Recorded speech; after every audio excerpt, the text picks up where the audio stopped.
Rich Dad, Poor Dad. What the rich teach their kids about money that the poor and middle class do not.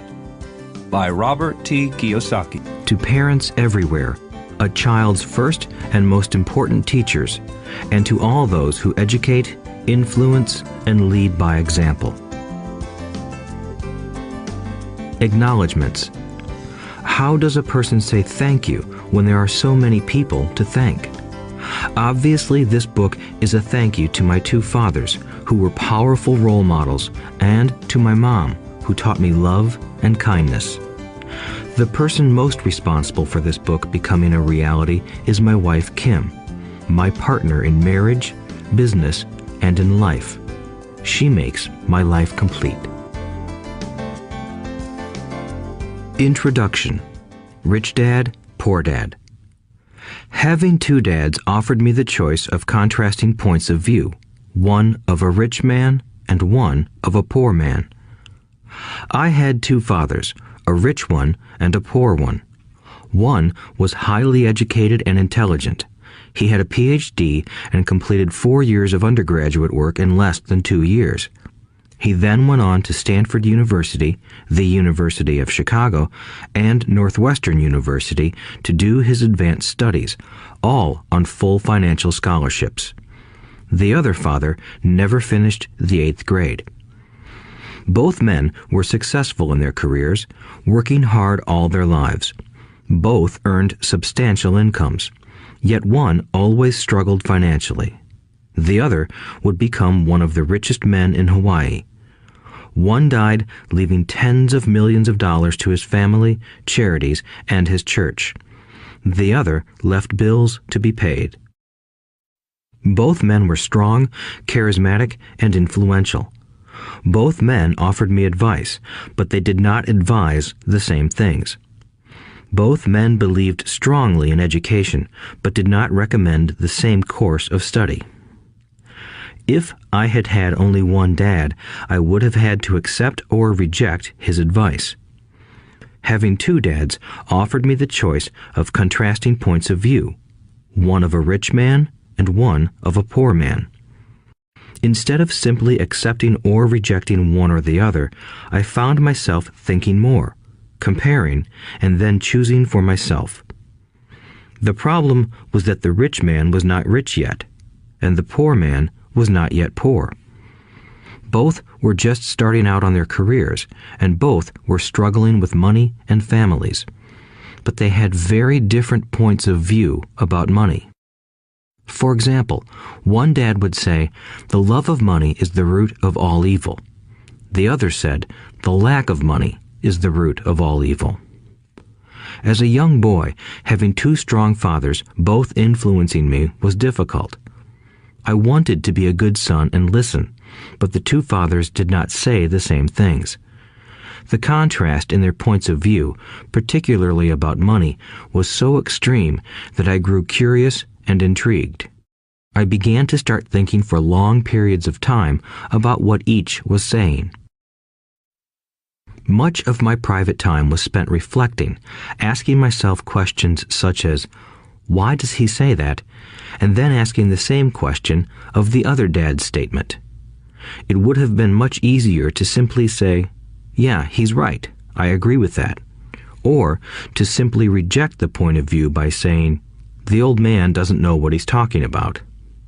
Instead, having two dads whom I loved forced me to think and ultimately choose a way of thinking for myself. As a process, choosing for myself turned out to be much more valuable in the long run than simply accepting or rejecting a single point of view. One of the reasons the rich get richer, the poor get poorer, and the middle class struggles in debt is that the subject of money is taught at home, not in school. Most of us learn about money from our parents, so what can poor parents tell their child about money? They simply say, "Stay in school and study hard." The child may graduate with excellent grades, but with a poor person's financial programming and mindset. Sadly, money is not taught in schools. Schools focus on scholastic and professional skills, but not on financial skills. This explains how smart bankers, doctors, and accountants who earned excellent grades may struggle financially all of their lives. Our staggering national debt is due in large part to highly educated politicians and government officials making financial decisions with little or no training in the subject of money. Today, I often wonder what will soon happen when we have millions of people who need financial and medical assistance. They will be dependent upon their families or the government for financial support. What will happen when Medicare and Social Security run out of money? How will a nation survive if teaching children about money continues to be left to parents, most of whom will be, or already are, poor? Because I had two influential fathers, I learned from both of them. I had to think about each dad's advice, and in doing so, I gained valuable insight into the power and effect of one's thoughts on one's life. For example, one dad had a habit of saying, "I can't afford it." The other dad forbade those words to be used. He insisted I ask, "How can I afford it?" One is a statement, and the other is a question. One lets you off the hook, and the other forces you to think. My soon-to-be rich dad would explain that by automatically saying the words, "I can't afford it," your brain stops working. By asking the question, "How can I afford it?" your brain is put to work. He did not mean that you should buy everything you want. He was fanatical about exercising your mind, the most powerful computer in the world. He'd say, "My brain gets stronger every day because I exercise it. The stronger it gets, the more money I can make." He believed that automatically saying, "I can't afford it," was a sign of mental laziness. Although both dads worked hard, I noticed that one dad had a habit of putting his brain to sleep when it came to finances, and the other had a habit of exercising his brain. The long-term result was that one dad grew stronger financially, and the other grew weaker.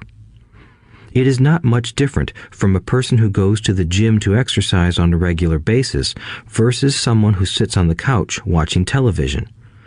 Proper physical exercise increases your chances for health, and proper mental exercise increases your chances for wealth. My two dads had opposing attitudes, and that affected the way they thought. One dad thought that the rich should pay more in taxes to take care of those less fortunate.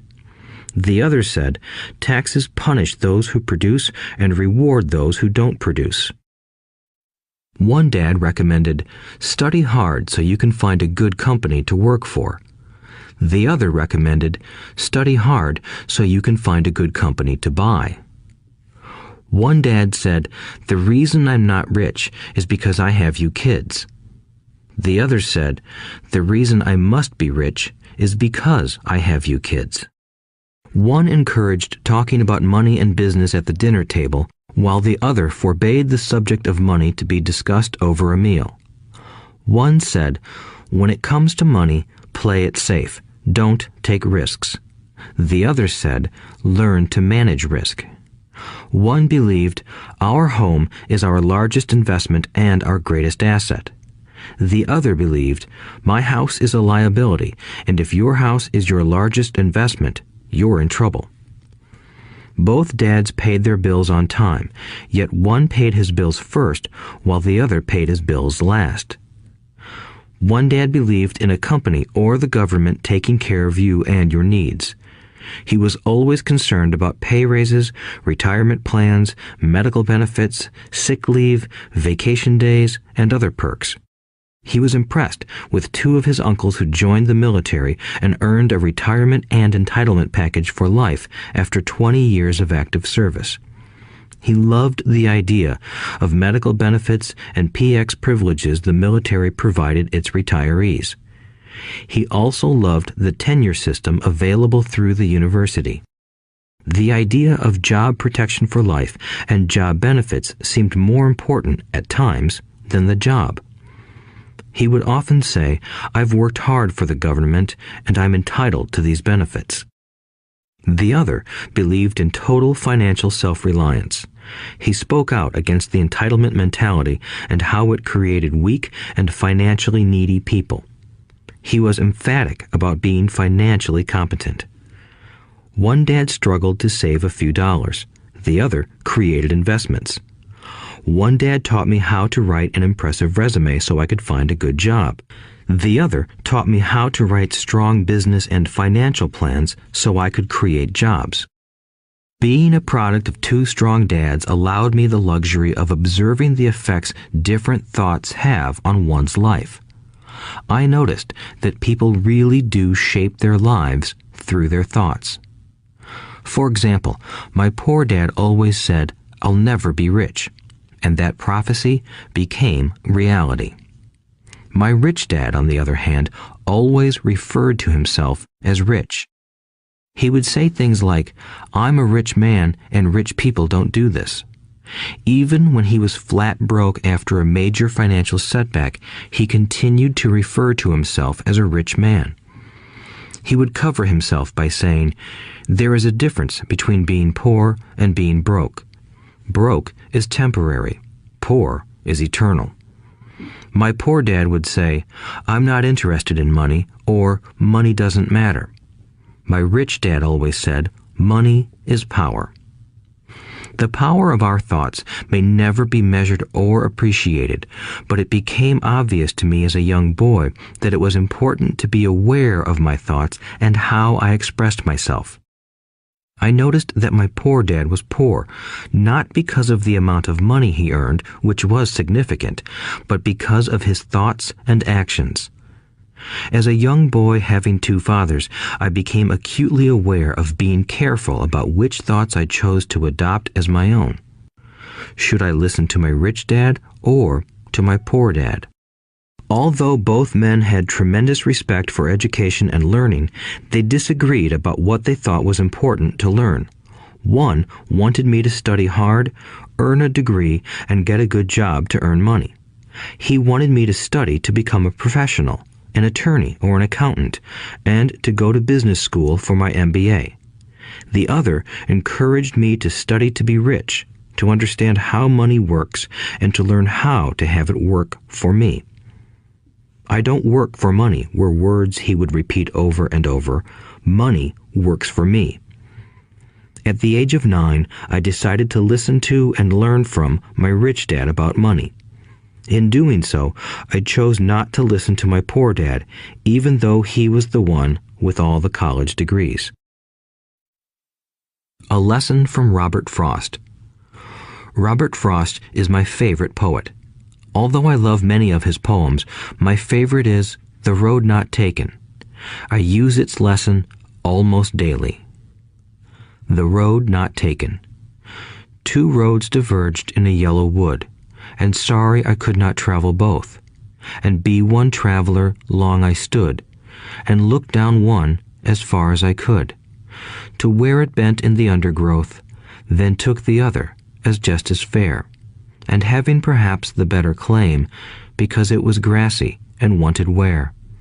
Though as for that the passing there had worn them really about the same, and both that morning equally lay in leaves no step had trodden black. Oh, I kept the first for another day, yet knowing how way leads on to way, I doubted if I should ever come back. I shall be telling this with a sigh, somewhere ages and ages hence. Two roads diverged in a wood, and I took the one less traveled by, and that has made all the difference. And that has made all the difference. Over the years, I have often reflected upon Robert Frost's poem.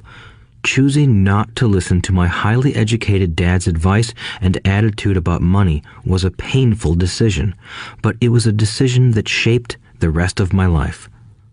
Once I made up my mind about whom to listen to, my education about money began. My rich dad taught me over a period of 30 years until I was 39 years old.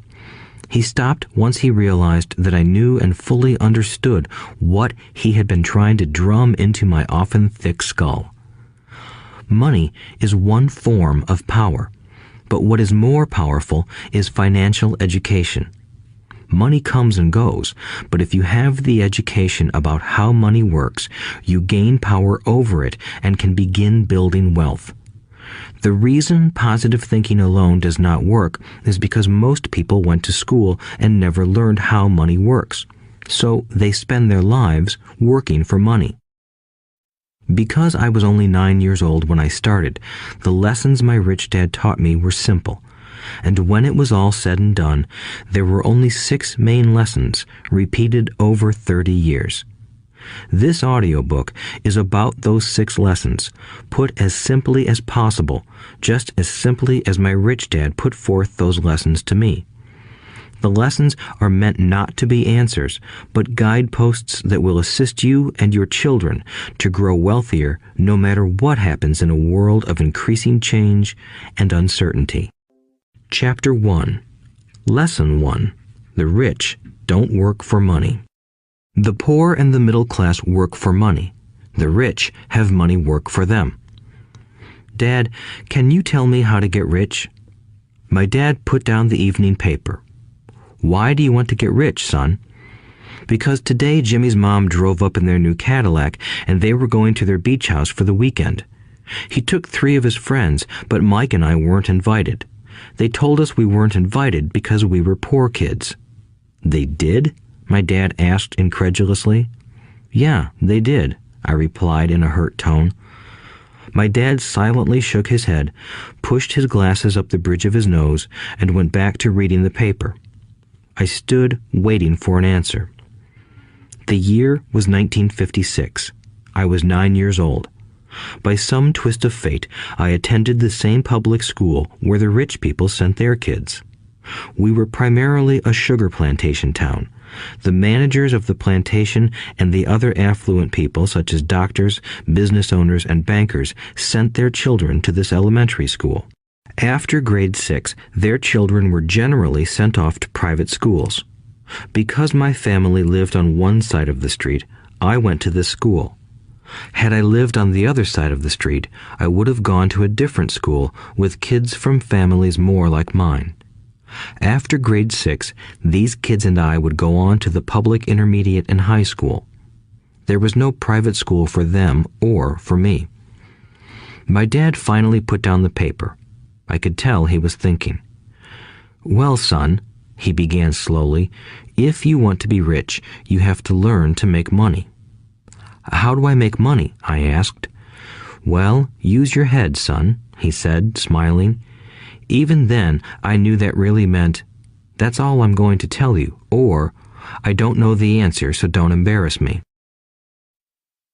A partnership is formed. The next morning, I told my best friend, Mike, what my dad had said. As best as I could tell, Mike and I were the only poor kids in this school. Mike was also in this school by a twist of fate. Someone had drawn a jog in the line for the school district, and we wound up in school with the rich kids. We weren't really poor, but we felt as if we were because all the other boys had new baseball gloves, new bicycles, new everything. Mom and Dad provided us with the basics, like food and shelter and clothes, but that was about it. My dad used to say, if you want something, work for it. We wanted things, but there was not much work available for 9-year-old boys. So what do we do to make money? Mike asked. I don't know, I said, but do you want to be my partner? He agreed, and so on that Saturday morning, Mike became my first business partner. We spent all morning coming up with ideas on how to make money. Occasionally, we talked about all the cool guys at Jimmy's beach house having fun. It hurt a little, but that hurt was good because it inspired us to keep thinking of a way to make money. Finally, that afternoon, a bolt of lightning struck. It was an idea Mike got from a science book he had read. Excitedly, we shook hands, and the partnership now had a business. For the next several weeks, Mike and I ran around our neighborhood, knocking on doors and asking our neighbors if they would save their toothpaste tubes for us. With puzzled looks, most adults consented with a smile. Some asked us what we were doing, to which we replied, "We can't tell you. It's a business secret." My mom grew distressed as the weeks wore on. We had selected a site next to her washing machine as the place we would stockpile our raw materials.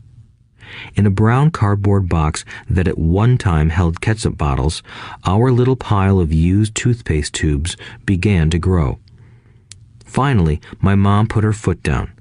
The sight of her neighbor's messy, crumpled used toothpaste tubes had gotten to her. "What are you boys doing?" she asked, "and I don't want to hear again that it's a business secret. Do something with this mess or I'm going to throw it out."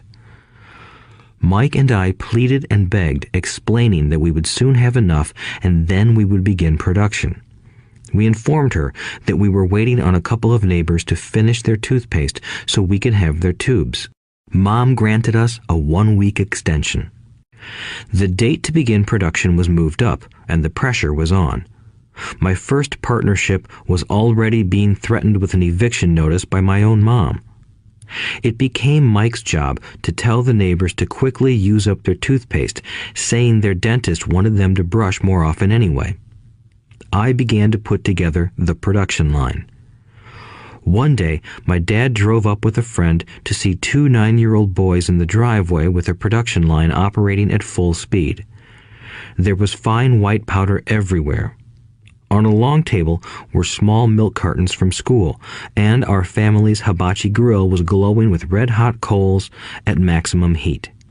Dad walked up cautiously, having to park the car at the base of the driveway since the production line blocked the carport.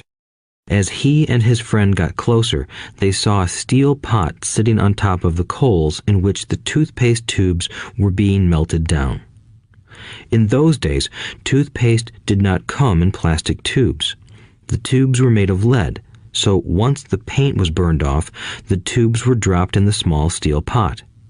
They melted until they became liquid, and with my mom's pot holders, we poured the lead through a small hole in the top of the milk cartons.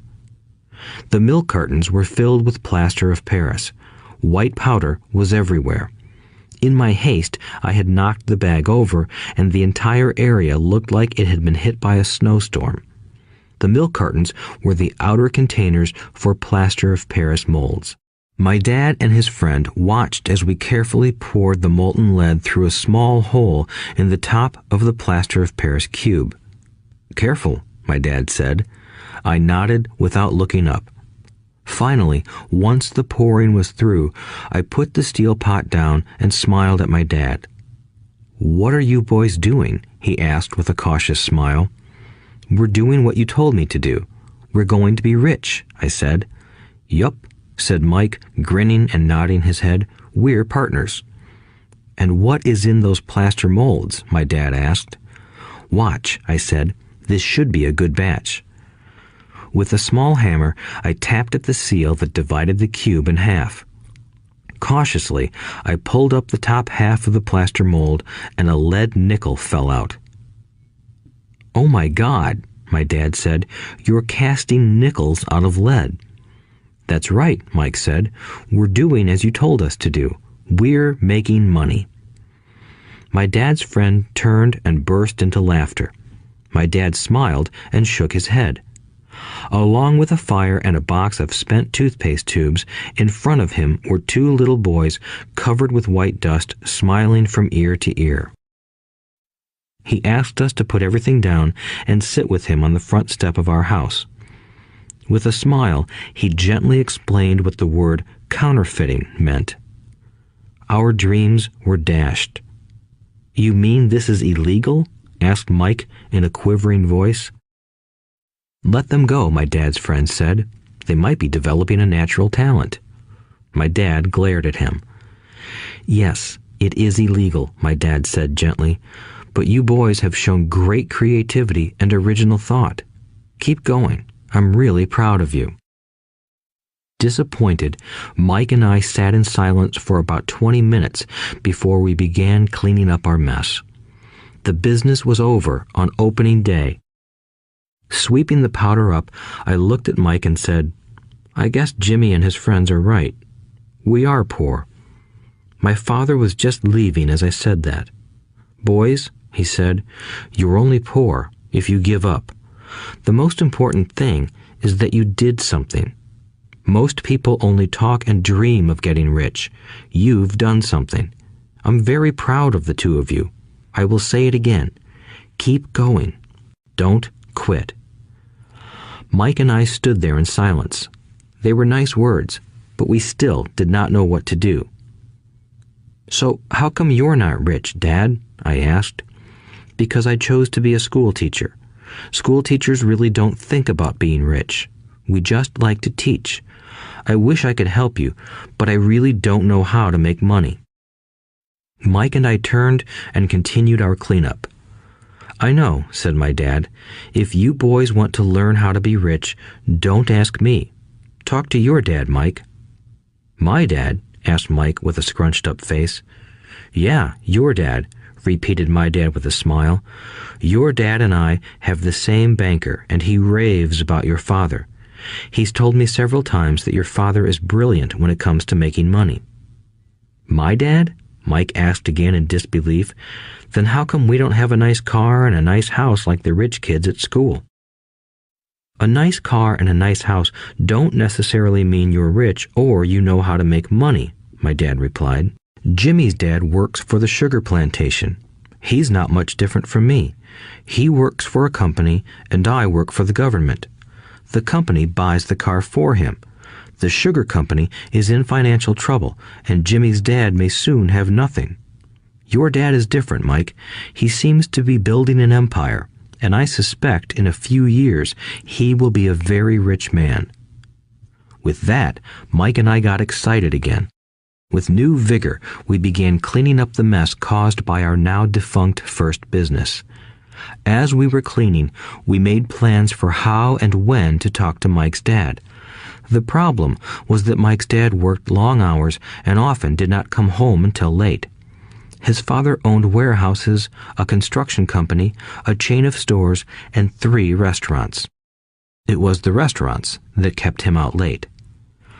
Mike caught the bus home after we had finished cleaning up. He was going to talk to his dad when he got home that night and ask him if he would teach us how to become rich. Mike promised to call as soon as he had talked to his dad, even if it was late. The phone rang at 8:30 p.m. "Okay," I said, "next Saturday." I put the phone down. Mike's dad had agreed to meet with us. On Saturday, I caught the 7:30 a.m. bus to the poor side of town. The lessons begin. Mike and I met with his dad that morning at 8 o'clock. He was already busy, having been at work for more than an hour. His construction supervisor was just leaving in his pickup truck as I walked up to his simple, small, and tidy home. Mike met me at the door. "Dad's on the phone, and he said to wait on the back porch," Mike said as he opened the door. The old wooden floor creaked as I stepped across the threshold of the aging house.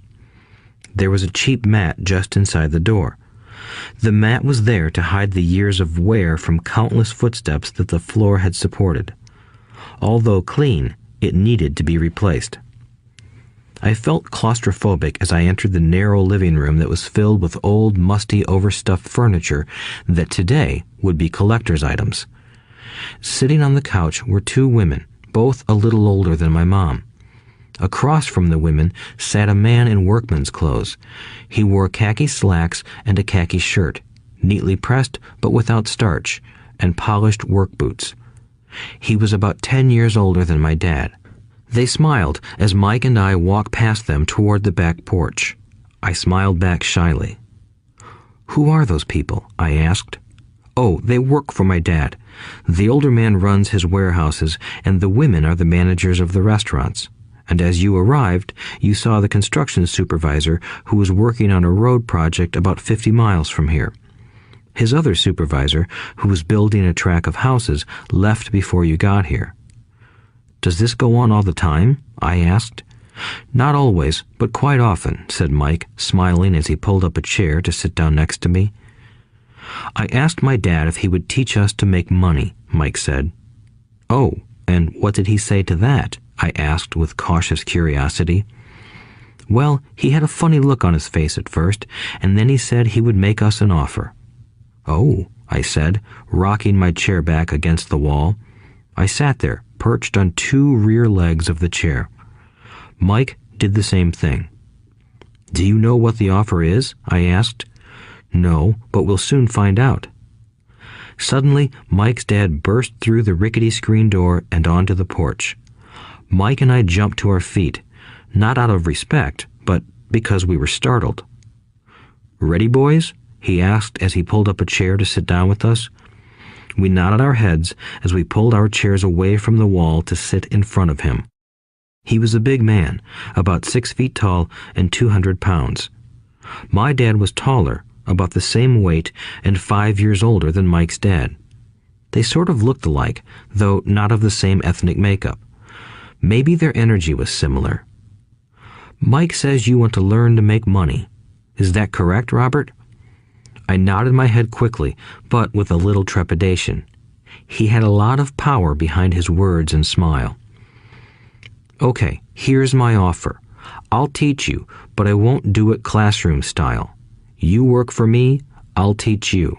You don't work for me, I won't teach you. I can teach you faster if you work, and I'm wasting my time if you just want to sit and listen like you do in school. That's my offer. Take it or leave it." May I ask a question first?" I asked. "No. Take it or leave it. I've got too much work to do to waste my time. If you can't make up your mind decisively, then you'll never learn to make money anyway. Opportunities come and go. Being able to know when to make quick decisions is an important skill. You have the opportunity that you asked for.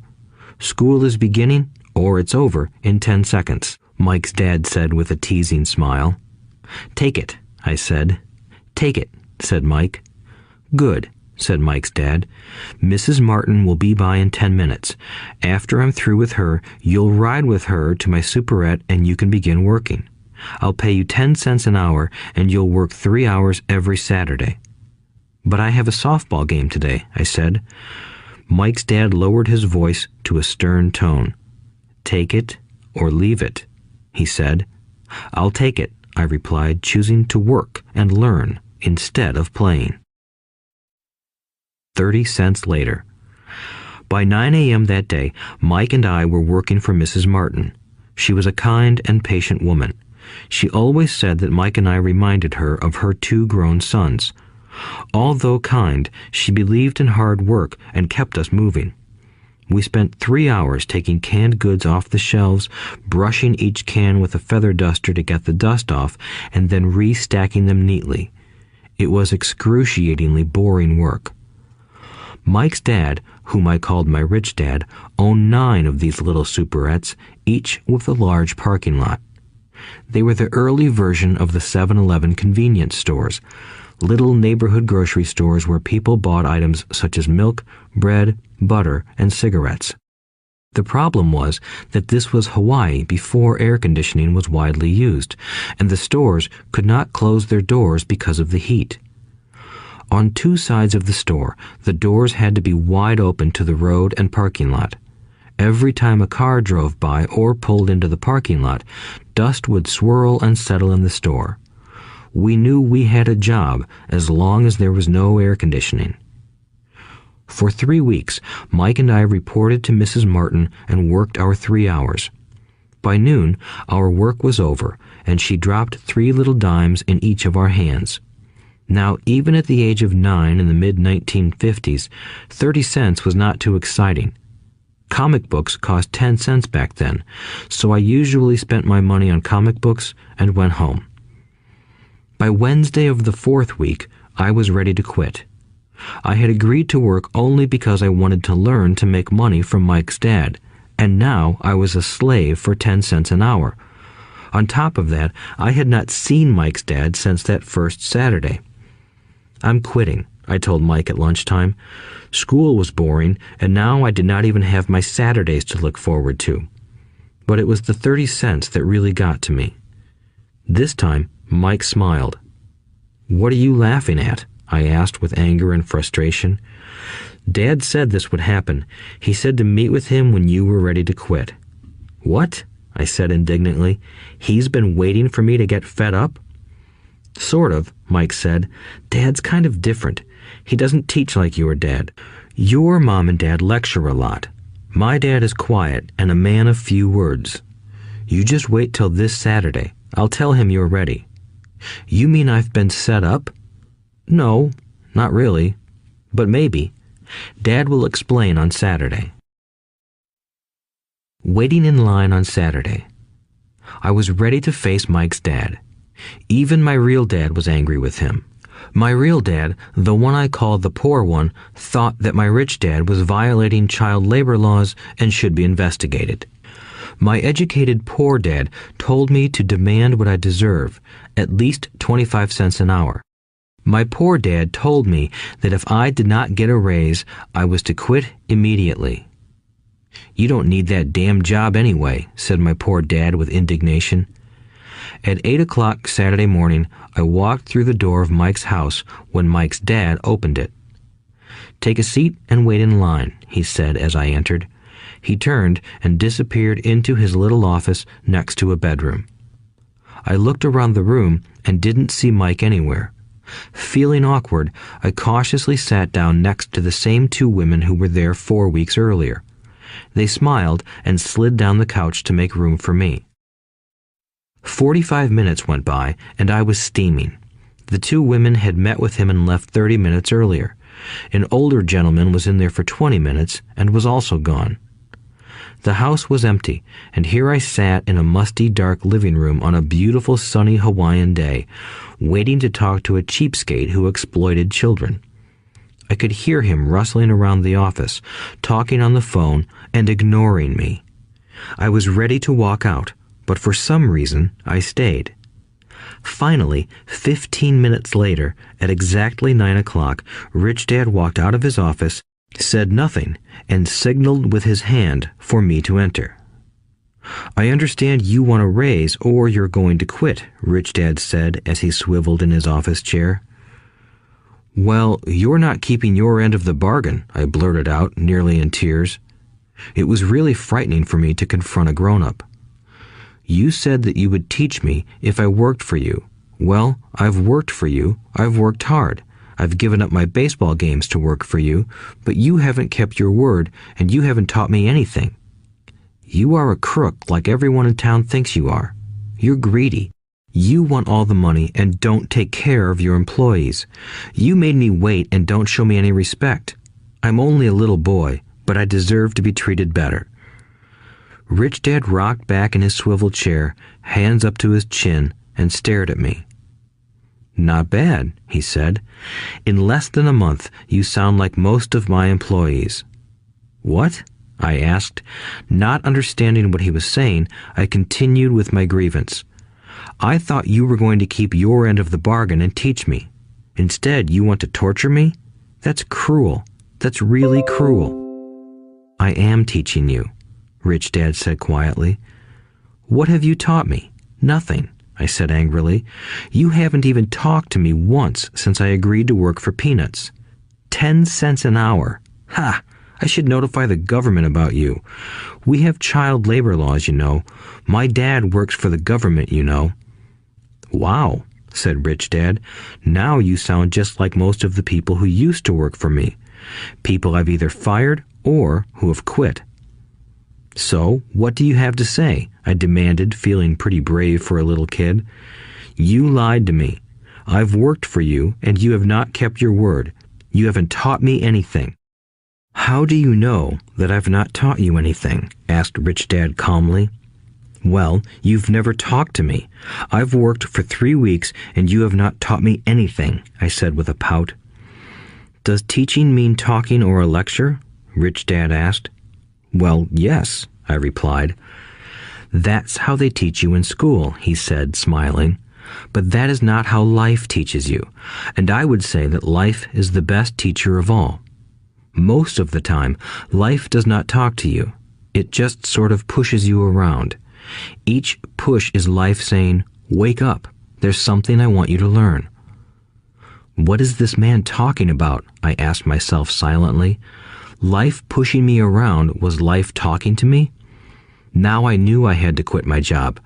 I was talking to someone who needed to be locked up. If you learn life's lessons, you will do well. If not, life will just continue to push you around.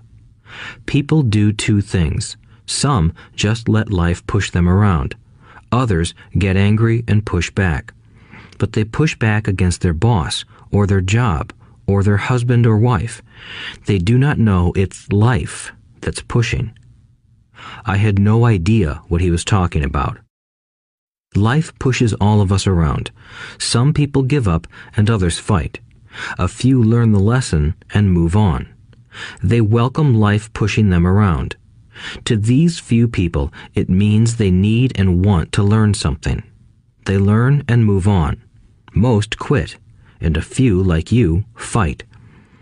Rich Dad stood and shut the creaky old wooden window that needed repair. If you learn this lesson, you will grow into a wise, wealthy, and happy young man. If you don't, you will spend your life blaming a job, low pay, or your boss for your problems. You'll live life always hoping for that big break that will solve all your money problems. Rich Dad looked over at me to see if I was still listening. His eyes met mine. We stared at each other, communicating through our eyes. Finally, I looked away once I had absorbed his message. I knew he was right. I was blaming him, and I did ask to learn. I was fighting. Rich Dad continued, "Or, if you are the kind of person who has no guts, you just give up every time life pushes you. If you are that kind of person, you'll live all your life playing it safe, doing the right things, saving yourself for some event that never happens. Then you die a boring old man. You'll have lots of friends who really like you because you were such a nice, hard-working guy. But the truth is that you let life push you into submission. Deep down, you were terrified of taking risks. You really wanted to win, but the fear of losing was greater than the excitement of winning. Deep inside, you and only you will know you didn't go for it. You chose to play it safe." Our eyes met again. "You've been pushing me around?" I asked. "Some people might say that," smiled Rich Dad. "I would say that I just gave you a taste of life." "What taste of life?" I asked, still angry, but now curious and ready to learn. "You boys are the first people that have ever asked me to teach them how to make money. I have more than 150 employees, and not one of them has asked me what I know about money. They ask me for a job and a paycheck, but never to teach them about money. So most will spend the best years of their lives working for money, not really understanding what it is they are working for." I sat there listening intently. "So when Mike told me you wanted to learn how to make money, I decided to design a course that mirrored real life. I could talk until I was blue in the face, but you wouldn't hear a thing. So I decided to let life push you around a bit so you could hear me. That's why I only paid you 10 cents. "So what is the lesson I learned from working for only 10 cents an hour?" I asked. "That you're cheap and exploit your workers?" Rich Dad rocked back and laughed heartily. Finally, he said, "You'd best change your point of view. Stop blaming me and thinking I'm the problem. If you think I'm the problem, then you have to change me.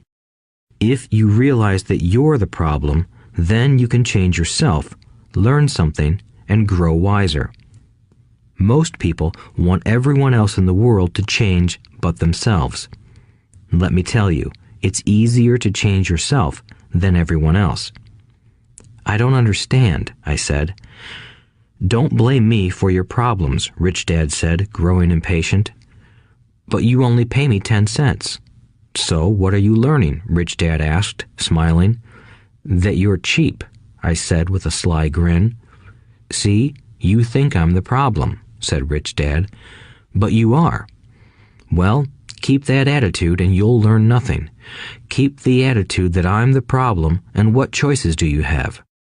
"Well, if you don't pay me more or show me more respect and teach me, I'll quit." "Well put," Rich Dad said, "and that's exactly what most people do. They quit and go looking for another job, a better opportunity and higher pay, actually thinking that this will solve the problem. In most cases, it won't. So what should I do? I asked. Just take this measly 10 cents an hour and smile? Rich Dad smiled. That's what the other people do. But that's all they do, waiting for a raise, thinking that more money will solve their problems.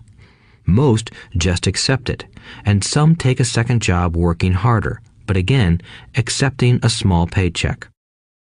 I sat staring at the floor, beginning to understand the lesson Rich Dad was presenting.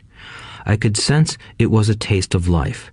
Finally, I looked up and asked, "So what will solve the problem?" "This," he said, leaning forward in his chair and tapping me gently on the head. "This stuff between your ears." It was at that moment that Rich Dad shared the pivotal point of view that separated him from his employees and my poor dad, and led him to eventually become one of the richest men in Hawaii, while my highly educated but poor dad struggled financially all his life. It was a singular point of view that made all the difference over a lifetime. Rich Dad said this point of view over and over, which I call lesson number 1. The poor and the middle class work for money. The rich have money work for them. On that bright Saturday morning, I learned a completely different point of view from what I had been taught by my poor dad. At the age of 9, I understood that both dads wanted me to learn. Both dads encouraged me to study, but not the same things. My highly educated dad recommended that I do what he did. "Son, I want you to study hard, get good grades so you can find a safe, secure job with a big company, and make sure it has excellent benefits." My rich dad wanted me to learn how money works so I could make it work for me. These lessons I would learn through life with his guidance, not because of a classroom. My rich dad continued my first lesson. "I'm glad you got angry about working for 10 cents an hour. If you hadn't got angry and had simply accepted it, I would have to tell you that I could not teach you. You see, true learning takes energy, passion, and a burning desire. Anger is a big part of that formula, for passion is anger and love combined. When it comes to money, most people want to play it safe and feel secure, so passion does not direct them. Fear does. So is that why they'll take jobs with low pay? I asked. Yes, said Rich Dad. Some people say I exploit people because I don't pay as much as the sugar plantation or the government. I say the people exploit themselves. It's their fear, not mine. But don't you feel you should pay them more? I asked. I don't have to.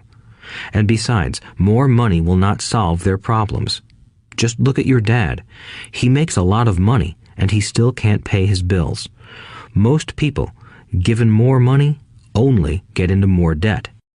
So that's why the 10 cents an hour, I said, smiling. It's part of the lesson.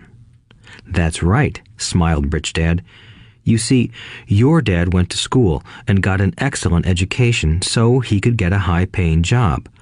But he still has money problems because he never learned anything about money in school.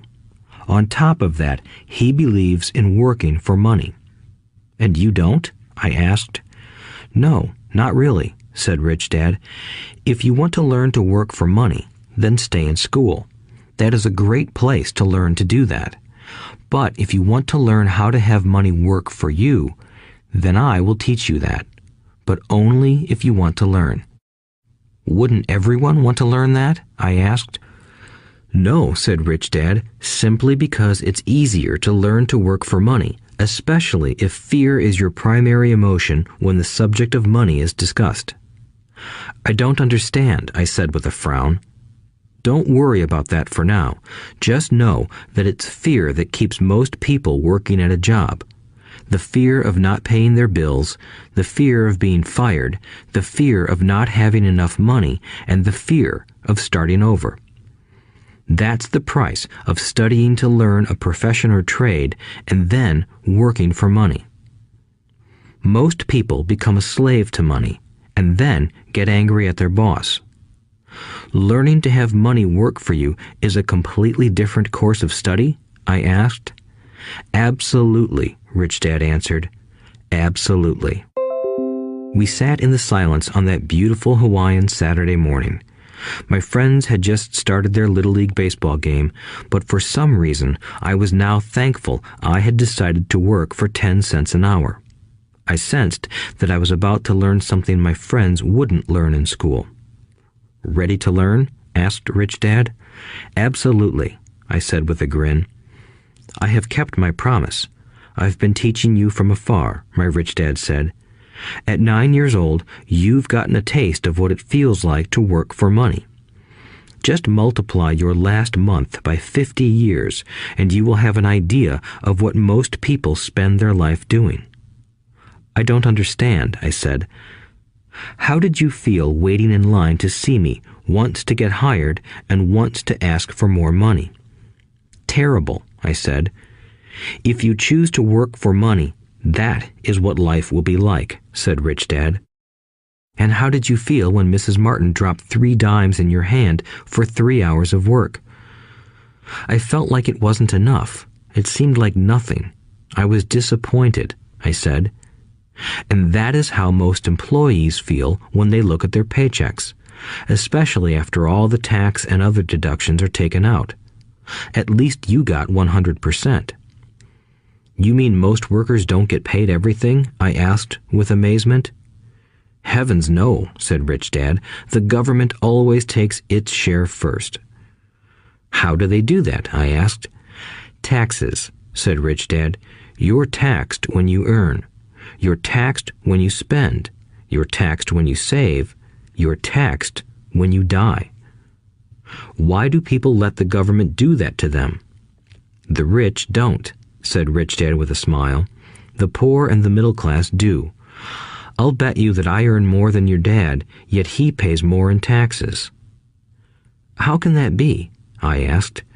At my age, that made no sense to me. Why would someone let the government do that to them?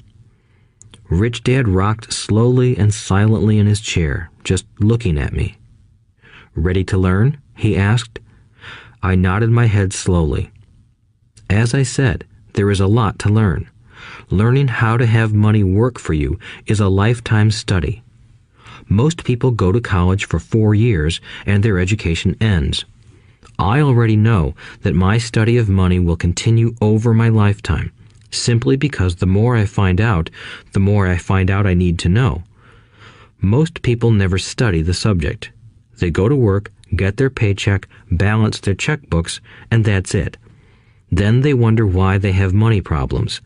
They think that more money will solve the problem, and don't realize that it's their lack of financial education that is the problem. So my dad has tax problems because he doesn't understand money? I asked, confused. Look, said Rich Dad, taxes are just one small section on learning how to have money work for you. Today, I just wanted to find out if you still have the passion to learn about money. Most people don't. They want to go to school, learn a profession, have fun at their work, and earn lots of money. One day they wake up with big money problems, and then they can't stop working. That's the price of only knowing how to work for money instead of studying how to have money work for you. So, do you still have the passion to learn? Asked Rich Dad. I nodded my head. Good, said Rich Dad. Now get back to work. This time, I will pay you nothing. What? I asked in amazement. You heard me. Nothing. You will work the same 3 hours every Saturday, but this time you will not be paid 10 cents per hour. You said you wanted to learn to not work for money, so I'm not going to pay you anything. I couldn't believe what I was hearing. I've already had this conversation with Mike, and he's already working, dusting and stacking canned goods for free. You'd better hurry and get back there.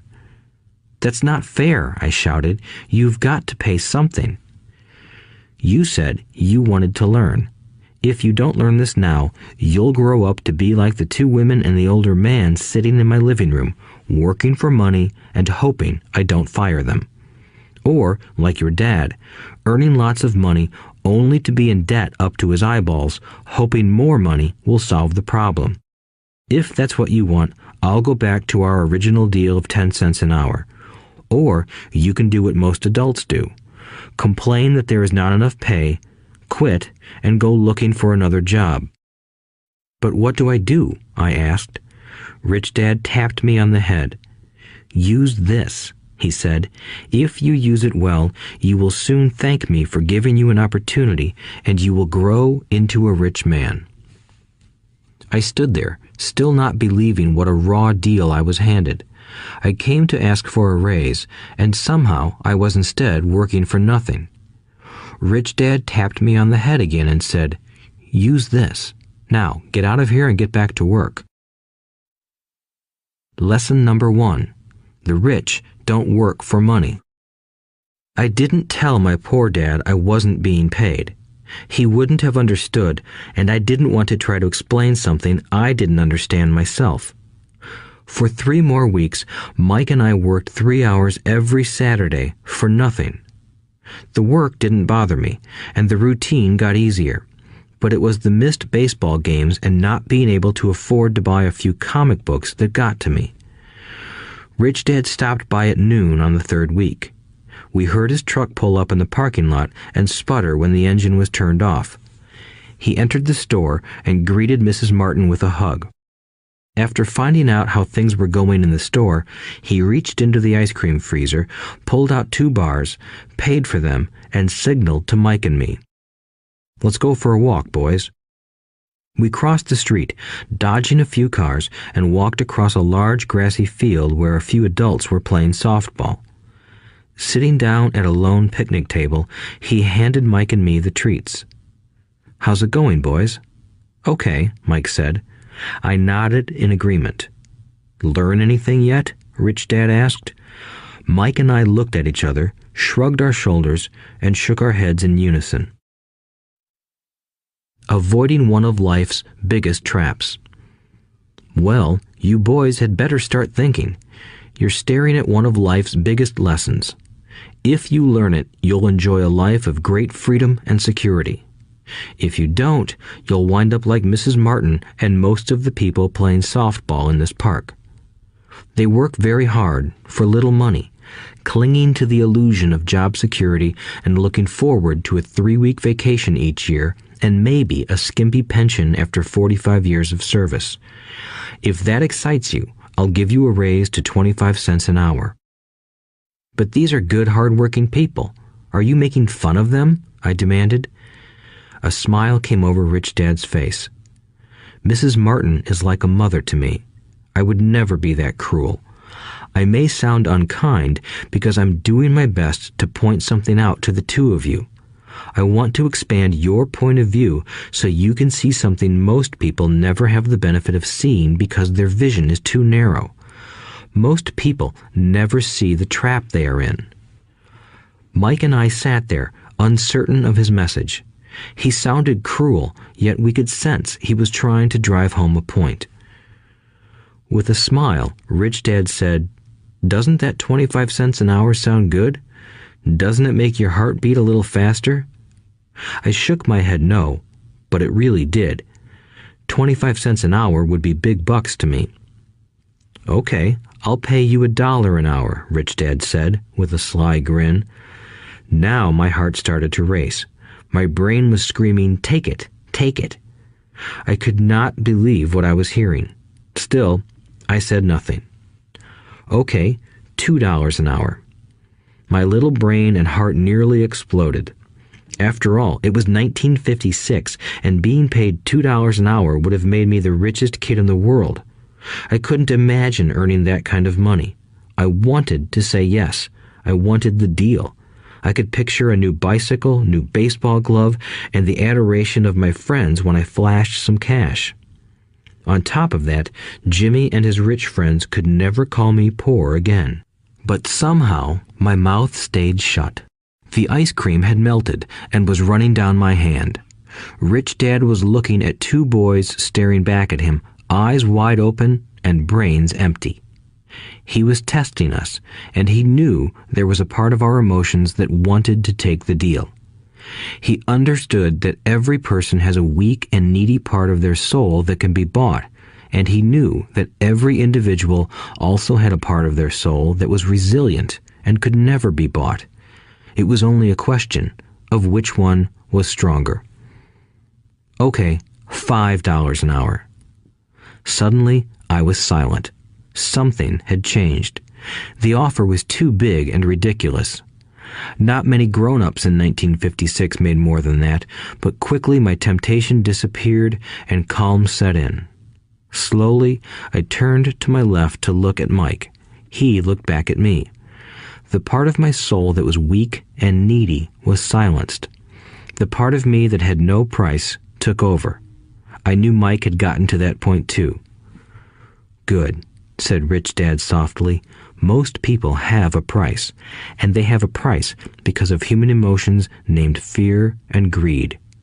First, the fear of being without money motivates us to work hard, and then, once we get that paycheck, greed or desire starts us thinking about all the wonderful things money can buy. The pattern is then set." "What pattern?" I asked. "The pattern of get up, go to work, pay bills, get up, go to work, pay bills." People's lives are forever controlled by two emotions, fear and greed. Offer them more money, and they continue the cycle by increasing their spending. This is what I call the rat race. "There is another way?" Mike asked. "Yes," said Rich Dad slowly, "but only a few people find it." "And what is that way?" Mike asked. "That's what I hope you boys will learn as you work and study with me. That is why I took away all forms of pay." "Any hints?" Mike asked. "We're kind of tired of working hard, especially for nothing." "Well, the first step is telling the truth," said Rich Dad. "We haven't been lying," I said. "I did not say you were lying. I said to tell the truth," Rich Dad retorted. "The truth about what?" I asked. "How you're feeling," Rich Dad said. "You don't have to say it to anyone else. Just admit it to yourself." "You mean the people in this park, the people who work for you, Mrs. Martin, they don't do that?" I asked. "I doubt it," said Rich Dad. "Instead, they feel the fear of not having money. They don't confront it logically. They react emotionally instead of using their heads," Rich Dad said. "Then they get a few bucks in their hands, and again, the emotions of joy, desire, and greed take over. And again they react instead of think." "So their emotions control their brain," Mike said. "That's correct," said Rich Dad. "Instead of admitting the truth about how they feel, they react to their feelings and fail to think. They feel the fear, so they go to work, hoping that money will soothe the fear, but it doesn't. It continues to haunt them, and they return to work, hoping again that money will calm their fears, and again it doesn't. Fear keeps them in this trap of working, earning money, hoping the fear will go away. But every day they get up, and that old fear wakes up with them. For millions of people, that old fear keeps them awake all night, causing a night of turmoil and worry. So they get up and go to work, hoping that a paycheck will kill that fear gnawing at their souls. Money is running their lives, and they refuse to tell the truth about that.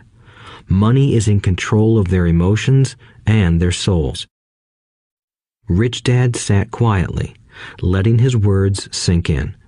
Mike and I had heard what he said, but didn't understand fully what he was talking about. I just knew that I often wondered why grown-ups hurried off to work. It did not seem like much fun, and they never looked that happy, but something kept them going. Realizing we had absorbed as much as possible of what he was talking about, Rich Dad said, "I want you boys to avoid that trap. That is really what I want to teach you.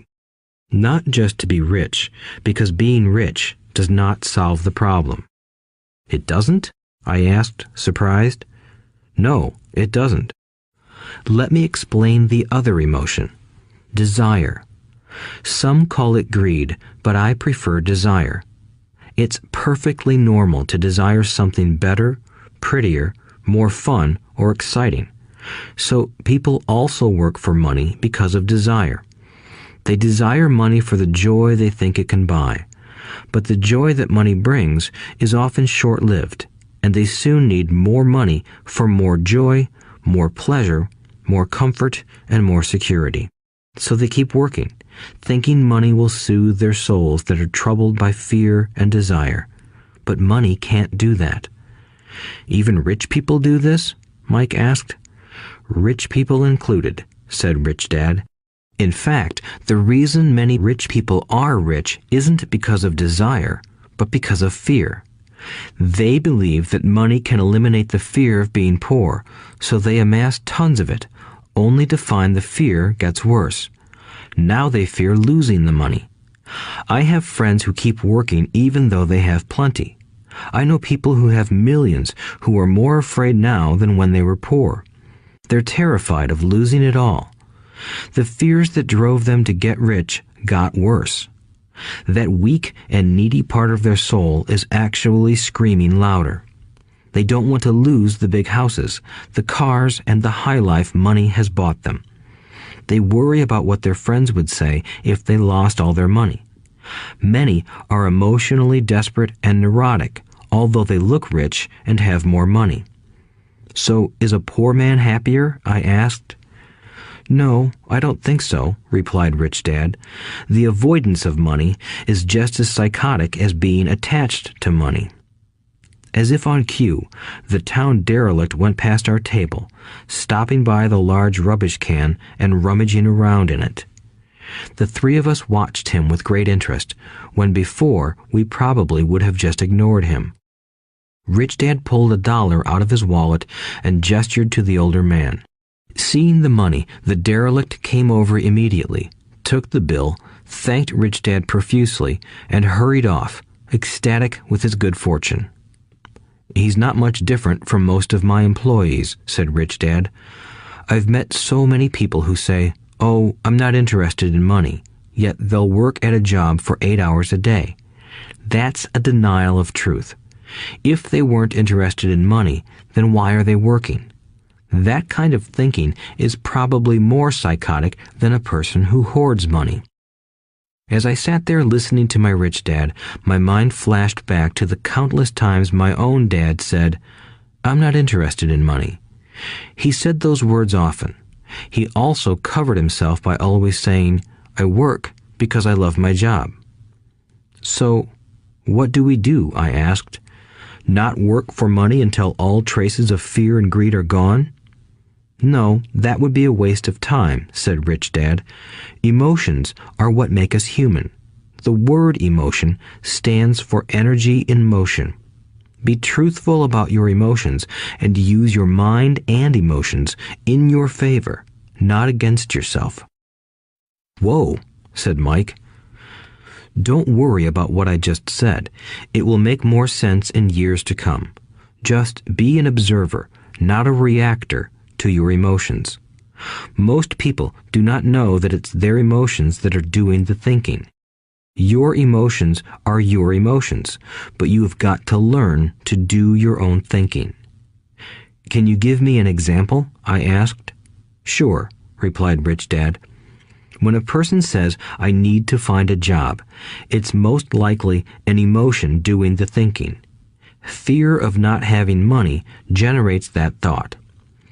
But people do need money if they have bills to pay, I said. Sure they do, smiled Rich Dad. All I'm saying is that it's fear that is all too often doing the thinking. I don't understand, said Mike. For example, said Rich Dad, if the fear of not having enough money arises, instead of immediately running out to get a job, they instead might ask themselves this question. Will a job be the best solution to this fear over the long run? In my opinion, the answer is no. A job is really a short-term solution to a long-term problem. But my dad is always saying, stay in school and get good grades so you can find a safe, secure job, I interjected, somewhat confused. Yes, I understand he says that, said Rich Dad, smiling. Most people recommend that, and it's a good path for most people. But people make that recommendation primarily out of fear. You mean my dad says that because he's afraid? Yes, said Rich Dad. He's terrified that you won't earn enough money and won't fit into society. Don't get me wrong. He loves you and wants the best for you. I, too, believe an education and a job are important, but it won't handle the fear. You see, that same fear that makes him get up in the morning to earn a few bucks is the fear that is causing him to be so fanatical about your going to school. So what do you recommend? I asked. I want to teach you to master the power of money instead of being afraid of it. They don't teach that in school, and if you don't learn it, you become a slave to money. It was finally making sense. He wanted us to widen our views and to see what the Mrs. Martins of this world couldn't see. He used examples that sounded cruel at the time, but I've never forgotten them. My vision widened that day, and I began to see the trap that lay ahead for most people. You see, we're all employees ultimately. We just work at different levels, said Rich Dad. I just want you boys to have a chance to avoid the trap caused by those two emotions, fear and desire. Use them in your favor, not against you. That's what I want to teach you. I'm not interested in just teaching you to make a pile of money. That won't handle the fear or desire. If you don't first handle fear and desire, and you get rich, you'll only be a highly paid slave. So how do we avoid the trap? I asked. The main cause of poverty or financial struggle is fear and ignorance, not the economy or the government or the rich. It's self-inflicted fear and ignorance that keep people trapped. So you boys go to school and get your college degrees, and I'll teach you how to stay out of the trap. The pieces of the puzzle were appearing. My highly educated dad had a great education and a great career, but school never told him how to handle money or his fear of it. It became clear that I could learn different and important things from two fathers. So you've been talking about the fear of not having money.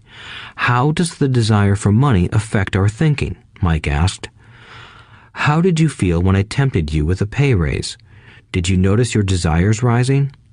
We nodded our heads. By not giving in to your emotions, you were able to delay your reactions and think. That is important. We will always have emotions of fear and greed. From here on in, it's imperative for you to use those emotions to your advantage, and for the long term to not let your emotions control your thinking. Most people use fear and greed against themselves. That's the start of ignorance.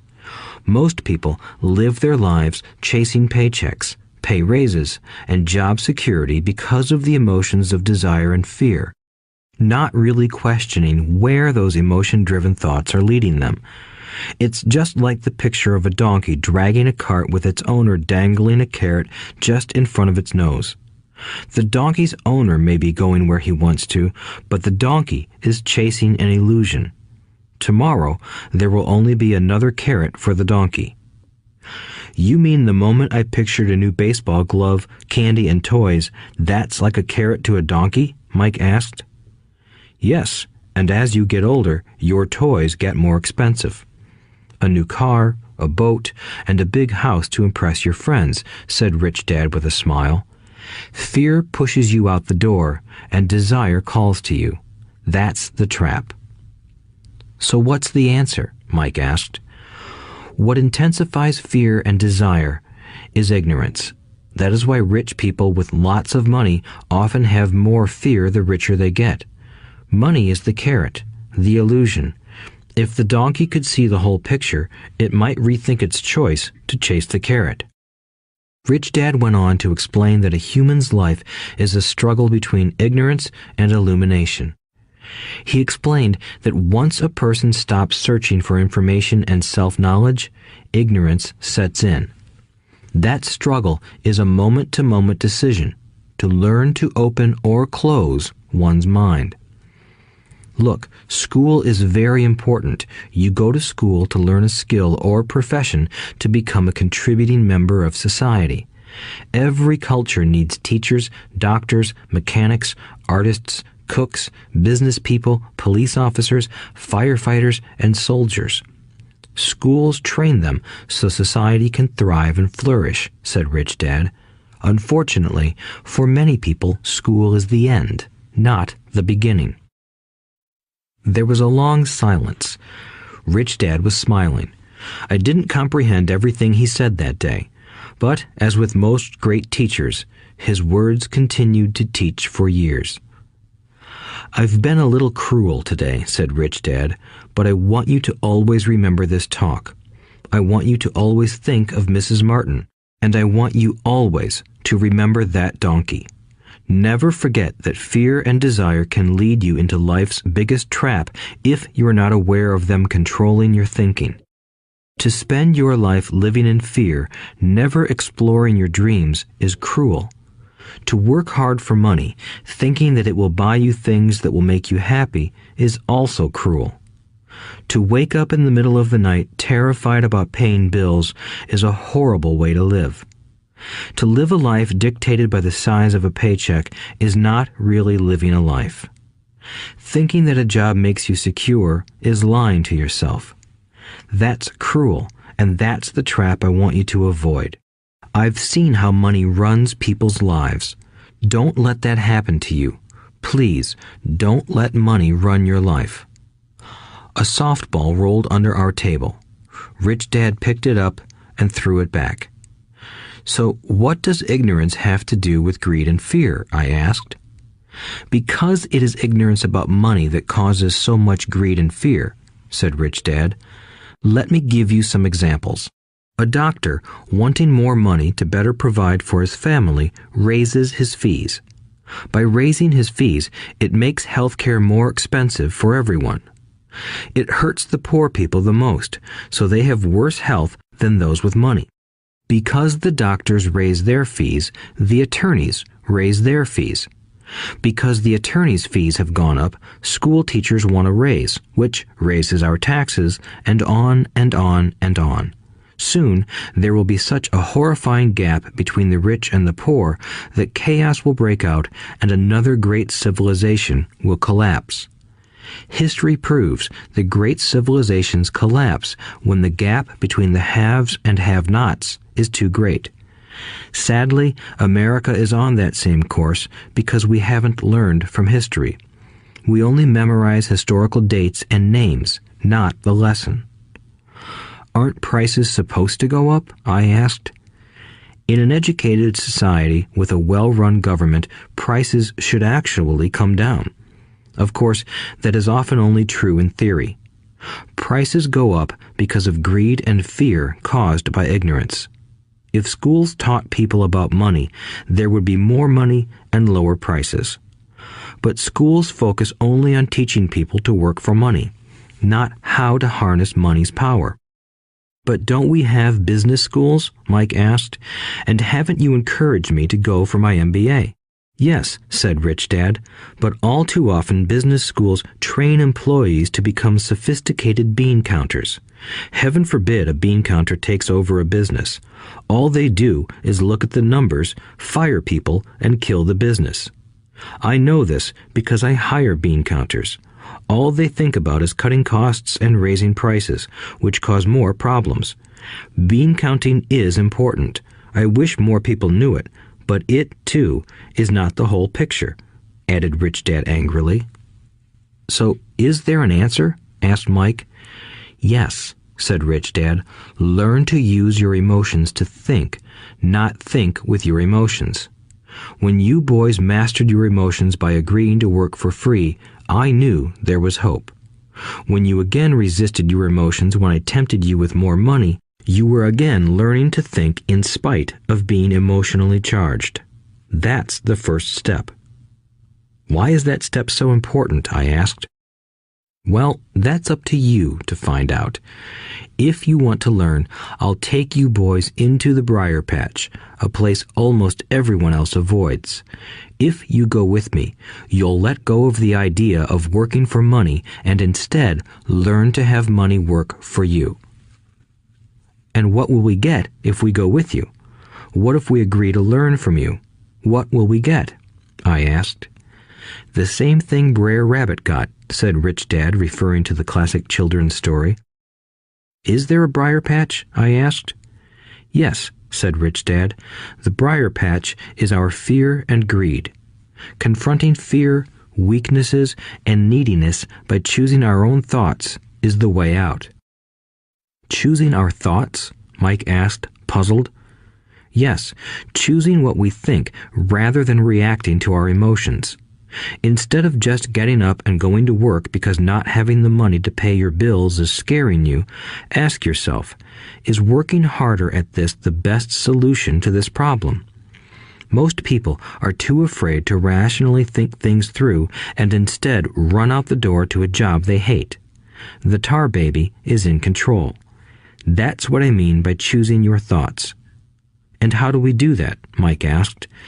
That's what I will teach you. I'll teach you to have a choice of thoughts rather than a knee-jerk reaction, like gulping down your morning coffee and running out the door. Remember what I said before. A job is only a short-term solution to a long-term problem. Most people have only one problem in mind, and it's short-term. It's the bills at the end of the month, the tar baby. Money controls their lives, or should I say the fear and ignorance about money controls it. So they do as their parents did. They get up every day and go work for money, not taking the time to ask the question, is there another way? Their emotions now control their thinking, not their heads. Can you tell the difference between emotions thinking and the head thinking? Mike asked. Oh yes, I hear it all the time, said Rich Dad.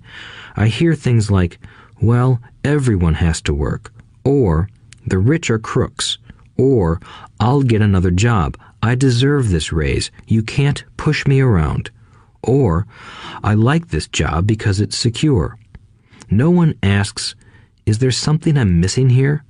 Which would break through the emotional thought and give you time to think clearly. As we headed back to the store, Rich Dad explained that the rich really did make money. They did not work for it. He went on to explain that when Mike and I were casting 5-cent pieces out of lead, thinking we were making money, we were very close to thinking the way the rich think. The problem was that creating money is legal for the government and banks to do, but illegal for us to do. There are legal ways to create money from nothing, he told us. Rich Dad went on to explain that the rich know that money is an illusion, truly like the carrot for the donkey. It's only out of fear and greed that the illusion of money is held together by billions of people who believe that money is real. It's not. Money is really made up. It is only because of the illusion of confidence and the ignorance of the masses that this house of cards stands.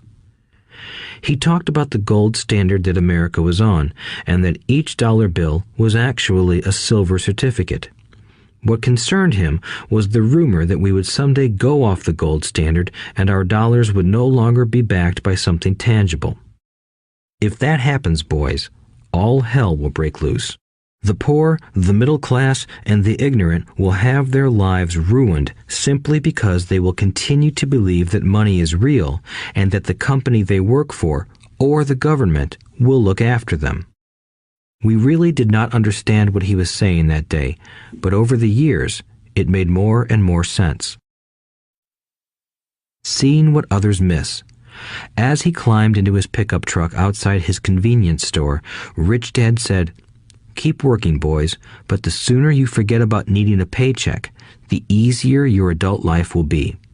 Keep using your brain, work for free, and soon your mind will show you ways of making money far beyond what I could ever pay you. You will see things that other people never see. Most people never see these opportunities because they're looking for money and security, so that's all they get. The moment you see one opportunity, you'll see them for the rest of your life. The moment you do that, I'll teach you something else. Learn this, and you'll avoid one of life's biggest traps. Mike and I picked up our things from the store and waved goodbye to Mrs. Martin. We went back to the park, to the same picnic bench, and spent several more hours thinking and talking. We spent the next week at school thinking and talking too. For 2 more weeks, we kept thinking, talking, and working for free. At the end of the second Saturday, I was again saying goodbye to Mrs. Martin and looking at the comic book stand with a longing gaze.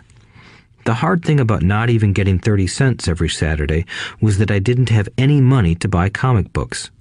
Suddenly, as Mrs. Martin said goodbye to Mike and me, I saw her do something I'd never seen her do before. Mrs. Martin was cutting the front page of the comic book in half. She kept the top half of the comic book cover and threw the rest of the book into a large cardboard box.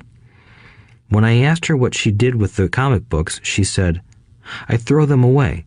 I give the top half of the cover back to the comic book distributor for credit when he brings in the new comics. He's coming in an hour." Mike and I waited for an hour. Soon the distributor arrived, and I asked him if we could have the comic books. To my delight, he said, "You can have them if you work for this store and do not resell them." Remember our old business partnership? Well, Mike and I revived it. Using a spare room in Mike's basement, we began piling hundreds of comic books in that room. Soon, our comic book library was open to the public. We hired Mike's younger sister, who loved to study, to be head librarian. She charged each child 10 cents admission to the library, which was open from 2:30 p.m. to 4:30 p.m. every day after school. The customers, the children of the neighborhood, could read as many comics as they wanted in 2 hours. It was a bargain for them since a comic cost 10 cents each, and they could read 5 or 6 in 2 hours. Mike's sister would check the kids as they left to make sure they weren't borrowing any comic books. She also kept the books, logging in how many kids showed up each day, who they were, and any comments they might have. Mike and I averaged $9.50 per week over a 3-month period. We paid his sister $1 a week and allowed her to read the comics for free, which she rarely did since she was always studying. Mike and I kept our agreement by working in the store every Saturday and collecting all the comic books from the different stores. We kept our agreement to the distributor by not selling any comic books. We burned them once they got too tattered. We tried opening a branch office, but we could never quite find someone as trustworthy and dedicated as Mike's sister. At an early age, we found out how hard it was to find good staff. 3 months after the library first opened, a fight broke out in the room. Some bullies from another neighborhood pushed their way in, and Mike's dad suggested we shut down the business. So our comic book business shut down, and we stopped working on Saturdays at the convenience store. But Rich Dad was excited because he had new things he wanted to teach us. He was happy because we had learned our first lessons so well. We learned to make money work for us.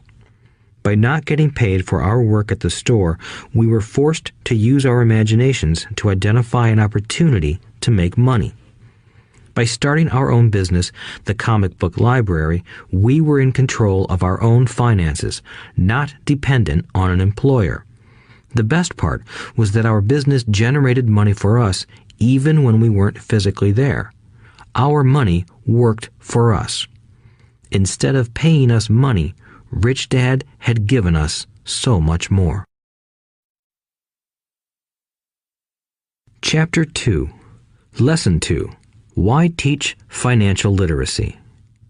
It's not how much money you make, it's how much money you keep. In 1990, Mike took over his father's empire and is, in fact, doing a better job than his dad did. We see each other once or twice a year on the golf course. He and his wife are wealthier than you can imagine. Rich Dad's empire is in great hands, and Mike is now grooming his son to take his place, as his dad had groomed us. In 1994, I retired at the age of 47, and my wife Kim was 37. Retirement does not mean not working. For us, it means that, barring unforeseen cataclysmic changes, we can work or not work, and our wealth grows automatically, staying ahead of inflation. Our assets are large enough to grow by themselves. It's like planting a tree. You water it for years, and then one day it doesn't need you anymore. Its roots are implanted deep enough. Then the tree provides shade for your enjoyment. Mike chose to run the empire, and I chose to retire. Whenever I speak to groups of people, they often ask what I would recommend that they do. How do I get started? Is there a book you would recommend? What should I do to prepare my children? What is your secret to success? How do I make millions? Whenever I hear one of these questions, I'm reminded of the following story. The Richest Businessmen. In 1923, a group of our greatest leaders and richest businessmen held a meeting at the Edgewater Beach Hotel in Chicago. Among them were Charles Schwab, head of the largest independent steel company; Samuel Insull, president of the world's largest utility; Howard Hobson, head of the largest gas company; Ivar Kruger, president of International Match Company, one of the world's largest companies at that time; Leon Fraser, president of the Bank of International Settlements; Richard Whitney, president of the New York Stock Exchange; Arthur Cotton and Jesse Livermore, two of the biggest stock speculators; and Albert Fall, a member of President Harding's cabinet. 25 years later, 9 of these titans ended their lives as follows. Schwab died penniless after living for 5 years on borrowed money. Insull died broke in a foreign land, and Kruger and Cotton also died broke. Hobson went insane. Whitney and Albert Fall were released from prison, and Fraser and Livermore committed suicide. I doubt if anyone can say what really happened to these men. If you look at the date, 1923, it was just before the 1929 market crash and the Great Depression, which I suspect had a great impact on these men and their lives. The point is this. Today, we live in times of greater and faster change than these men did. I suspect there will be many booms and busts in the coming years that will parallel the ups and downs these men faced. I am concerned that too many people are too focused on money and not on their greatest wealth, their education. If people are prepared to be flexible, keep an open mind, and learn, they will grow richer and richer despite tough changes. If they think money will solve problems, they will have a rough ride. Intelligence solves problems and produces money. Money without financial intelligence is money soon gone. Most people fail to realize that in life, it's not how much money you make, it's how much money you keep. We've all heard stories of lottery winners who are poor, then suddenly rich, and then poor again. They win millions, yet are soon back where they started. Or stories of professional athletes who at the age of 24 are earning millions, but are sleeping under a bridge 10 years later. I remember a story of a young basketball player who a year ago had millions. Today, at just 29, he claims his friends, attorney, and accountant took his money and he was forced to work at a car wash for minimum wage. He was fired from the car wash because he refused to take off his championship ring as he was wiping off the cars. His story made national news, and he is appealing his termination, claiming hardship and discrimination. He claims that the ring is all he has left, and if it was stripped away, he'll crumble. I know so many people who became instant millionaires, and while I am glad some people have become richer and richer, I caution them that in the long run, it's not how much money you make, it's how much you keep and how many generations you keep it. So when people ask, "Where do I get started?" or "Tell me how to get rich quick," they often are greatly disappointed with my answer. I simply say to them what my rich dad said to me when I was a little kid. If you want to be rich, you need to be financially literate. That idea was drummed into my head every time we were together. As I said, my educated dad stressed the importance of reading books, while my rich dad stressed the need to master financial literacy. If you are going to build the Empire State Building, the first thing you need to do is dig a deep hole and pour a strong foundation. If you are going to build a home in the suburbs, all you need to do is pour a 6-inch slab of concrete. Most people, in their drive to get rich, are trying to build an Empire State Building on a 6-inch slab. Our school system, created in the agrarian age, still believes in homes with no foundation. Dirt floors are still the rage, so kids graduate from school with virtually no financial foundation. One day, sleepless and deep in debt in suburbia, living the American dream, they decide that the answer to their financial problems is to find a way to get rich quick. Construction on the skyscraper begins. It goes up quickly, and soon, instead of the Empire State Building, we have the Leaning Tower of suburbia. The sleepless nights return. As for Mike and me in our adult years, both of our choices were possible because we were taught to pour a strong financial foundation when we were just kids. Accounting is possibly the most confusing, boring subject in the world, but if you want to be rich long term, it could be the most important subject. For Rich Dad, the question was how to take a boring and confusing subject and teach it to kids. The answer he found was to make it simple by teaching it in pictures. My rich dad poured a strong financial foundation for Mike and me. Since we were just kids, he created a simple way to teach us.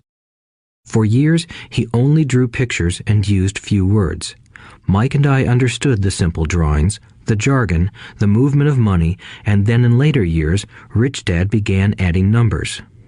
Today, Mike has gone on to master much more complex and sophisticated accounting analysis because he had to in order to run his empire.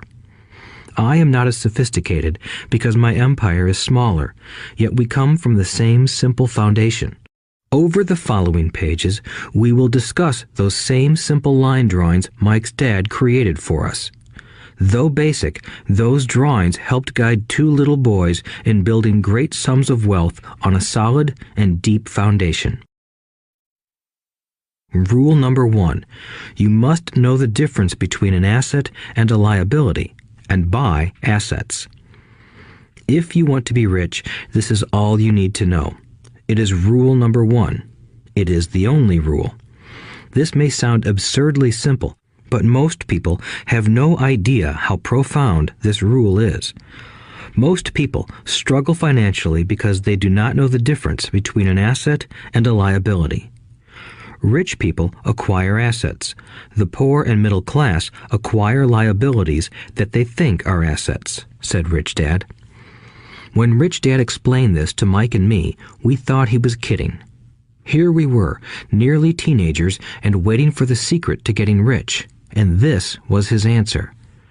It was so simple that we stopped for a long time to think about it. "What is an asset?" asked Mike.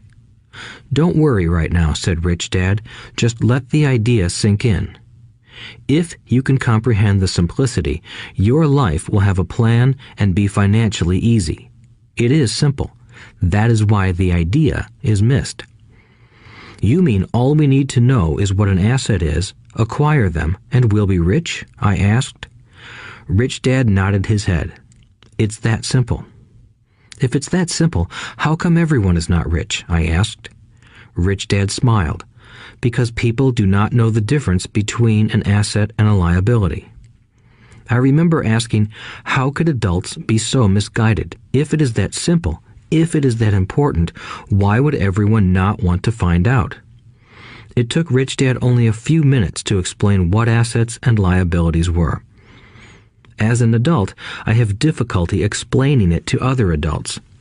The simplicity of the idea escapes them because they have been educated differently. They were taught by other educated professionals, such as bankers, accountants, real estate agents, financial planners, and so forth.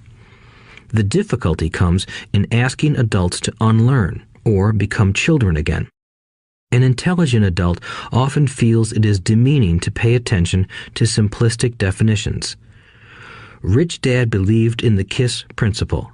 Keep it simple, stupid, or keep it super simple. So he kept it simple for us, and that made our financial foundation strong. So what causes the confusion? How could something so simple be so screwed up? Why would someone buy an asset that was really a liability? The answer is found in basic education. We focus on the word literacy and not financial literacy. What defines something to be an asset or a liability are not words. In fact, if you really want to be confused, look up the words asset and liability in the dictionary. I know the definition may sound good to a trained accountant, but for the average person, it makes no sense. But we adults are often too proud to admit that something does not make sense. To us young boys, Rich Dad said, "What defines an asset are not words, but numbers. And if you can't read the numbers, you can't tell an asset from a hole in the ground." In accounting, Rich Dad would say, it's not the numbers, but what the numbers are telling you. It's just like words. It's not the words, but the story the words are telling you. If you want to be rich, you've got to read and understand numbers. If I heard that once, I heard it 1,000 times from my rich dad. And I also heard the rich acquire assets and the poor and middle class acquire liabilities. Here is how to tell the difference between an asset and a liability. Most accountants and financial professionals do not agree with the definitions, but these simple drawings were the start of strong financial foundations for two young boys. An asset is something that puts money in my pocket. A liability is something that takes money out of my pocket. This is really all you need to know. If you want to be rich, simply spend your life buying assets. If you want to be poor or middle class, spend your life buying liabilities. Illiteracy, both in words and numbers, is the foundation of financial struggle. If people are having difficulties financially, there is something that they don't understand, either in words or numbers. The rich are rich because they are more literate in different areas than people who struggle financially. So if you want to be rich and maintain your wealth, it's important to be financially literate in words as well as numbers. Numbers alone mean little, just as words out of context mean little. It's the story that counts. In financial reporting, reading numbers is looking for the plot, the story of where the cash is flowing. In 80% of most families, the financial story paints a picture of hard work to get ahead. However, this effort is for naught because they spend their lives buying liabilities instead of assets. Everyone has living expenses, the need for food, shelter, and clothing. It is the cash flow that tells the story of how a person handles their money. The reason I started with the story of the richest men in America is to illustrate the flaw in believing that money will solve all problems. That is why I cringe whenever I hear people ask me how to get rich quicker or where they should start. I often hear, "I'm in debt, so I need to make more money." But more money will often not solve the problem. In fact, it may compound the problem. Money often makes obvious our tragic human flaws, putting a spotlight on what we don't know. That is why, all too often, a person who comes into a sudden windfall of cash, let's say an inheritance, a pay raise, or lottery winnings, soon returns to the same financial mess, if not worse than the mess they were in before.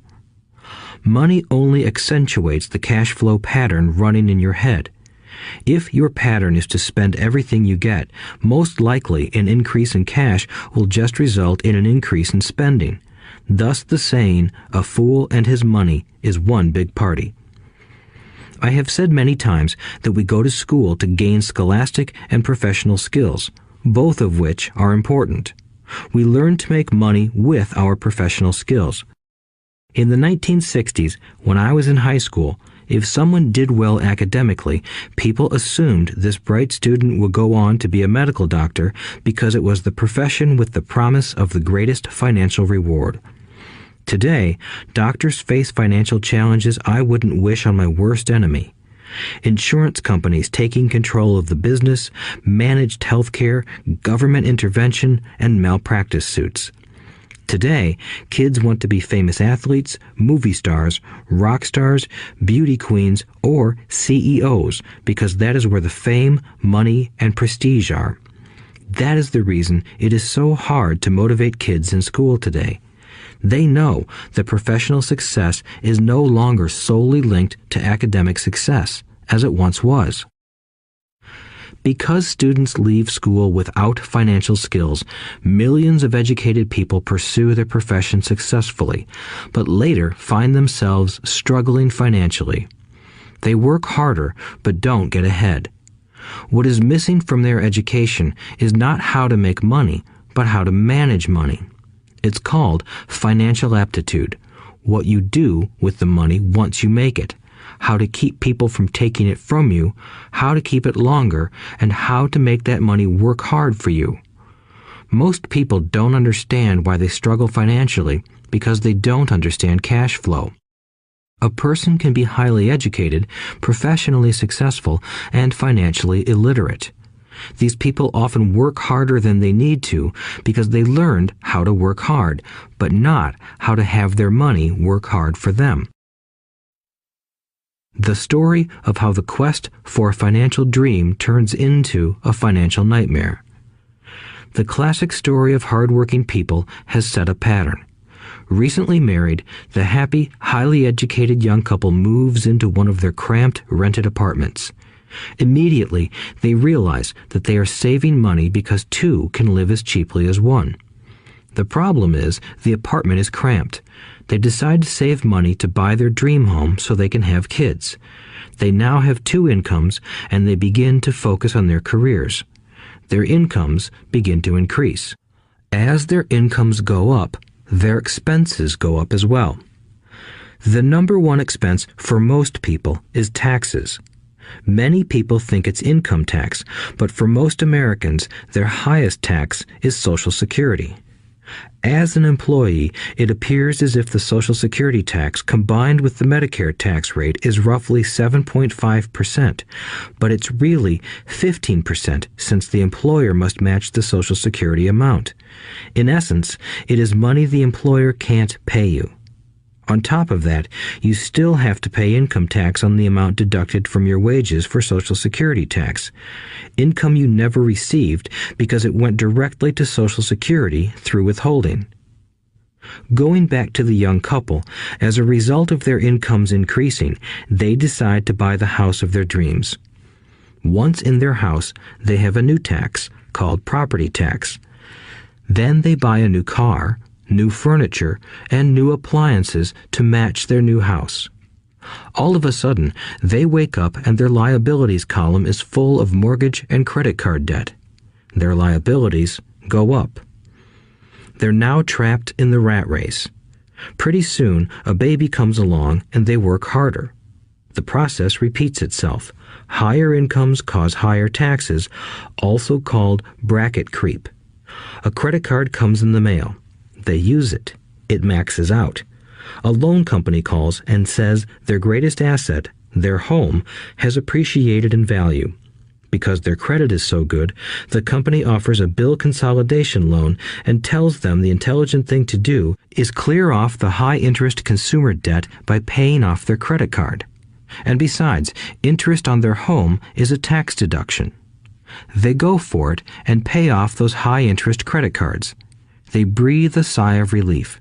Their credit cards are paid off.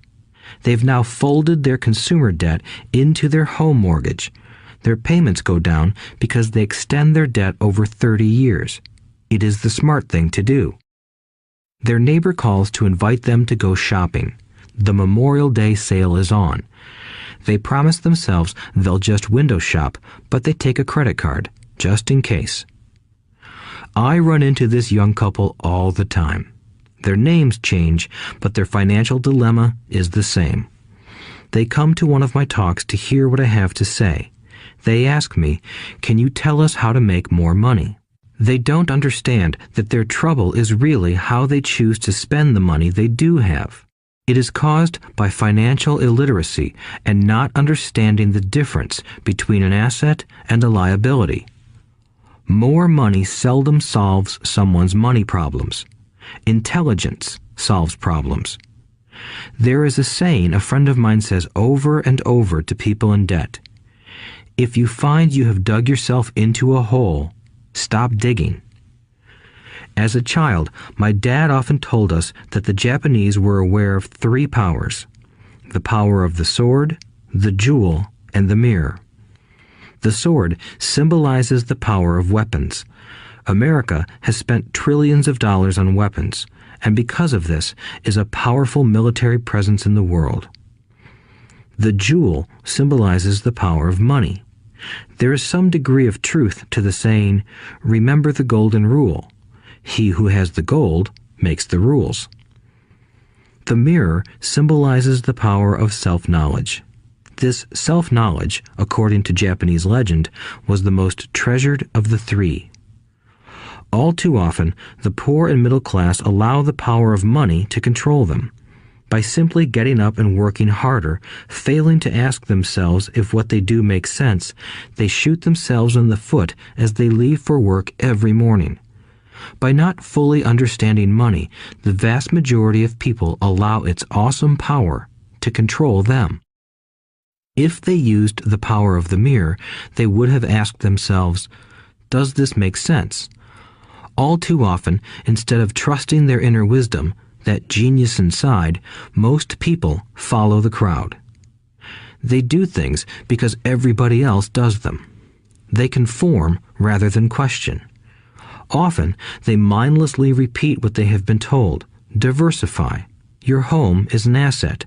Your home is your biggest investment. You get a tax break for going into greater debt. Get a safe job. Don't make mistakes. Don't take risks. It is said that the fear of public speaking is a fear greater than death for most people. According to psychiatrists, the fear of public speaking is caused by the fear of ostracism, the fear of standing out, the fear of criticism, the fear of ridicule, and the fear of being an outcast.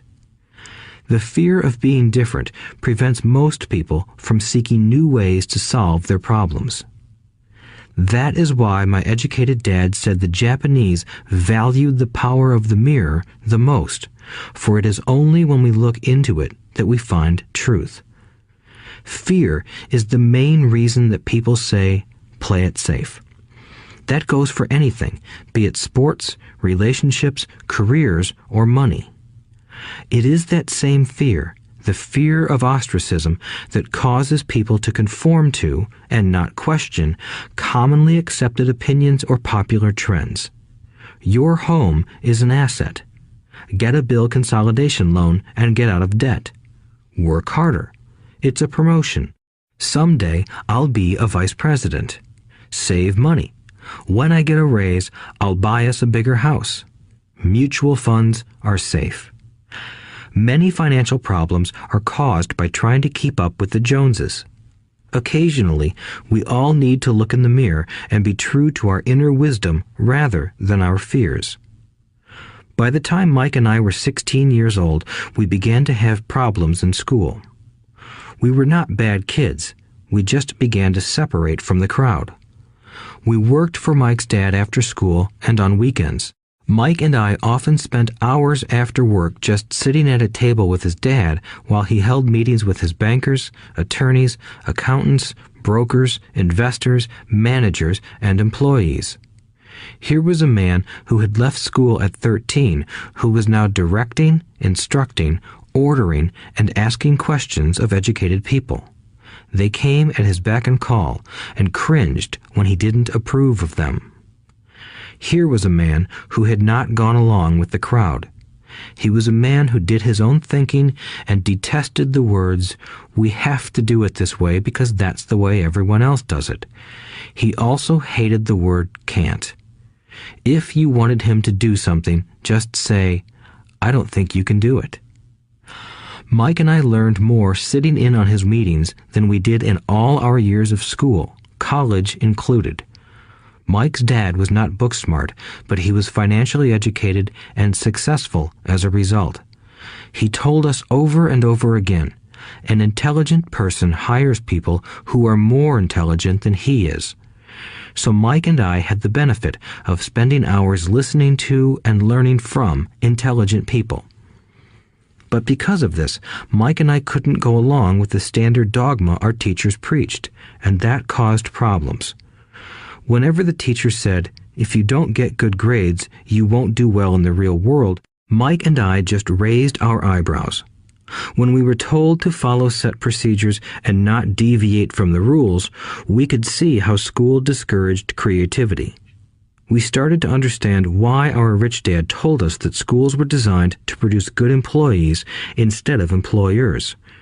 Occasionally, Mike or I would ask our teachers how what we studied was applicable to the real world, or why we never studied money and how it worked. To the latter question, we often got the answer that money was not important, that if we excelled in our education, the money would follow.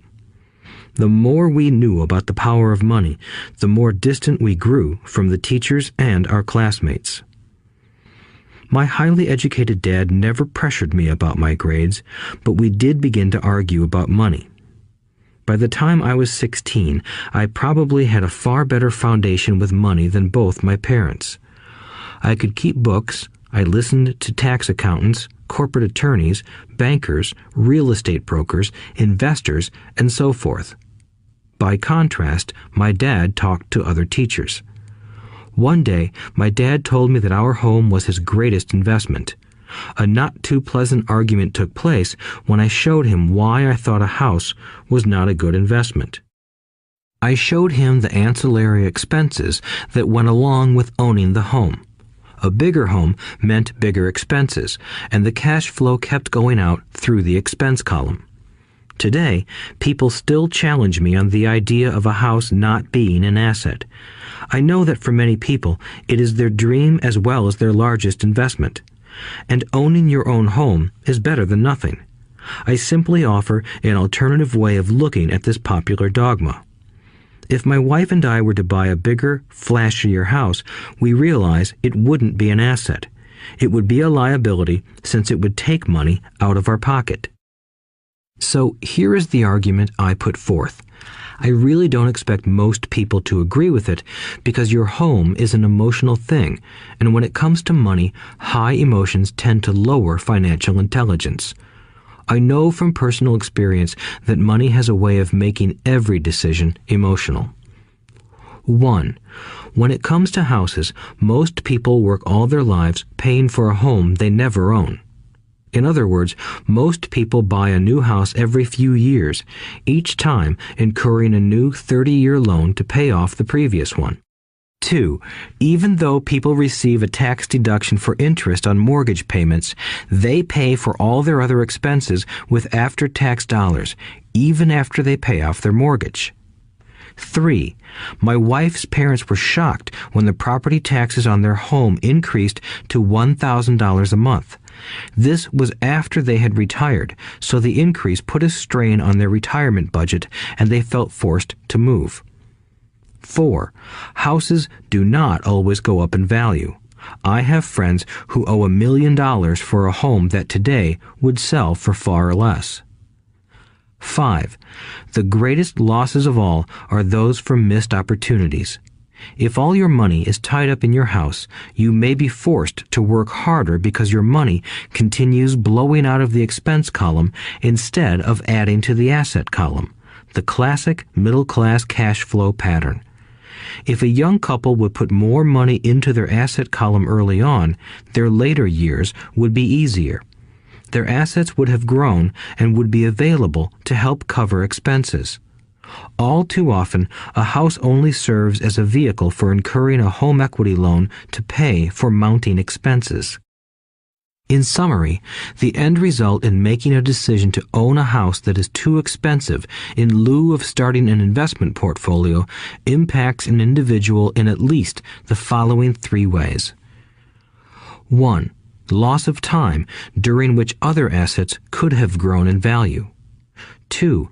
Loss of additional capital which could have been invested instead of paying for high maintenance expenses related directly to the home.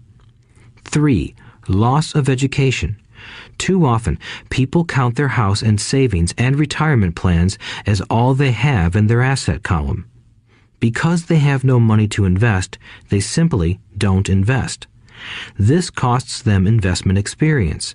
Most never become what the investment world calls a sophisticated investor. And the best investments are usually first sold to sophisticated investors, who then turn around and sell them to the people playing it safe. I am not saying don't buy a house. What I'm saying is that you should understand the difference between an asset and a liability. When I want a bigger house, I first buy assets that will generate the cash flow to pay for the house. My educated dad's personal financial statement best demonstrates the life of someone caught in the rat race. His expenses match his income, never allowing him enough left over to invest in assets. As a result, his liabilities are larger than his assets. Why the rich get richer. A review of my rich dad's financial statement shows why the rich get richer.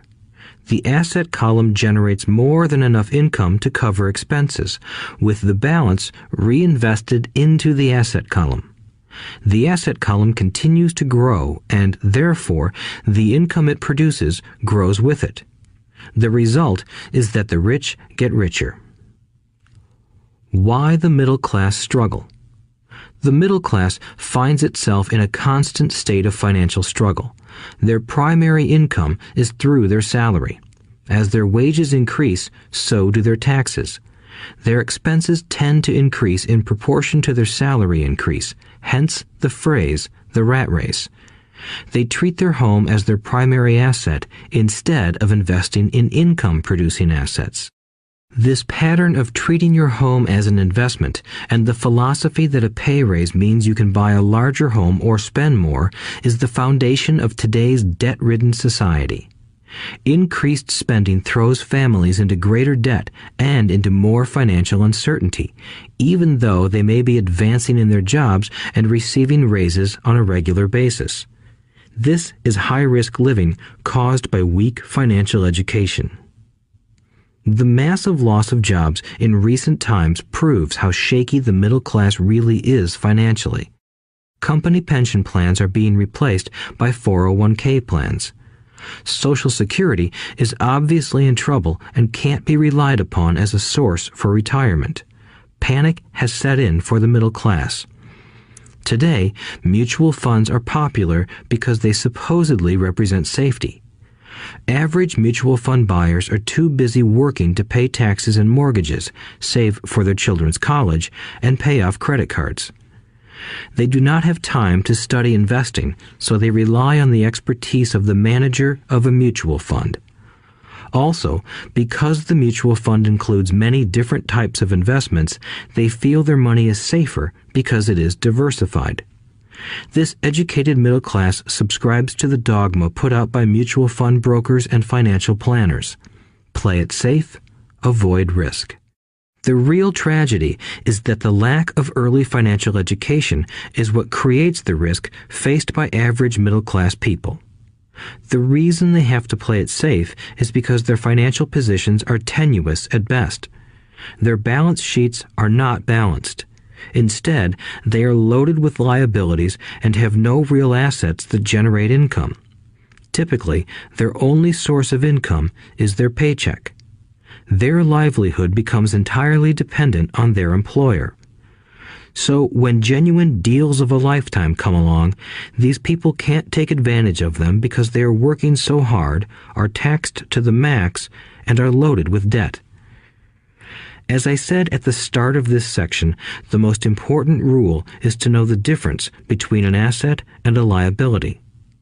Once you understand the difference, concentrate your efforts on buying income-generating assets. That's the best way to get started on a path to becoming rich. Keep doing that and your asset column will grow. Keep liabilities and expenses down so more money is available to continue pouring into the asset column. Soon, the asset base will be so deep that you can afford to look at more speculative investments. Investments that may have returns of 100% to infinity. $5,000 investments that are soon turned into $1 million or more. Investments that the middle class calls too risky. The investment is not risky for the financially literate. As an employee who is also a homeowner, your working efforts are generally as follows. 1.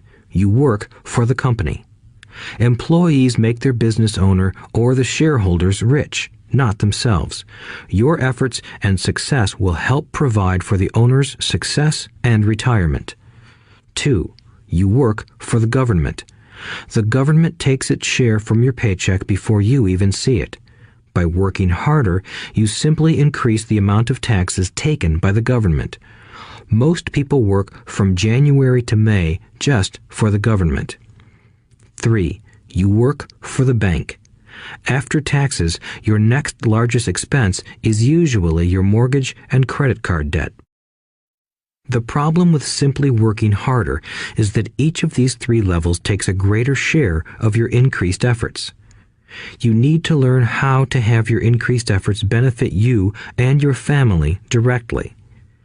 Once you have decided to concentrate on minding your own business, focusing your efforts on acquiring assets instead of a bigger paycheck, how do you set your goals? Most people must keep their job and rely on their wages to fund their acquisition of assets. As their assets grow, how do they measure the extent of their success? When does someone know that they are rich, that they have wealth? As well as having my own definitions for assets and liabilities, I also have my own definition for wealth. Actually, I borrowed it from a man named R. Buckminster Fuller. Some call him a quack, and others call him a genius. Years ago, he got architects buzzing because he applied for a patent for something he called a geodesic dome. But in the application, Fuller also said something about wealth. It was pretty confusing at first, but after reading it, it began to make some sense. Wealth is a person's ability to survive so many number of days forward, or, if I stopped working today, how long could I survive? Unlike net worth, the difference between your assets and liabilities, which is often filled with a person's expensive junk and opinions of what things are worth, this definition creates the possibility for developing a truly accurate measurement. I could now measure and know where I was in terms of my goal to become financially independent. Although net worth often includes non-cash producing assets, like stuff you bought that now sits in your garage, wealth measures how much money your money is making and, therefore, your financial survivability. Wealth is the measure of the cash flow from the asset column compared with the expense column. Let's use an example. Let's say I have cash flow from my asset column of $1,000 a month, and I have monthly expenses of $2,000 a month. What is my wealth? Let's go back to Buckminster Fuller's definition. Using his definition, how many days forward can I survive? Assuming a 30-day month, I have enough cash flow for half a month. When I achieve $2,000 a month cash flow from my assets, then I will be wealthy. So, while I'm not yet rich, I am wealthy. I now have income generated from assets each month that fully cover my monthly expenses. If I want to increase my expenses, I first must increase my cash flow to maintain this level of wealth. Also note that it is at this point that I'm no longer dependent on my wages. I have focused on and been successful in building an asset column that has made me financially independent. If I quit my job today, I would be able to cover my monthly expenses with the cash flow from my assets. My next goal would be to have the excess cash flow from my assets reinvested into the asset column. The more money that goes into my asset column, the more my asset column grows. The more my assets grow, the more my cash flow grows. And as long as I keep my expenses less than the cash flow from these assets, I grow richer with more and more income from sources other than my physical labor. As this reinvestment process continues, I am well on my way to becoming rich. Just remember this simple observation. The rich buy assets. The poor only have expenses. The middle class buy liabilities they think are assets. So how do I start minding my own business? What is the answer? Listen to the founder of McDonald's in the next chapter. Chapter 3. Lesson 3. Mind your own business. The rich focus on their asset columns while everyone else focuses on their income statements. In 1974, Ray Kroc, the founder of McDonald's, was asked to speak to the MBA class at the University of Texas at Austin. A friend of mine was a student in that MBA class.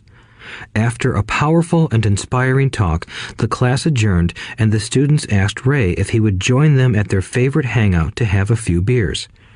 Ray graciously accepted. "What business am I in?" Ray asked once the group had all their beers in hand. Everyone laughed, my friend said. Most of the MBA students thought Ray was just fooling around. No one answered, so Ray asked again. "What business do you think I'm in?" The students laughed again, and finally one brave soul yelled out, "Ray, who in the world doesn't know that you're in the hamburger business?" Ray chuckled. "That's what I thought you would say." He paused and then quickly added, "Ladies and gentlemen, I'm not in the hamburger business. My business is real estate." As my friend tells the story, Ray spent a good amount of time explaining his viewpoint. In his business plan, Ray knew that the primary business focus was to sell hamburger franchises, but what he never lost sight of was the location of each franchise. He knew that the land and its location were the most significant factors in the success of each franchise. Basically, the person who bought the franchise was also buying the real estate under the franchise for Ray Kroc's organization. Today, McDonald's is the largest single owner of real estate in the world, owning even more than the Catholic Church. McDonald's owns some of the most valuable intersections and street corners in America and around the globe. My friend considers this as one of the most important lessons in his life. Today, he owns car washes, but his business is the real estate under those car washes. The previous chapter presented that most people work for everyone but themselves. They work first for the owners of the company, then for the government through taxes, and finally for the bank that owns their mortgage. When I was a young boy, we did not have a McDonald's nearby. Yet my rich dad was responsible for teaching Mike and me the same lesson that Ray Kroc talked about at the University of Texas. It is secret number 3 of the rich. The secret is mind your own business. Financial struggle is often directly the result of people working all their lives for someone else. Many people will simply have nothing at the end of their working days to show for their efforts. Our current educational system focuses on preparing today's youth to get good jobs by developing scholastic skills. Their lives will revolve around their wages or, as described earlier, their income column. Many will study further to become engineers, scientists, cooks, police officers, artists, writers, and so on.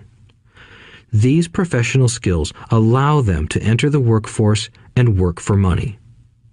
But there is a big difference between your profession and your business. Often I ask people, "What is your business?" And they will say, "Oh, I'm a banker."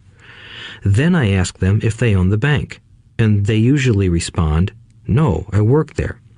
In that instance, they have confused their profession with their business. Their profession may be a banker, but they still need their own business. A problem with school is that you often become what you study. So if you study cooking, you become a chef. If you study the law, you become an attorney. And a study of auto mechanics makes you a mechanic. The mistake in becoming what you study is that too many people forget to mind their own business. They spend their lives minding someone else's business and making that person rich. To become financially secure, a person needs to mind their own business. Your business revolves around your asset column, not your income column.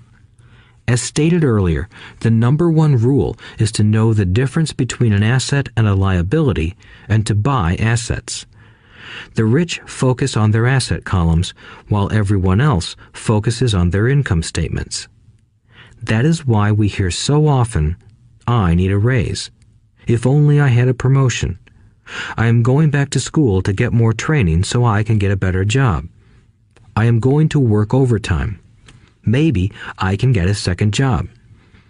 In some circles, these are sensible ideas, but you are still not minding your own business. These ideas all still focus on the income column and will only help a person become more financially secure if the additional money is used to purchase income-generating assets. The primary reason the majority of the poor and middle class are fiscally conservative, which means I can't afford to take risks, is that they have no financial foundation. They have to cling to their jobs and play it safe. When downsizing became the in thing to do, millions of workers found out their largest so-called asset, their home, was eating them alive. Their asset was costing them money every month. Their car, another asset, was eating them alive. The golf clubs in the garage that cost $1,000 were not worth $1,000 anymore. Without job security, they had nothing to fall back on. What they thought were assets could not help them survive in a time of financial crisis. I assume most of us have filled out a credit application to buy a house or a car. It's always interesting to look at the net worth section because of what accepted banking and accounting practices allow a person to count as assets. One day when I wanted a loan, my financial position did not look too good. So I added my new golf clubs, my art collection, books, electronics, Armani suits, wristwatches, shoes, and other personal effects to boost the number in the asset column. But I was turned down because I had too much investment real estate. The loan committee didn't like that I made so much money from rent. They wanted to know why I did not have a normal job with a salary. They did not question the Armani suits, golf clubs, or art collection. Life is sometimes tough when you do not fit the standard profile. I cringe every time I hear someone say to me that their net worth is $1 million or $100,000 or whatever. One of the main reasons net worth is not accurate is simply because the moment you begin selling your assets, you are taxed for any gains. So many people have put themselves in deep financial trouble when they run short of income. To raise cash, they sell their assets, but their personal assets can generally be sold for only a fraction of the value that is listed on their personal balance sheet. Or, if there is a gain on the sale of the assets, they are taxed on the gain. So again, the government takes its share, thus reducing the amount available to help them out of debt. That is why I say someone's net worth is often worth less than they think. Start minding your own business. Keep your daytime job, but start buying real assets, not liabilities or personal effects that have no real value once you get them home. A new car loses nearly 25% of the price you pay for it the moment you drive it off the lot. It is not a true asset even if your banker lets you list it as one. My $400 new titanium driver was worth $150 the moment I teed off. Keep expenses low, reduce liabilities, and diligently build a base of solid assets. For young people who have not yet left home, it is important for parents to teach them the difference between an asset and a liability. Get them to start building a solid asset column before they leave home, get married, buy a house, have kids, and get stuck in a risky financial position, clinging to a job and buying everything on credit. I see so many young couples who get married and trap themselves into a lifestyle that will not let them get out of debt for most of their working years. For many people, just as the last child leaves home, the parents realize they have not adequately prepared for retirement and they begin to scramble to put some money away. Then their own parents become ill and they find themselves with new responsibilities. So, what kind of assets am I suggesting that you or your children acquire? In my world, real assets fall into the following categories. Businesses that do not require my presence. I own them, but they are managed or run by other people. If I have to work there, it's not a business. It becomes my job. Stocks, bonds, income-generating real estate, notes, IOUs, royalties from intellectual property such as music, scripts, and patents. Anything else that has value, produces income, or appreciates, and has a ready market. As a young boy, my educated dad encouraged me to find a safe job, but my rich dad encouraged me to begin acquiring assets that I loved. If you don't love it, you won't take care of it. I collect real estate simply because I love buildings and land.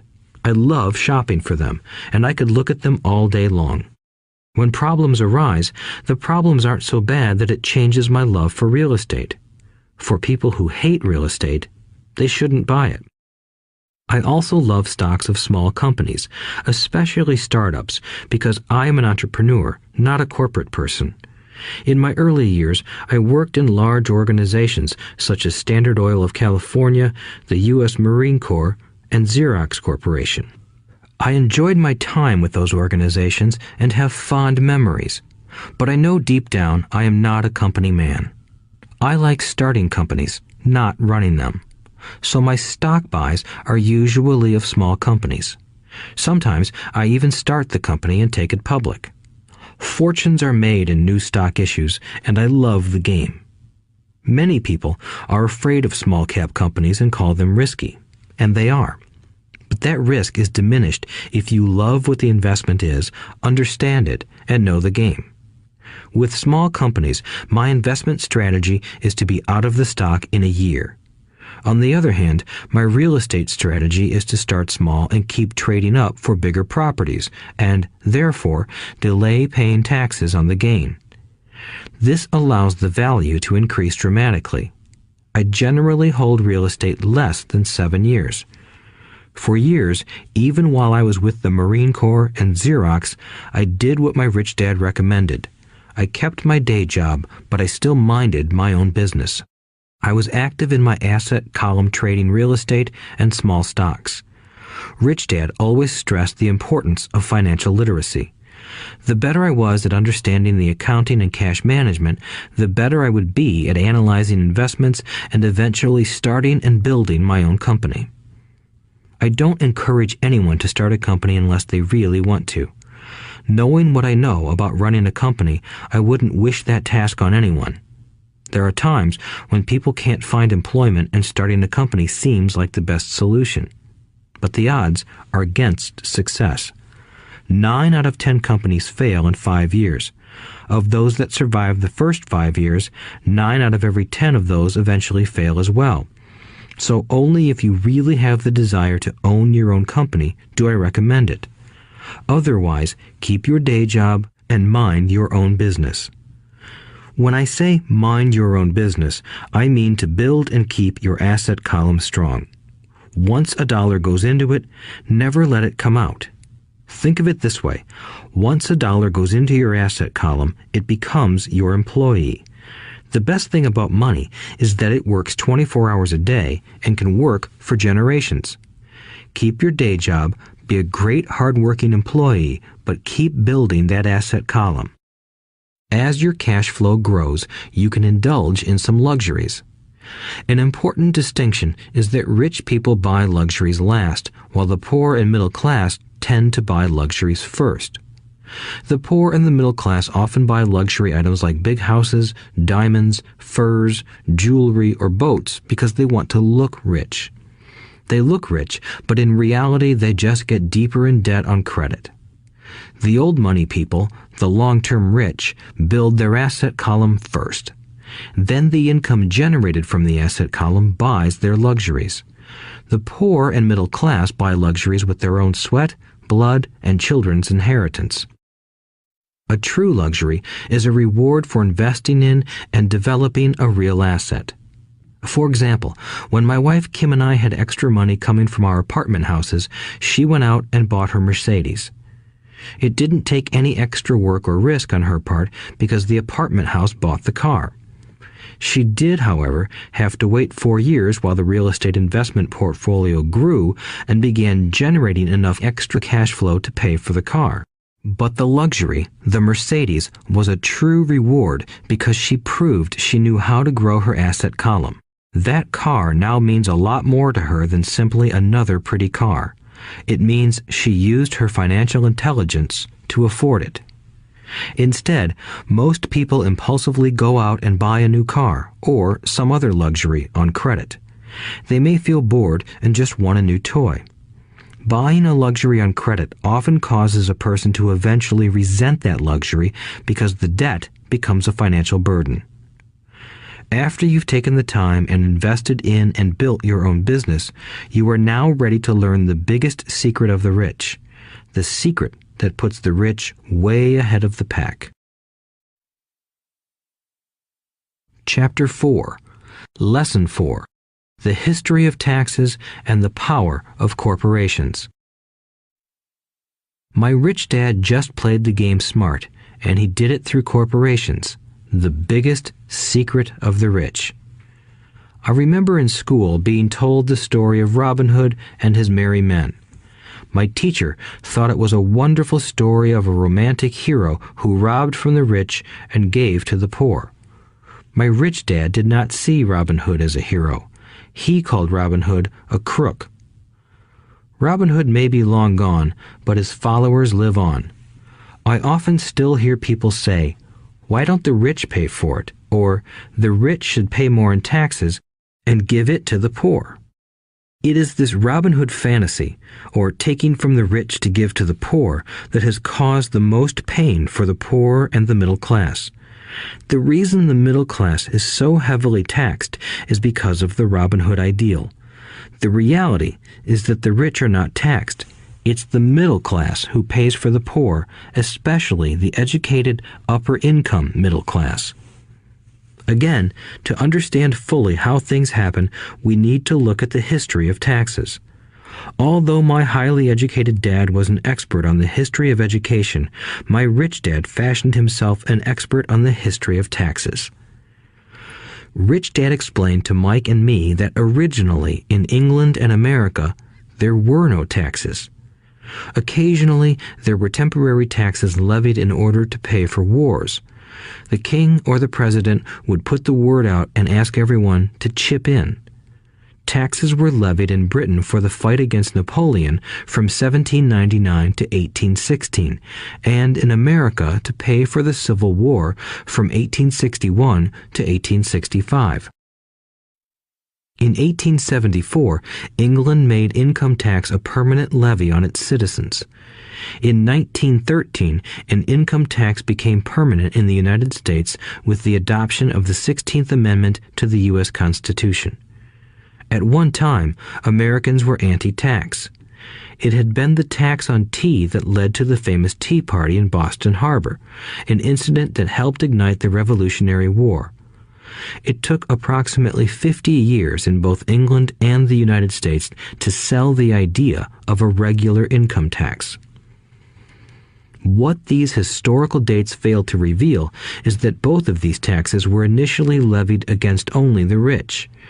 It was this point that Rich Dad wanted Mike and me to understand. He explained that the idea of taxes was made popular and accepted by the majority by telling the poor and the middle class that taxes were created only to punish the rich. This is how the masses voted for the law, and it became constitutionally legal. Although it was intended to punish the rich, in reality it wound up punishing the very people who voted for it, the poor and middle class. Once government got a taste of money, its appetite grew, said Rich Dad. Your dad and I are exactly opposite. He's a government bureaucrat, and I am a capitalist.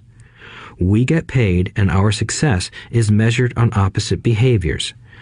He gets paid to spend money and hire people. The more he spends and the more people he hires, the larger his organization becomes. In the government, a large organization is a respected organization.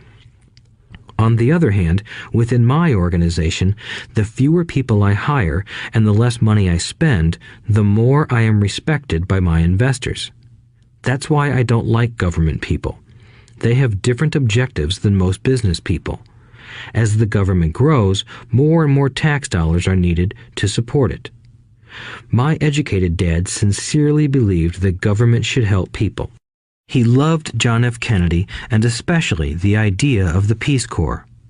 He loved the idea so much that both he and my mom worked for the Peace Corps, training volunteers to go to Malaysia, Thailand, and the Philippines. He always strived for additional grants and budget increases so he could hire more people, both in his job with the Education Department and in the Peace Corps. From the time I was about 10 years old, I would hear from my rich dad that government workers were a pack of lazy thieves, and from my poor dad, I would hear how the rich were greedy crooks who should be made to pay more taxes. Both sides had valid points. It was difficult to go to work for one of the biggest capitalists in town and come home to a father who was a prominent government leader. It was not easy to know which dad to believe. Yet, when you study the history of taxes, an interesting perspective emerges. As I said, the passage of taxes was only possible because the masses believed in the Robin Hood theory of economics. Take from the rich and give to everyone else. The problem was that the government's appetite for money was so great that taxes soon needed to be levied on the middle class, and from there it kept trickling down. However, the rich saw an opportunity because they don't play by the same set of rules. The rich knew about corporations, which became popular in the days of sailing ships. The rich created the corporation as a vehicle to limit their risk to the assets of each voyage. The rich put their money into a corporation to finance the voyage. The corporation would then hire a crew to sail to the New World to look for treasure. If the ship was lost, the crew lost their lives, but the loss to the rich would be limited only to the money they invested for that particular voyage. It is the knowledge of the legal corporate structure that really gives the rich a vast advantage over the poor and middle class. Having two fathers teaching me, one a socialist and the other a capitalist, I quickly began to realize that the philosophy of the capitalist made more financial sense to me. It seemed to me that the socialists ultimately penalized themselves due to their lack of financial education. No matter what the take from the rich crowd came up with, the rich always found a way to outsmart them.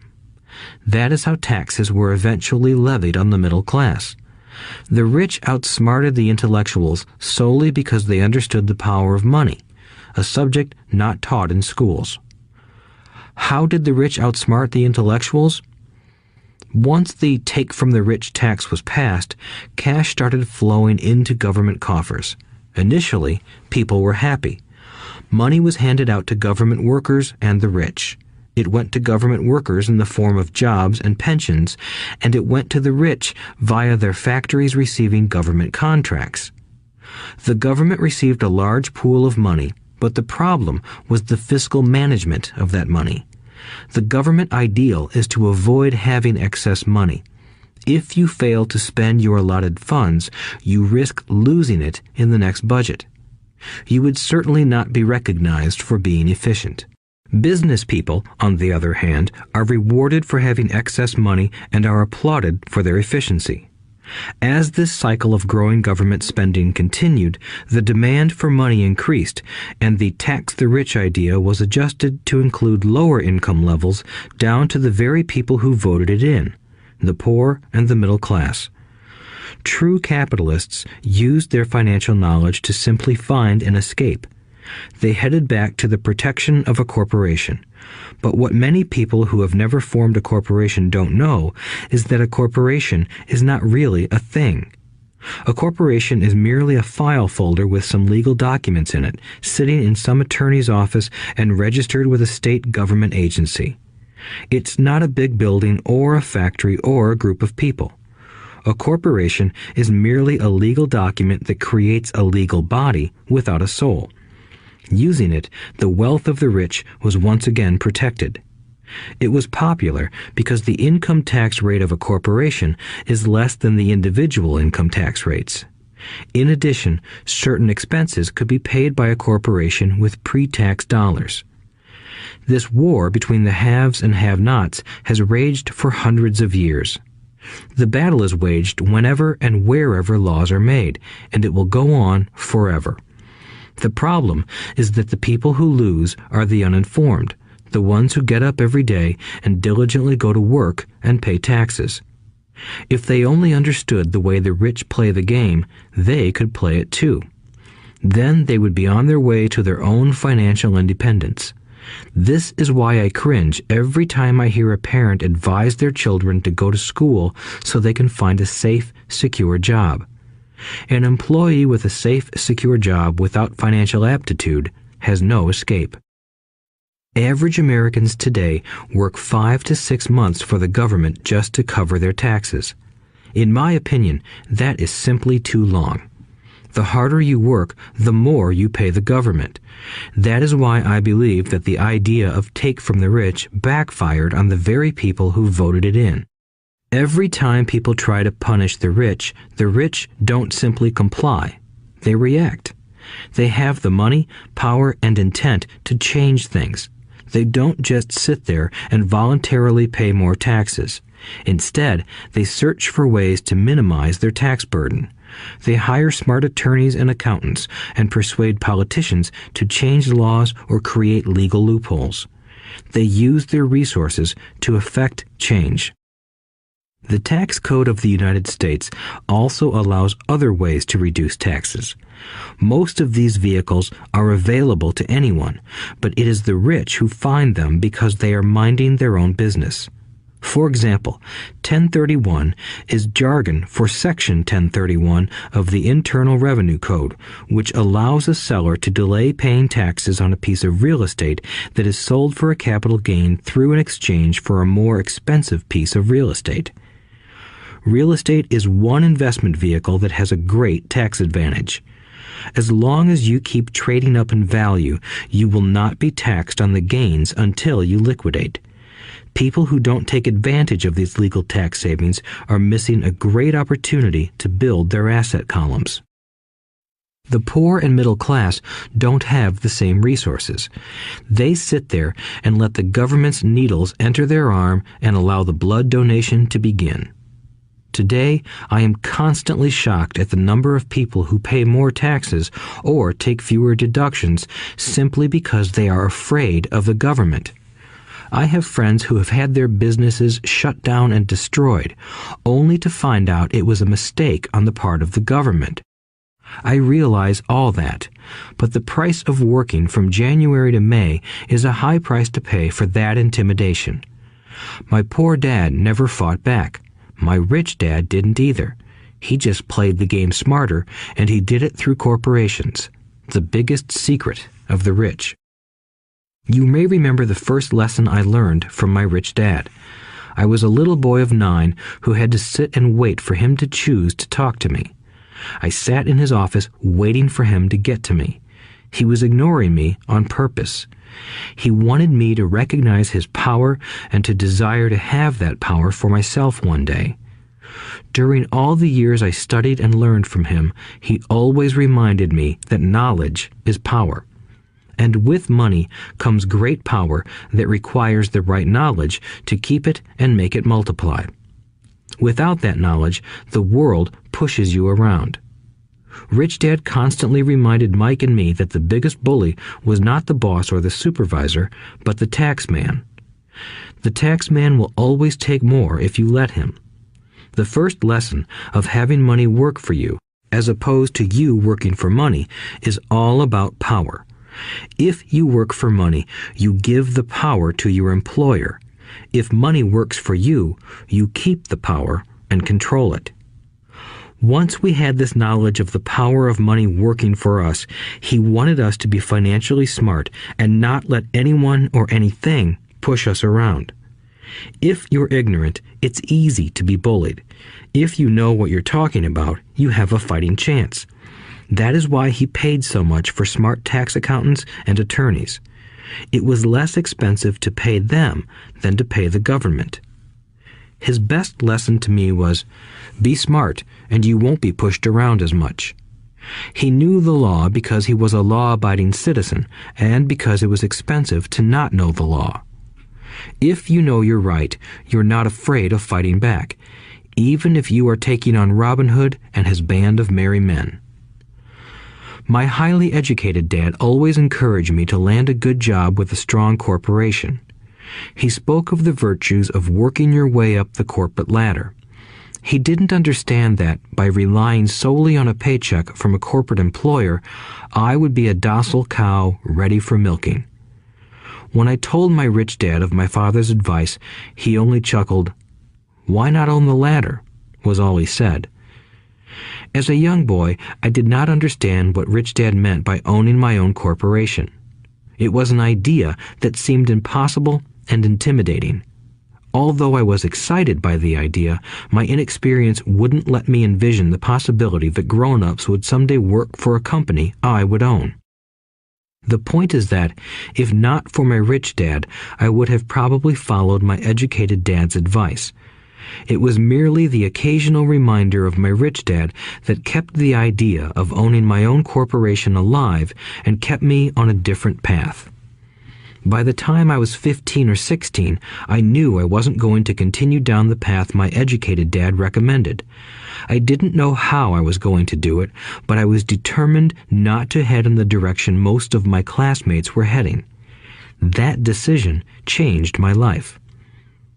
It was not until my mid-20s that my rich dad's advice began to make more sense to me.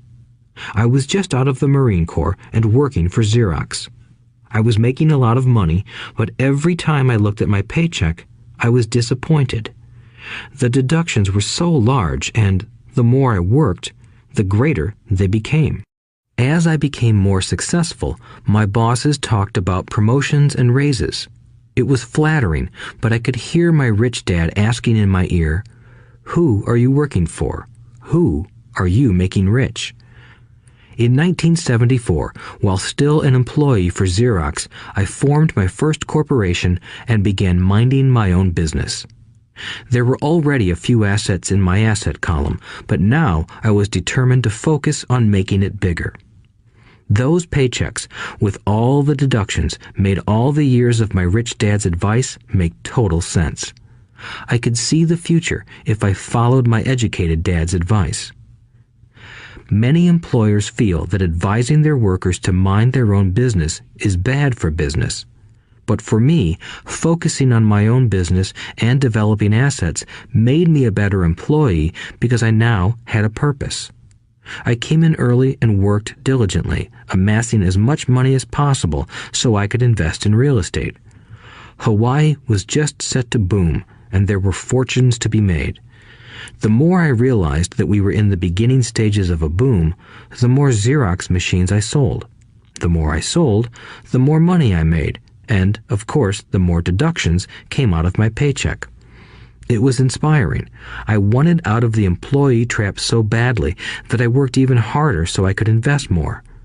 By 1978, I was consistently one of the top 5 salespeople at the company.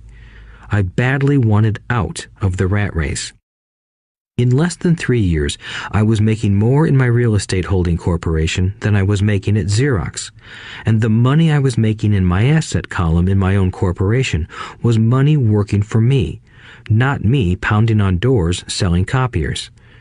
My rich dad's advice made much more sense. Soon, the cash flow from my properties were so strong that my company bought me my first Porsche. My fellow Xerox salespeople thought I was spending my commissions. I wasn't. I was investing my commissions in assets. My money was working hard to make more money. Each dollar in my asset column was a great employee, working hard to make more employees and buy the boss a new Porsche with before-tax dollars. I began to work harder for Xerox. The plan was working, and my Porsche was the proof. By using the lessons I learned from my rich dad, I was able to get out of the proverbial rat race at an early age. It was made possible because of the strong financial knowledge I had acquired through Rich Dad's lessons. Without this financial knowledge, which I call financial intelligence or financial IQ, my road to financial independence would have been much more difficult. I now teach others in the hope that I may share my knowledge with them.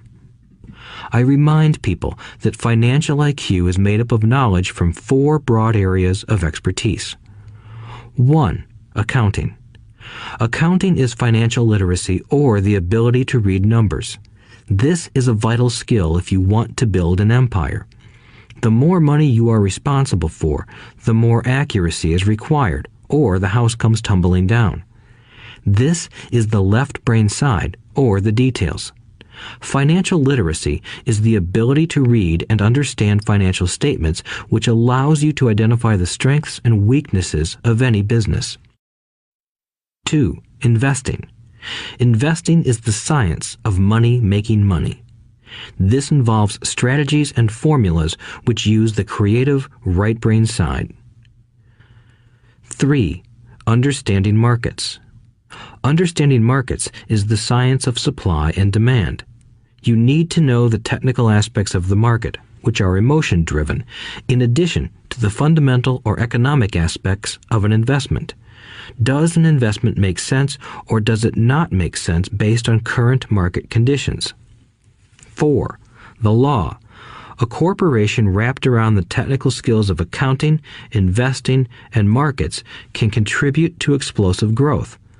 A person who understands the tax advantages and protections provided by a corporation can get rich so much faster than someone who is an employee or a small business sole proprietor. It's like the difference between someone walking and someone flying. The difference is profound when it comes to long-term wealth. Tax advantages. A corporation can do many things that an employee cannot, like pay expenses before paying taxes. That is a whole area of expertise that is very exciting. Employees earn and get taxed and then try to live on what is left. A corporation earns, spends everything it can, and is taxed on anything that is left. It's one of the biggest legal tax loopholes that the rich use. They're easy to set up and are not expensive if you own investments that are producing good cash flow. For example, by owning your own corporation, your vacations can be board meetings in Hawaii. Car payments, insurance, repairs, and health club memberships are company expenses. Most restaurant meals are partial expenses and on. But it's done legally with pre-tax dollars. Protection from lawsuits. We live in a litigious society. Everybody wants a piece of your action. The rich hide much of their wealth using vehicles such as corporations and trusts to protect their assets from creditors. When someone sues a wealthy individual, they are often met with layers of legal protection and often find that the wealthy person actually owns nothing. They control everything, but own nothing. The poor and middle class try to own everything and lose it to the government or to fellow citizens who like to sue the rich. They learned it from the Robin Hood story. Take from the rich and give it to the poor. It is not the purpose of this audiobook to go into the specifics of owning a corporation.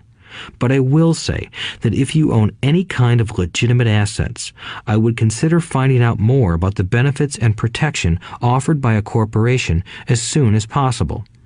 There are many books written on the subject that will detail the benefits and even walk you through the steps necessary to set up a corporation. Garrett Sutton's books on corporations provide wonderful insight into the power of personal corporations. Financial IQ is actually the synergy of many skills and talents. I would say it is the combination of the 4 technical skills listed above that make up basic financial intelligence. If you aspire to great wealth, it is the combination of these skills that will greatly amplify your financial intelligence. In summary, business owners with corporations 1. Earn, 2. Spend, 3. Pay taxes. Employees who work for corporations 1. Earn, 2. Pay taxes, 3. Spend. As part of your overall financial strategy, I recommend that you learn about the protection that legal entities can provide for businesses and assets. Chapter 5. Lesson 5. The rich invent money.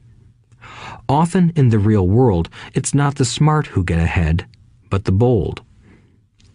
Last night, I took a break from writing and watched a TV program on the history of a young man named Alexander Graham Bell. Bell had just patented his telephone and was having growing pains because the demand for his new invention was so strong. Needing a bigger company, he then went to the giant at that time, Western Union, and asked them if they would buy his patent and his tiny company. He wanted $100,000 for the whole package. The president of Western Union scoffed at him and turned him down, saying the price was ridiculous. The rest is history. A multi-billion-dollar industry emerged, and AT&T was born. The evening news came on right after the story of Alexander Graham Bell. On the news was a story of another downsizing at a local company. The workers were angry and complained that the company ownership was unfair. A terminated manager of about 45 years of age had his wife and 2 babies at the plant and was begging the guards to let him talk to the owners to ask if they would reconsider his termination. He had just bought a house and was afraid of losing it. The camera focused in on his pleading for all the world to see. Needless to say, it held my attention. I have been teaching professionally since 1984. It has been a great experience and a rewarding one. It is also a disturbing profession, for I have taught thousands of individuals, and I see one thing in common in all of us, myself included. We all have tremendous potential, and we all are blessed with gifts. Yet the one thing that holds all of us back is some degree of self-doubt. It is not so much the lack of technical information that holds us back, but more the lack of self-confidence. Some are more affected than others. Once we leave school, most of us know that it is not so much a matter of college degrees or good grades that count. In the real world, outside of academics, something more than just grades is required. I have heard it called many things: guts, chutzpah, balls, audacity, bravado, cunning, daring, tenacity, and brilliance. This factor, whatever it is labeled, ultimately decides one's future much more than school grades do. Inside each of us is one of these brave, brilliant, and daring characters. There is also the flip side of that character, people who could get down on their knees and beg if necessary. After a year in Vietnam as a Marine Corps pilot, I got to know both of those characters inside of me intimately. One is not better than the other. Yet, as a teacher, I recognized that it was excessive fear and self-doubt that were the greatest detractors of personal genius. It broke my heart to see students know the answers, yet lack the courage to act on the answer. Often in the real world, it's not the smart who get ahead, but the bold. In my personal experience, your financial genius requires both technical knowledge as well as courage. If fear is too strong, the genius is suppressed. In my classes, I strongly urge students to learn to take risks, to be bold, and to let their genius convert that fear into power and brilliance. It works for some and just terrifies others. I have come to realize that for most people, when it comes to the subject of money, they would rather play it safe. I have had to field questions such as, why take risks? Why should I bother developing my financial IQ? Why should I become financially literate? And I answer, just to have more options. There are huge changes up ahead. In the coming years, there will be more people just like the young inventor Alexander Graham Bell. There will be 100 people like Bill Gates and hugely successful companies like Microsoft created every year all over the world. And there will also be many more bankruptcies, layoffs, and downsizings. So why bother developing your financial IQ? No one can answer that but you. Yet I can tell you why I myself do it. I do it because it is the most exciting time to be alive. I'd rather be welcoming change than dreading change. I'd rather be excited about making millions than worrying about not getting a raise. This period we are in now is a most exciting time, unprecedented in our world's history. Generations from now, people will look back at this period of time and remark at what an exciting era it must have been. It was the death of the old and birth of the new. It was full of turmoil, and it was exciting. So why bother developing your financial IQ? Because if you do, you will prosper greatly. And if you don't, this period of time will be a frightening one.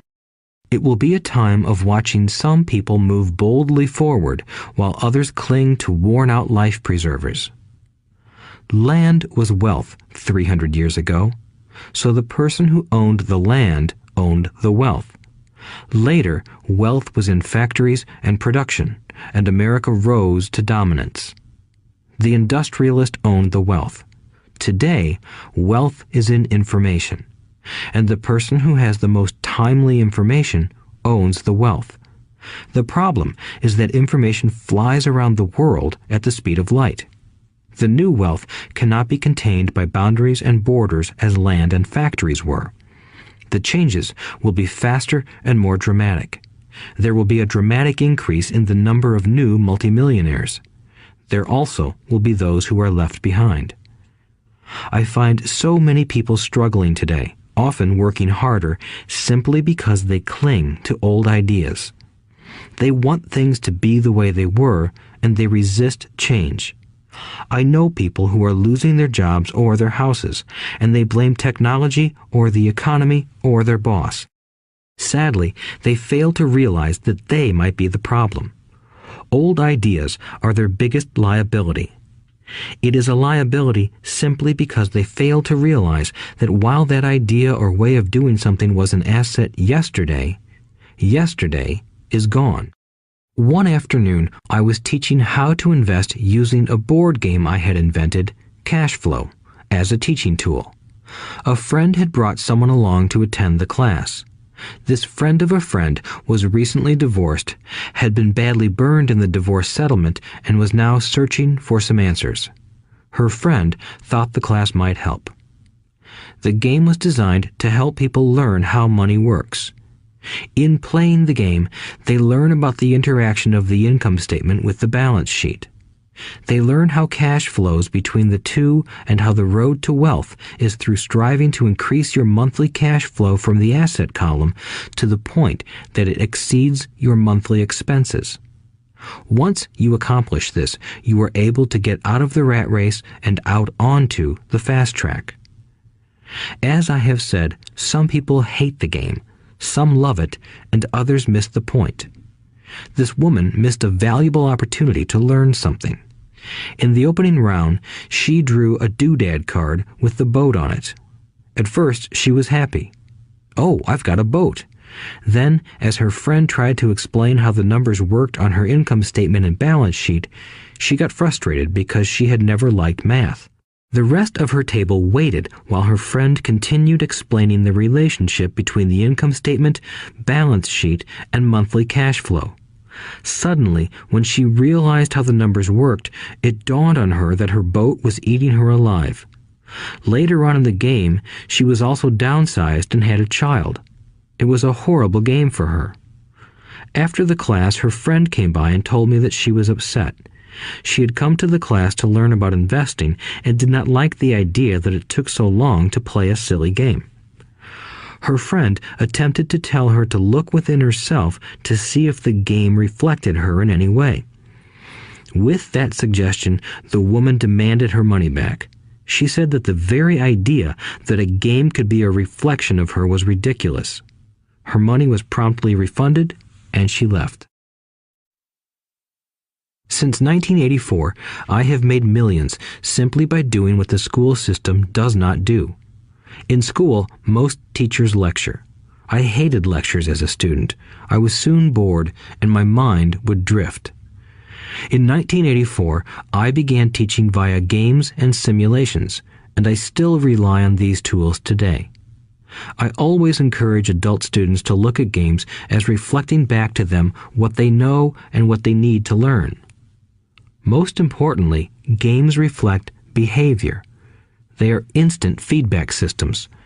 Instead of the teacher lecturing you, the game is giving you a personalized lecture, one that is custom-made just for you. The friend of the woman who left later called to give me an update. She said her friend was fine and had calmed down. In her cooling off period, she could see some slight relationship between the game and her life. Although she and her husband did not own a boat, they did own everything else imaginable. She was angry after their divorce, both because he had run off with a younger woman and because, after 20 years of marriage, they had accumulated little in the way of assets. There was virtually nothing for them to split. Their 20 years of married life had been incredible fun, but all they had accumulated was a ton of doodads. She realized that her anger at doing the numbers, the income statement and balance sheet, came from her embarrassment about not understanding them. She believed that finances were the man's job. She maintained the house and did the entertaining, and he handled the finances. She was now quite certain that in the last 5 years of their marriage, he had hidden money from her. She was angry at herself for not being more aware of where the money was going, as well as for not knowing about the other woman. Just like a board game, the world is always providing us with instant feedback. We could learn a lot if we tuned in more. One day, not long ago, I complained to my wife that the cleaners must have shrunk my pants. My wife gently smiled and poked me in the stomach to inform me that the pants had not shrunk. Something else had expanded. Me. The cash flow game was designed to give every player personal feedback. Its purpose is to give you options. If you draw the boat card and it puts you into debt, the question is, now what can you do? How many different financial options can you come up with? That is the purpose of the game, to teach players to think and create new and various financial options. Thousands of people throughout the world have played this game. The players who get out of the rat race the quickest are the people who understand numbers and have creative financial minds. They recognize different financial options. Rich people are often creative and take calculated risks. People who take the longest are people who are not familiar with numbers and often do not understand the power of investing. Some people playing cash flow gain lots of money in the game, but they don't know what to do with it. Even though they have money, everyone else seems to be getting ahead of them. And that is true in real life. There are a lot of people who have a lot of money and do not get ahead financially. Limiting your options is the same as hanging on to old ideas. I have a friend from high school who now works at 3 jobs. Years ago, he was the richest of all my classmates. When the local sugar plantation closed, the company he worked for went down with the plantation. In his mind, he had but one option, and that was the old option: work hard. The problem was that he couldn't find an equivalent job that recognized his seniority from the old company. As a result, he is overqualified for the jobs he currently has. so his salary is lower. He now works 3 jobs to earn enough to survive. I have watched people playing cash flow complain that the right opportunity cards are not coming their way, so they sit there. I know people who do that in real life. They wait for the right opportunity. I have watched people get the right opportunity card and then not have enough money. Then they complain that they would have gotten out of the rat race if they had had more money. So they sit there. I know people in real life who do that also. They see all the great deals, but they have no money. And I have seen people pull a great opportunity card, read it out loud, and have no idea that it is a great opportunity. They have the money, the time is right, they have the card, but they can't see the opportunity staring them in the face. They fail to see how it fits into their financial plan for escaping the rat race. And I know more people like that than all the others combined. Most people have an opportunity of a lifetime flash right in front of them, and they fail to see it. A year later, they find out about it, after everyone else got rich. Financial intelligence is simply having more options. If the opportunities aren't coming your way, what else can you do to improve your financial position? If an opportunity lands in your lap and you have no money and the bank won't talk to you, what else can you do to get the opportunity to work in your favor? If your hunch is wrong and what you've been counting on doesn't happen, how can you turn a lemon into millions? That is financial intelligence. It is not so much what happens, but how many different financial solutions you can think of to turn a lemon into millions. It is how creative you are in solving financial problems. Most people only know one solution: work hard, save, and borrow. So why would you want to increase your financial intelligence? Because you want to be the kind of person who creates your own luck. You take whatever happens and make it better. Few people realize that luck is created, just as money is. And if you want to be luckier and create money instead of working hard, then your financial intelligence is important. If you are the kind of person who is waiting for the right thing to happen, you might wait for a long time. It's like waiting for all the traffic lights to be green for 5 miles before you'll start your trip. As young boys, Mike and I were constantly told by my rich dad that money is not real. Rich Dad occasionally reminded us of how close we came to the secret of money on that first day we got together and began making money out of plaster of Paris. The poor and middle class work for money, he would say. The rich make money. The more real you think money is, the harder you will work for it. If you can grasp the idea that money is not real, you will grow richer faster. What is it? Was a question Mike and I often came back with. What is money if it is not real? What we agree it is, was all Rich Dad would say. The single most powerful asset we all have is our mind. If it is trained well, it can create enormous wealth seemingly instantaneously. An untrained mind can also create extreme poverty that can crush a family for generations.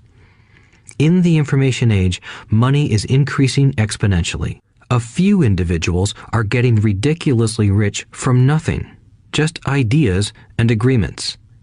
If you ask many people who trade stocks or other investments for a living, they see it done all the time.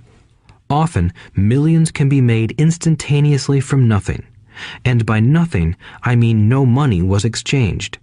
It is done via agreement, a hand signal in a trading pit, a blip on a trader's screen in Lisbon from a trader's screen in Toronto and back to Lisbon, a call to my broker to buy and a moment later to sell. Money did not change hands. Agreements did. So why develop your financial genius? Only you can answer that. I can tell you why I have been developing this area of my intelligence. I do it because I want to make money fast. Not because I need to, but because I want to. It is a fascinating learning process. I develop my financial IQ because I want to participate in the fastest game and biggest game in the world. And, in my own small way, I would like to be part of this unprecedented evolution of humanity, the era where humans work purely with their minds and not with their bodies. Besides, it is where the action is. It is what is happening. It's hip, it's scary, and it's fun. That is why I invest in my financial intelligence, developing the most powerful asset I have. I want to be with people moving boldly forward. I do not want to be with those left behind. I will give you a simple example of creating money.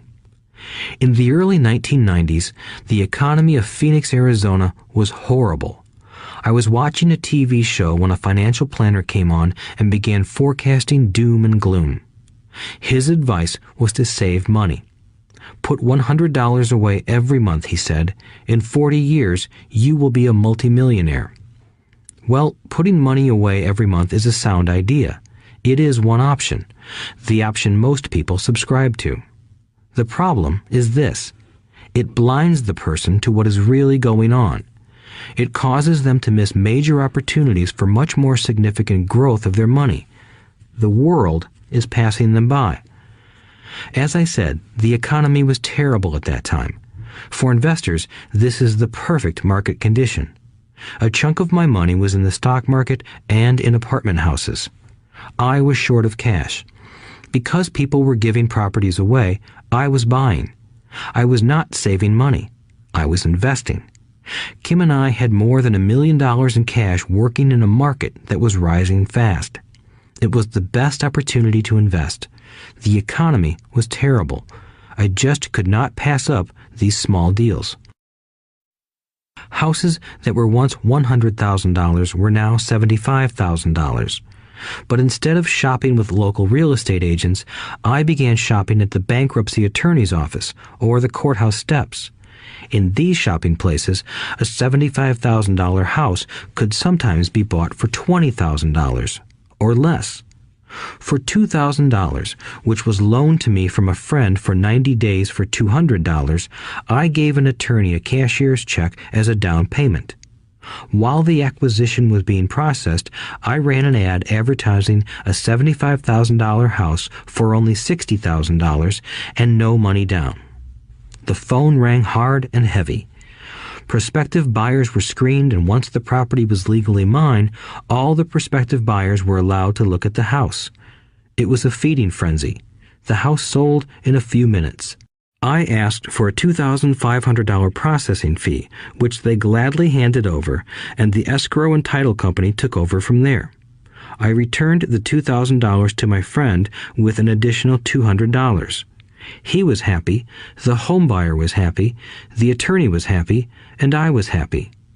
I had sold a house for $60,000 that cost me $20,000.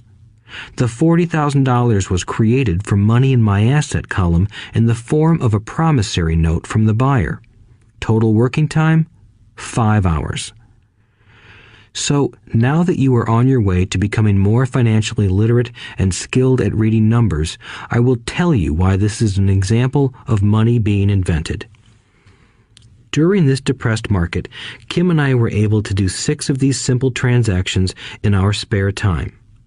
While the bulk of our money was in larger properties and the stock market, we were able to create more than $190,000 in assets, notes at 10% interest, in those 6 buy, create, and sell transactions. That comes to approximately $19,000 a year income, much of it sheltered through our private corporation. Much of that $19,000 a year goes to pay for our company cars, gas, trips, insurance, dinners with clients, and other things. By the time the government gets a chance to tax that income, it's been spent on legally allowed pre-tax expenses. This was a simple example of how money is invented, created, and protected using financial intelligence. Ask yourself, how long would it take to save $190,000? Would the bank pay you 10% interest on your money? And the promissory note is good for 30 years. I hope they never pay me the $190,000. I have to pay a tax if they pay me the principal, and besides, $19,000 paid over 30 years is a little over $500,000 in income. I have people ask what happens if the person doesn't pay.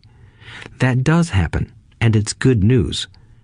That $60,000 home could be taken back and resold for $70,000 and another $2,500 collected as a loan processing fee. It would still be a zero-down transaction in the mind of the new buyer, and the process would go on. The first time I sold the house, I paid back the $2,000, so technically I have no money in the transaction. My return on investment, ROI, is infinity. It's an example of no money making a lot of money. In the second transaction, when resold, I would have put $2,000 in my pocket and re-extended the loan to 30 years. What would my ROI be if I got paid money to make money? I do not know, but it sure beats saving $100 a month, which actually starts out as $150 because it's after-tax income for 40 years earning low interest. And again, you're taxed on the interest. That is not too intelligent. It may be safe, but it's not smart. A few years later, as the Phoenix real estate market strengthened, those houses we sold for $60,000 became worth $110,000. Foreclosure opportunities were still available, but became rare. It cost a valuable asset, my time, to go out looking for them. Thousands of buyers were looking for the few available deals. The market had changed. It was time to move on and look for other opportunities to put in the asset column. You cannot do that here. That is against the law. You're lying. I hear those comments much more often than, "Can you show me how to do that?" The math is simple. You do not need algebra or calculus, and the escrow company handles the legal transaction and the servicing of the payments. I have no roofs to fix or toilets to unplug because the owners do that. It's their house. Occasionally, someone does not pay, and that is wonderful because there are late fees, or they move out and the property is sold again. The court system handles that. And it may not work in your area. The market conditions may be different, but the example illustrates how a simple financial process can create hundreds of thousands of dollars with little money and low risk. It is an example of money being only an agreement. Anyone with a high school education can do it. Yet most people won't. Most people listen to the standard advice of work hard and save money. For about 30 hours of work, approximately $190,000 was created in the asset column, and no taxes were paid. Which one sounds harder to you? 1. Work hard, pay 50% in taxes, save what is left, your savings, then earn 5%, which is also taxed. Or 2. Take the time to develop your financial intelligence, harness the power of your brain and the asset column. If you use option number 1, be sure to factor in how much time it takes you to save $190,000. Time is one of your greatest assets. Now, you may understand why I silently shake my head when I hear parents say, "My child is doing well in school and receiving a good education." It may be good, but is it adequate? I know the above investment strategy is a small one. It is used to illustrate how small can grow into big. Again, my success reflects the importance of a strong financial foundation, which starts with a strong financial education. I have said it before, but it's worth repeating. Financial intelligence is made up of these 4 main technical skills. 1. Accounting. Accounting is financial literacy, or the ability to read numbers. This is a vital skill if you want to build businesses or investments. 2. Investing. Investing is the science of money making money. 3. Understanding markets. Understanding markets is the science of supply and demand. Alexander Graham Bell gave the market what it wanted. So did Bill Gates. A $75,000 house offered for $60,000 that cost $20,000 was also the result of seizing an opportunity created by the market. Somebody was buying, and someone was selling. 4. The law. The law is the awareness of accounting, corporate, state, and federal regulations. I recommend playing by the rules. It is this basic foundation, or the combination of these skills, that is needed to be successful in the pursuit of wealth, whether it be through the buying of small homes, apartment buildings, companies, stocks, bonds, precious metals, baseball cards, or the like. A few years later, the real estate market rebounded and everyone else was getting in. The stock market was booming and everyone was getting in. The U.S. economy was getting back on its feet. I began selling and was now traveling to Peru, Norway, Malaysia, and the Philippines. The investment landscape had changed. We were no longer buying real estate. Now I just watch the values climb inside the asset column and will probably begin selling. I suspect that some of those 6 little house deals will sell and the $40,000 note will be converted to cash. I need to call my accountant to be prepared for cash and seek ways to shelter it. The point I would like to make is that investments come and go. The market goes up and comes down. Economies improve and crash. The world is always handing you opportunities of a lifetime, every day of your life, but all too often we fail to see them. But they are there. And the more the world changes and the more technology changes, the more opportunities there will be to allow you and your family to be financially secure for generations to come. So why bother developing your financial intelligence? Again, only you can answer that. I know why I continue to learn and develop. I do it because I know there are changes coming. I'd rather welcome change than cling to the past. I know there will be market booms and market crashes. I want to continually develop my financial intelligence because at each market change, some people will be on their knees begging for their jobs. Others, meanwhile, will take the lemons that life hands them, and we are all handed lemons occasionally, and turn them into millions. That's financial intelligence. I am often asked about the lemons I have turned into millions. I hesitate using many more examples of personal investments because I am afraid it comes across as bragging or tooting my own horn. That is not my intention. I use the examples only as numerical and chronological illustrations of actual and simple cases. I use the examples because I want you to know that it is easy. And the more familiar you become with the 4 pillars of financial intelligence, the easier it becomes. Personally, I use 2 main vehicles to achieve financial growth: real estate and small cap stocks. I use real estate as my foundation.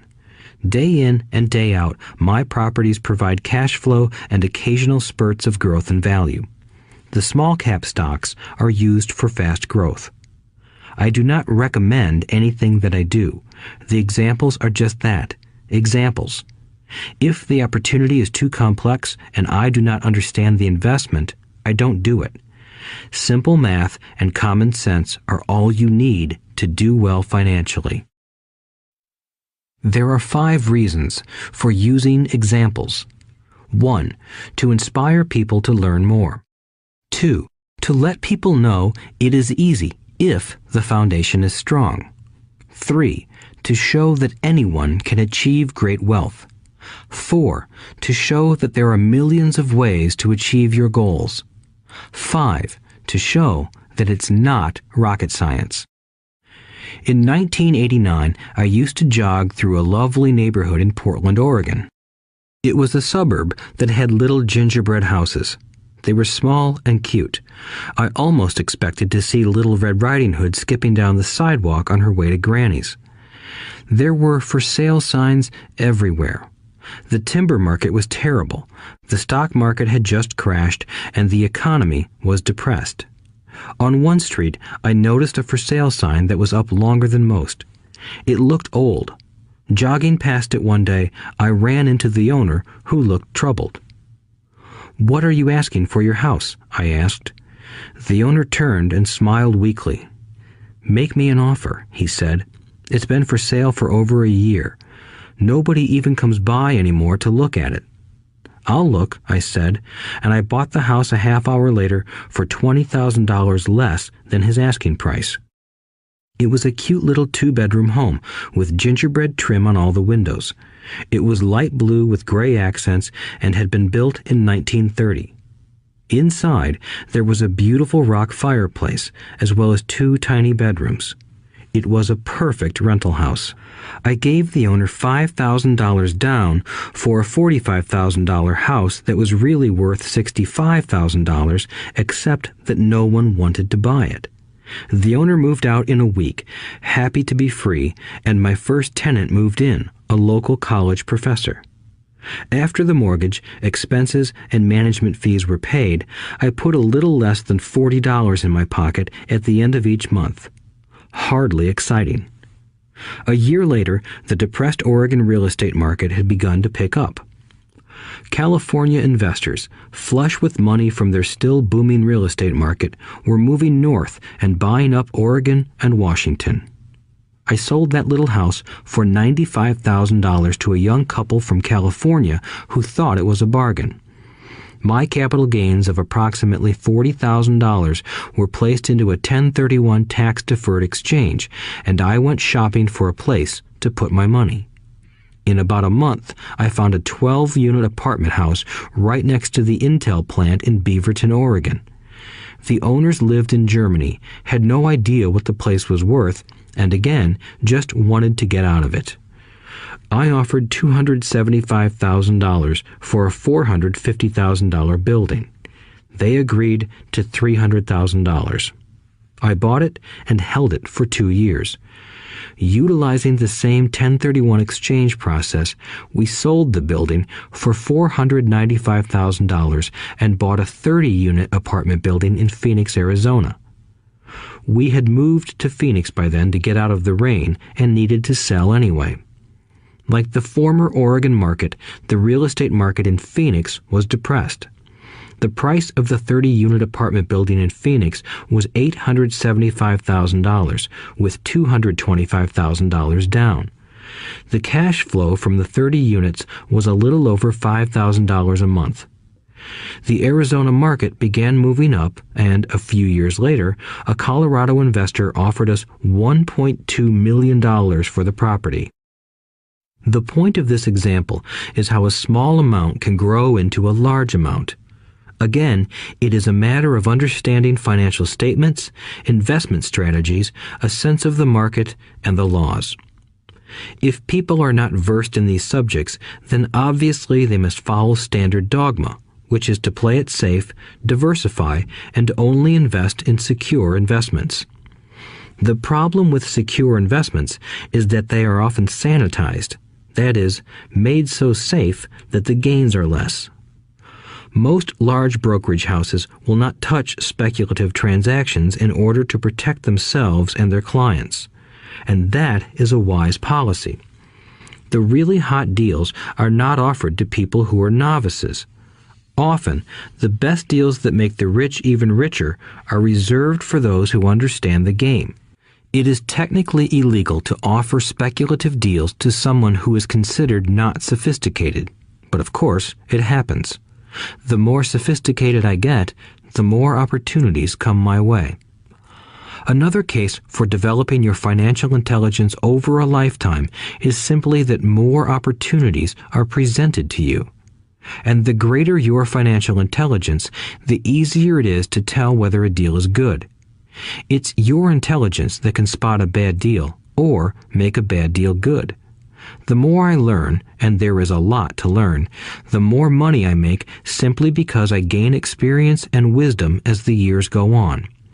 I have friends who are playing it safe, working hard at their profession and failing to gain financial wisdom, which does take time to develop. My overall philosophy is to plant seeds inside my asset column. That is my formula. I start small and plant seeds. Some grow, some don't. Inside our real estate corporation, we have property worth several $million. It is our own right, or real estate investment trust. The point I'm making is that most of those millions started out as little $5,000 to $10,000 investments. All of those down payments were fortunate to catch a fast-rising market and increase tax-free. We traded in and out several times over a number of years. We also own a stock portfolio, surrounded by a corporation that Kim and I call our personal mutual fund. We have friends who deal specifically with investors like us who have extra money each month to invest. We buy high-risk, speculative private companies that are just about to go public on a stock exchange in the United States or Canada. An example of how fast gains can be made are 100,000 shares purchased for 25 cents each before the company goes public. 6 months later, the company is listed, and the 100,000 shares now are worth $2 each. If the company is well managed, the price keeps going up, and the stock may go to $20 or more per share. There are years when our $25,000 has gone to $1 million in less than a year. It is not gambling if you know what you're doing. It is gambling if you're just throwing money into a deal and praying. The idea in anything is to use your technical knowledge, wisdom, and love of the game to cut the odds down, to lower the risk. Of course, there is always risk. It is financial intelligence that improves the odds. Thus, what is risky for one person is less risky to someone else. That is the primary reason I constantly encourage people to invest more in their financial education than in stocks, real estate, or other markets. The smarter you are, the better chance you have of beating the odds. The stock plays I personally invested in were extremely high risk for most people and absolutely not recommended. I have been playing that game since 1979 and have paid more than my share in dues. But if you will review why investments such as these are high risk for most people, you may be able to set your life up differently, so that the ability to take $25,000 and turn it into $1 million in a year is low risk for you. As stated earlier, nothing I have written is a recommendation. It is only used as an example of what is simple and possible. What I do is small potatoes in the grand scheme of things. Yet, for the average individual, a passive income of more than $100,000 a year is nice and not hard to achieve. Depending on the market and how smart you are, it could be done in 5 to 10 years. If you keep your living expenses modest, $100,000 coming in as additional income is pleasant, regardless of whether you work. You can work if you like, or take time off if you choose, and use the government tax system in your favor rather than against you. My personal basis is real estate. I love real estate because it's stable and slow-moving. I keep the base solid. The cash flow is fairly steady and, if properly managed, has a good chance of increasing in value. The beauty of a solid base of real estate is that it allows me to take greater risks, as I do with speculative stocks. If I make great profits in the stock market, I pay my capital gains tax on the gain and then reinvest what's left in real estate, again further securing my asset foundation. A last word on real estate. I have traveled all over the world and taught investing. In every city, I hear people say you cannot buy real estate cheap. That is not my experience. Even in New York or Tokyo, or just on the outskirts of the city, prime bargains are overlooked by most people. In Singapore, with their high real estate prices, there are still bargains to be found within a short driving distance. So whenever I hear someone say, "You can't do that here," pointing at me, I remind them that maybe the real statement is, "I don't know how to do that here. Yet." Great opportunities are not seen with your eyes. They are seen with your mind. Most people never get wealthy simply because they are not trained financially to recognize opportunities right in front of them. I am often asked, how do I start? In the final chapter of this audiobook, I offer 10 steps that I followed on the road to my financial freedom. But always remember to have fun. When you learn the rules and the vocabulary of investing and begin to build your asset column, I think you'll find that it's as fun a game as you've ever played. Sometimes you win, and sometimes you learn. But have fun. Most people never win because they're more afraid of losing. That is why I found school so silly. In school, we learn that mistakes are bad, and we are punished for making them. Yet if you look at the way humans are designed to learn, we learn by making mistakes. We learn to walk by falling down. If we never fell down, we would never walk. The same is true for learning to ride a bike. I still have scars on my knees, but today I can ride a bike without thinking. The same is true for getting rich. Unfortunately, the main reason most people are not rich is because they are terrified of losing. Winners are not afraid of losing, but losers are. Failure is part of the process of success. People who avoid failure also avoid success. I look at money much like my game of tennis. I play hard, make mistakes, correct, make more mistakes, correct, and I get better. If I lose the game, I reach across the net, shake my opponent's hand, smile, and say, "See you next Saturday." There are two kinds of investors. One, the first and most common type is a person who buys a packaged investment. They call a retail outlet, such as a real estate company, a stockbroker, or a financial planner, and they buy something. It could be a mutual fund, a right, a stock, or bond. It is a clean and simple way of investing. An analogy would be a shopper who goes to a computer store and buys a computer right off the shelf. 2. The second type is an investor who creates investments. This investor usually assembles a deal in the same way a person who buys components builds a computer. I do not know the first thing about putting components of a computer together, but I do know how to put pieces of opportunities together, or know people who know how. It is this second type of investor who is the more professional investor. Sometimes it may take years for all the pieces to come together. And sometimes they never do. It is this second type of investor that my rich dad encouraged me to be. It is important to learn how to put the pieces together, because that is where the huge wins reside, and sometimes some huge losses if the tide goes against you. If you want to be the second type of investor, you need to develop 3 main skills. These skills are in addition to those required to become financially intelligent. 1. Find an opportunity that everyone else missed. You see with your mind what others miss with their eyes. For example, a friend bought this run-down old house. It was spooky to look at. Everyone wondered why he bought it. What he saw that we did not was that the house came with 4 extra empty lots. He discovered that after going to the title company.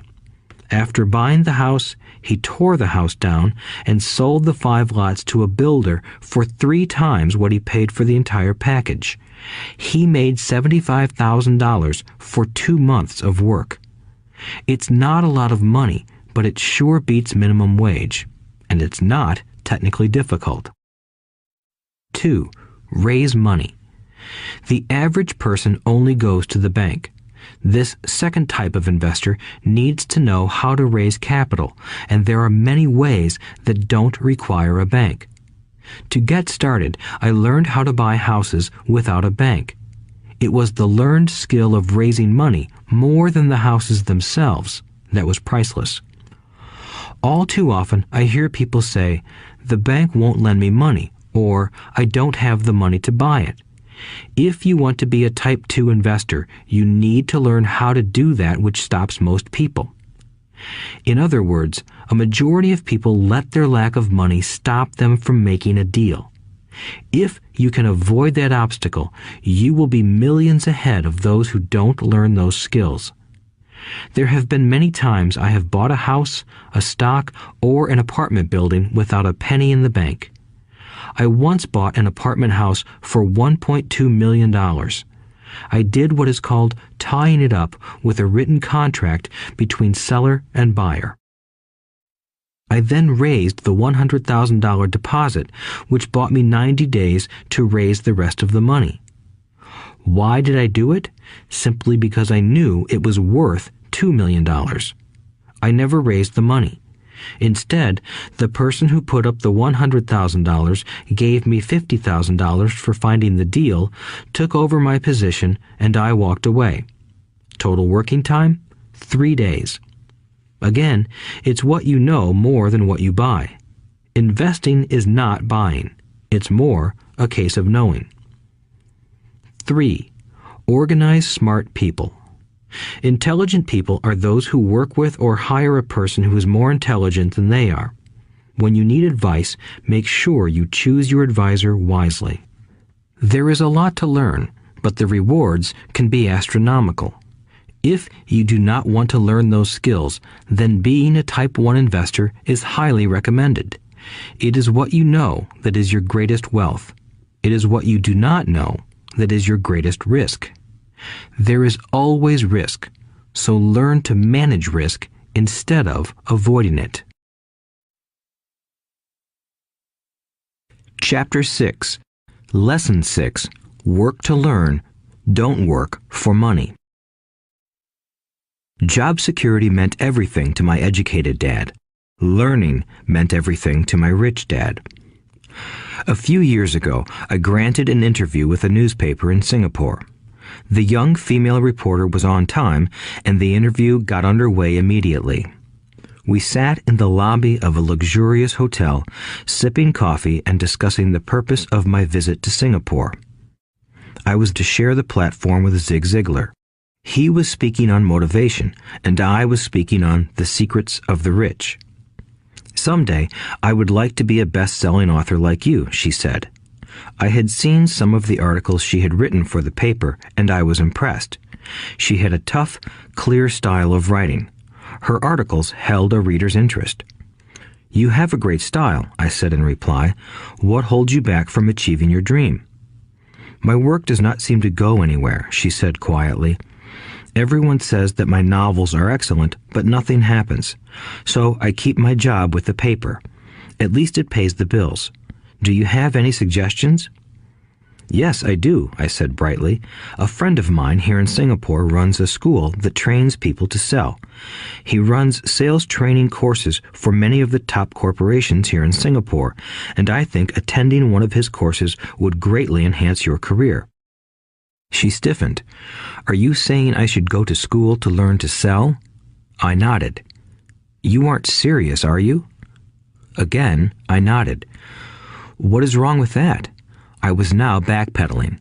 She was offended by something, and now I was wishing I had not said anything. In my attempt to be helpful, I found myself defending my suggestion. I have a master's degree in English literature. Why would I go to school to learn to be a salesperson? I am a professional. I went to school to be trained in a profession so I would not have to be a salesperson. I hate salespeople. All they want is money. So tell me why I should study sales. She was packing her briefcase. The interview was over. On the coffee table sat a copy of an earlier best-selling book I wrote. I picked it up as well as the notes she had jotted down on her legal pad. Do you see this? I said, pointing to her notes. She looked down at her notes. What? She said, confused. Again, I pointed deliberately to her notes. On her pad she had written, Robert Kiyosaki, best-selling author. It says best-selling author, not best writing author, I said quietly. Her eyes widened. I am a terrible writer, I said. You are a great writer. I went to sales school. You have a master's degree. Put them together, and you get a best-selling author and a best-writing author. Anger flared from her eyes. I'll never stoop so low as to learn how to sell. People like you have no business writing. I'm a professionally trained writer, and you are a salesman. It is not fair, she fumed. She put the rest of her notes away and hurried out through the large glass doors into the humid Singapore morning. At least she gave me a fair and favorable write-up the next morning. The world is filled with smart, talented, educated, and gifted people.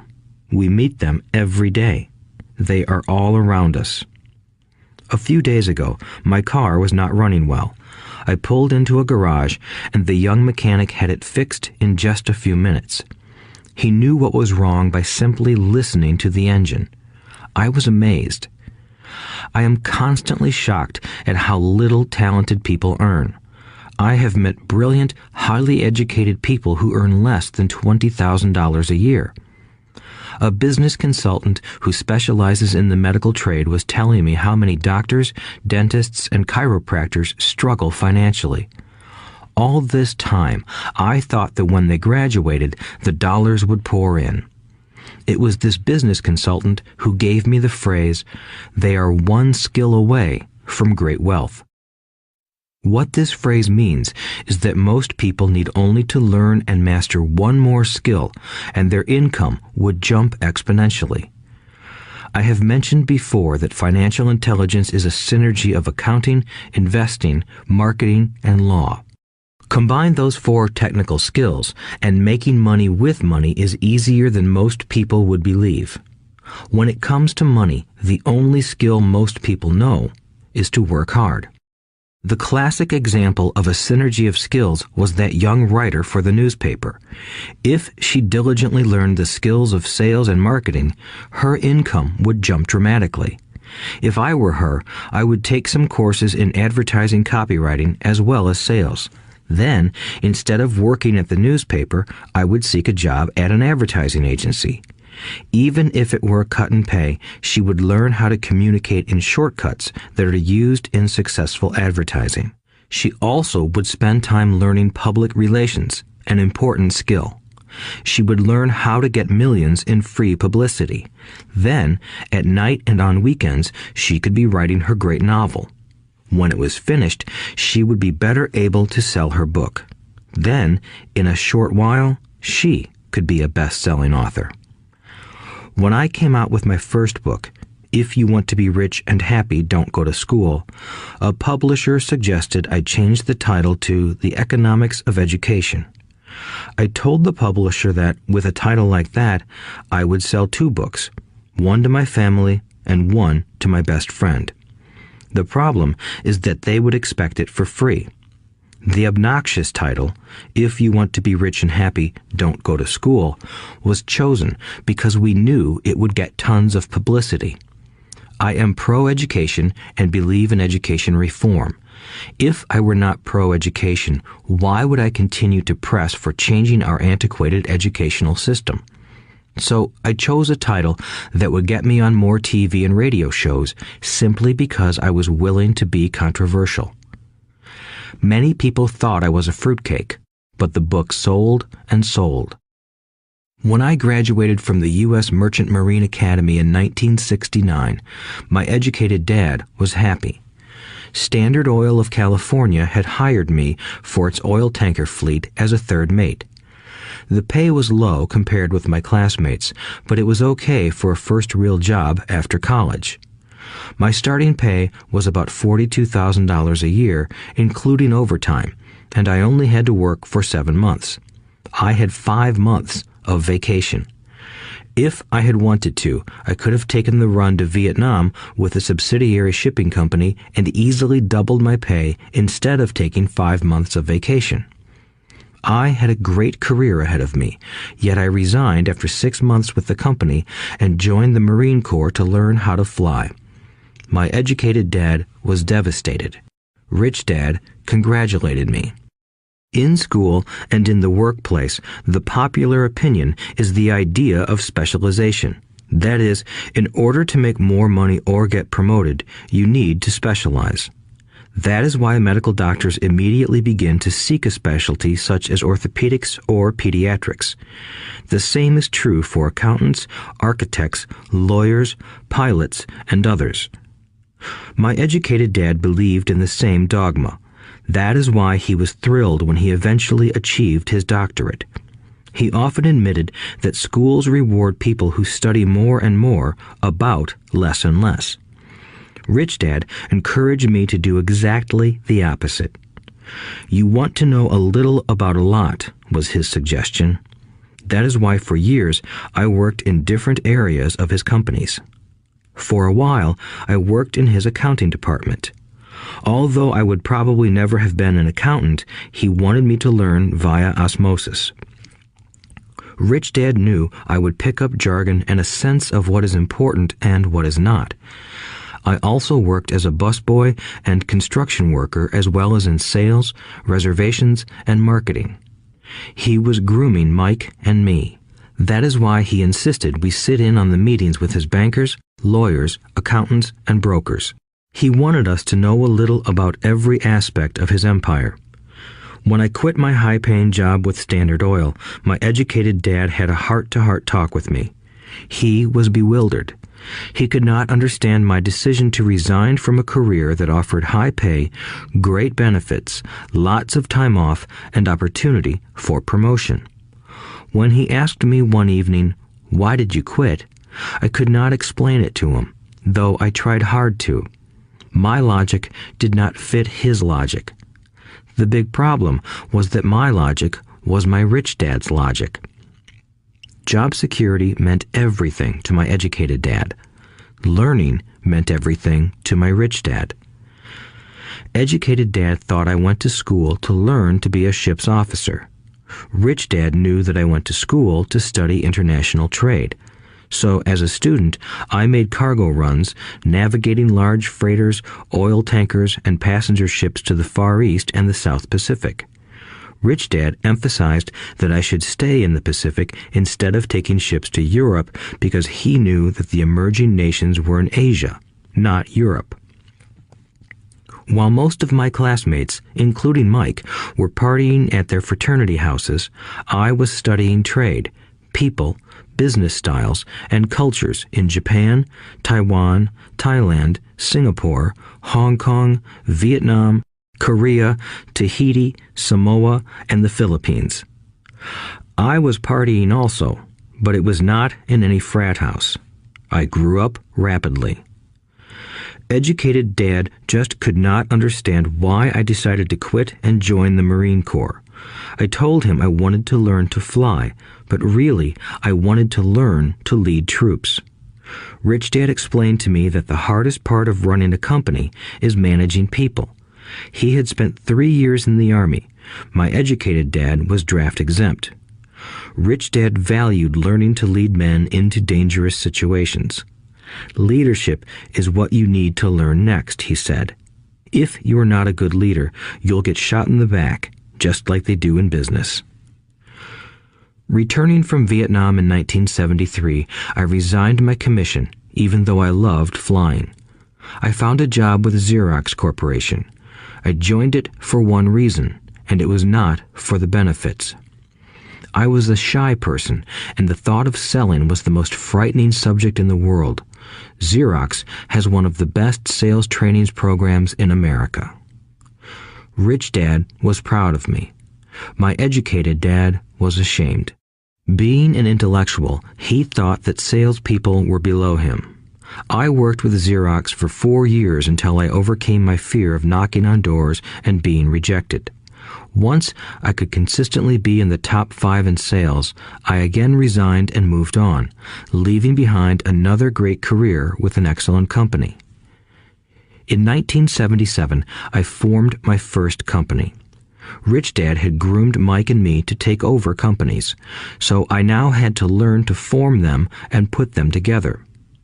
My first product, the nylon and Velcro wallet, was manufactured in the Far East and shipped to a warehouse in New York, near where I had gone to school. My formal education was complete, and it was time to test my wings. If I failed, I would go broke. Rich Dad thought it best to go broke before 30. You still have time to recover, was his advice. On the eve of my 30th birthday, my first shipment left Korea for New York. Today, I still do business internationally, and as my rich dad encouraged me to do, I keep seeking the emerging nations. Today, my investment company invests in South American countries and Asian countries, as well as in Norway and Russia. There is an old cliche that goes, "Job is an acronym for just over broke." Unfortunately, I would say that applies to millions of people. Because school does not think financial intelligence is an intelligence, most workers live within their means. They work and they pay bills.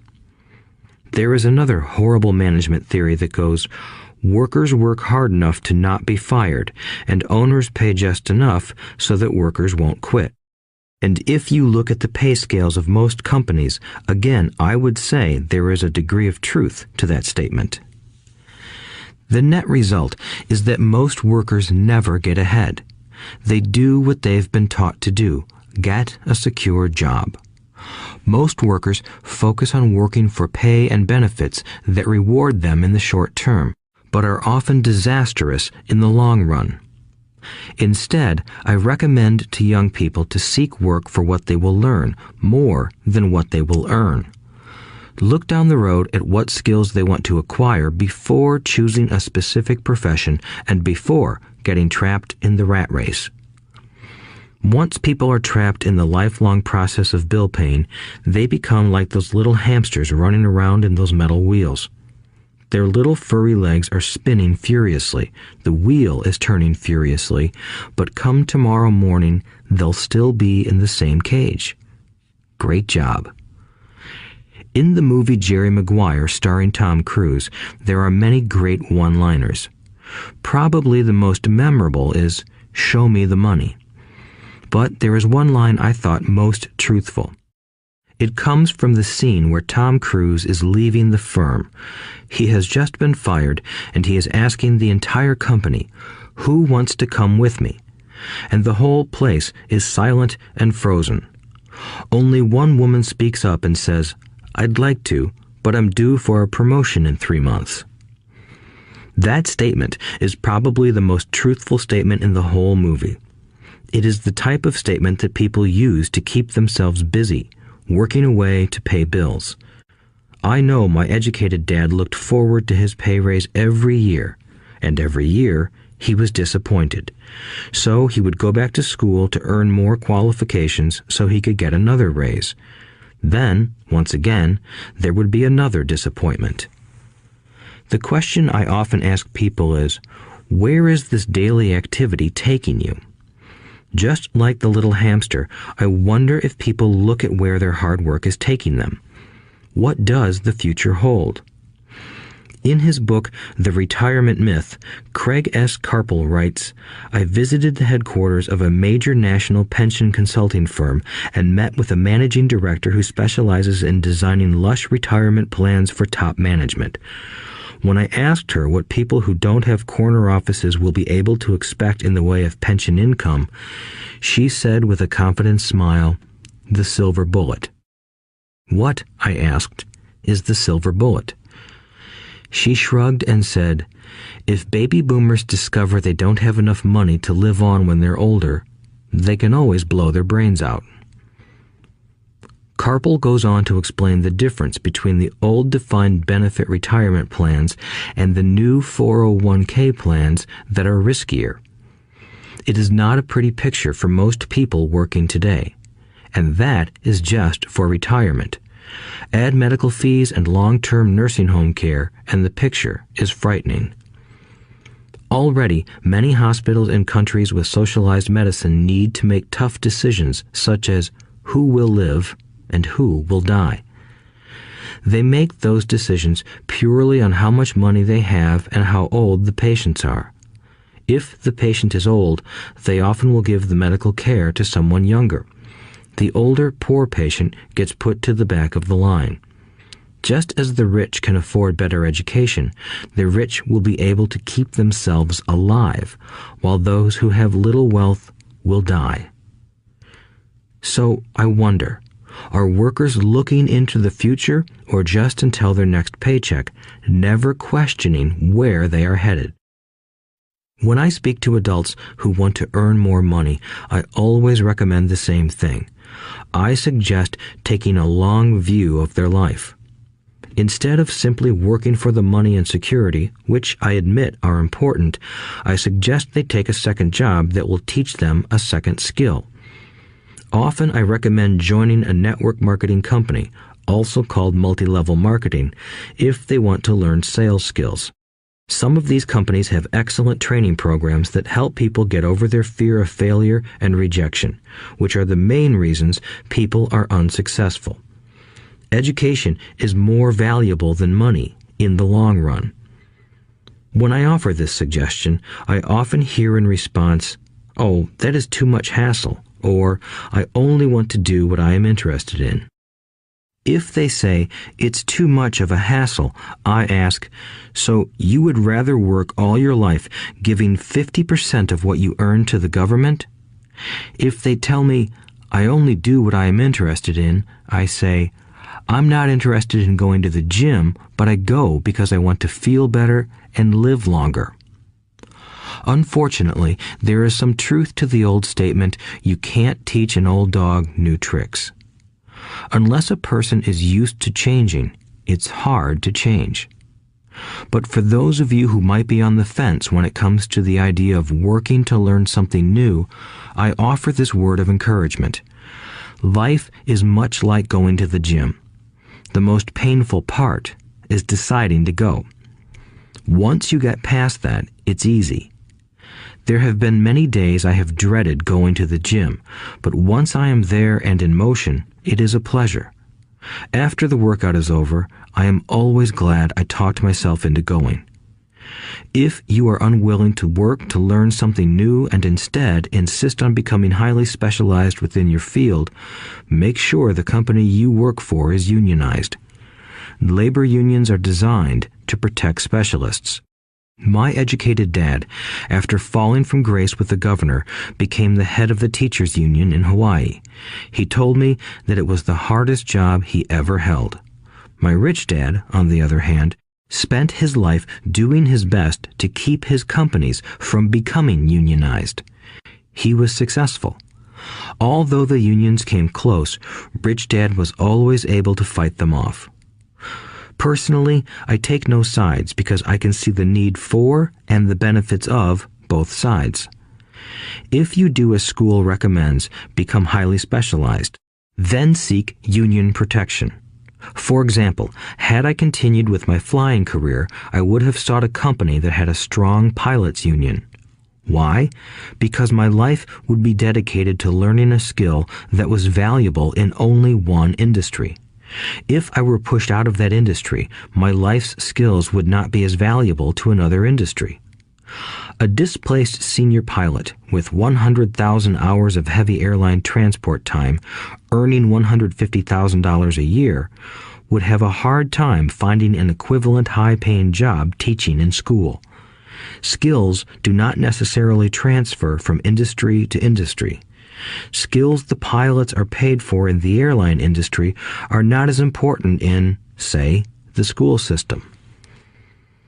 The same is true even for doctors today. With all the changes in medicine, many medical specialists are needing to conform to medical organizations such as HMOs. School teachers definitely need to be union members. Today in America, the teachers' union is the largest and the richest labor union of all. The NEA, the National Education Association, has tremendous political clout. Teachers need the protection of their union because their skills are also of limited value to an industry outside of education. So the rule of thumb is highly specialized, then unionize. It's the smart thing to do. When I ask the classes I teach, how many of you can cook a better hamburger than McDonald's, almost all the students raise their hands. I then ask, so if most of you can cook a better hamburger, how come McDonald's makes more money than you? The answer is obvious. McDonald's is excellent at business systems. The reason so many talented people are poor is because they focus on building a better hamburger and know little to nothing about business systems. A friend of mine in Hawaii is a great artist. He makes a sizable amount of money. One day, his mother's attorney called to tell him that she had left him $35,000. That is what was left of her estate after the attorney and the government took their shares. Immediately, he saw an opportunity to increase his business by using some of this money to advertise. 2 months later, his first 4-color full-page ad appeared in an expensive magazine that targeted the very rich. The ad ran for 3 months. He received no replies from the ad, and all of his inheritance is now gone. He now wants to sue the magazine for misrepresentation. This is a common case of someone who can build a beautiful hamburger but knows little about business. When I asked him what he learned, his only reply was, "Advertising salespeople are crooks." I then asked him if he would be willing to take a course in sales and a course in direct marketing. His reply, "I don't have the time, and I don't want to waste my money." The world is filled with talented poor people. All too often, they're poor or struggle financially or earn less than they are capable of, not because of what they know, but because of what they do not know. They focus on perfecting their skills at building a better hamburger rather than the skills of selling and delivering the hamburger. Maybe McDonald's does not make the best hamburger, but they are the best at selling and delivering a basic average burger. Poor Dad wanted me to specialize. That was his view on how to be paid more. Even after being told by the governor of Hawaii that he could no longer work in state government, my educated dad continued to encourage me to get specialized. Educated Dad then took up the cause of the teachers' union, campaigning for further protection and benefits for these highly skilled and educated professionals. We argued often, but I know he never agreed that over-specialization is what caused the need for union protection. He never understood that the more specialized you become, the more you are trapped and dependent on that specialty. Rich Dad advised that Mike and I groom ourselves. Many corporations do the same thing. They find a young, bright student just out of business school and begin grooming that person to someday take over the company. So these bright young employees do not specialize in one department. They are moved from department to department to learn all the aspects of business systems. The rich often groom their children or the children of others. By doing so, their children gain an overall knowledge of the operations of the business and how the various departments interrelate. For the World War II generation, it was considered bad to skip from company to company. Today, it is considered smart. Since people will skip from company to company rather than seek greater specialization in skills, why not seek to learn more than to earn? In the short term, it may earn you less, but it will pay dividends in the long term.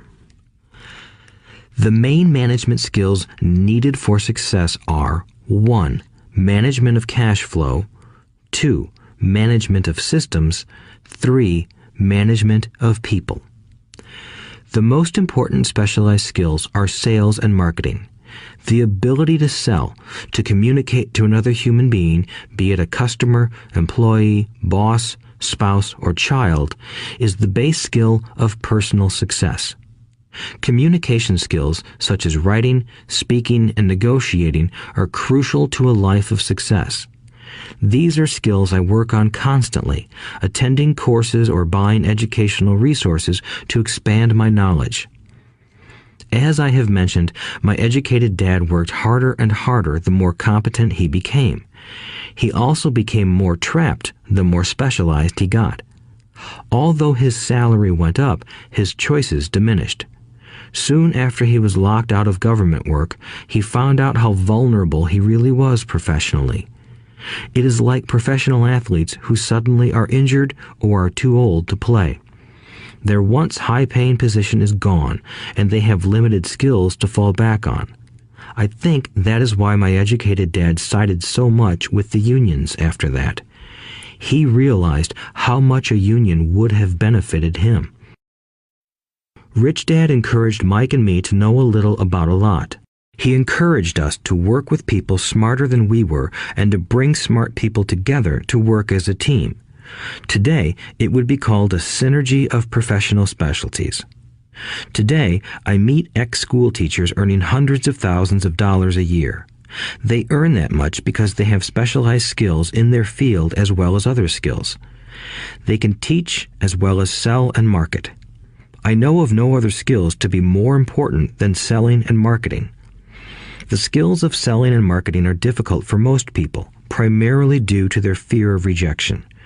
The better you are at communicating, negotiating, and handling your fear of rejection, the easier life is. Just as I advise that newspaper writer who wanted to become a best-selling author, I advise anyone else today. Being technically specialized has its strengths as well as its weaknesses. I have friends who are geniuses, but they cannot communicate effectively with other human beings, and, as a result, their earnings are pitiful. I advise them to just spend a year learning to sell. Even if they earn nothing, their communication skills will improve, and that is priceless. In addition to being good learners, sellers, and marketers, we need to be good teachers as well as good students. To be truly rich, we need to be able to give as well as to receive. In cases of financial or professional struggle, there is often a lack of giving and receiving. I know many people who are poor because they are neither good students nor good teachers. Both of my dads were generous men. Both made it a practice to give first. Teaching was one of their ways of giving. The more they gave, the more they received. One glaring difference was in the giving of money. My rich dad gave lots of money away. He gave to his church, to charities, and to his foundation.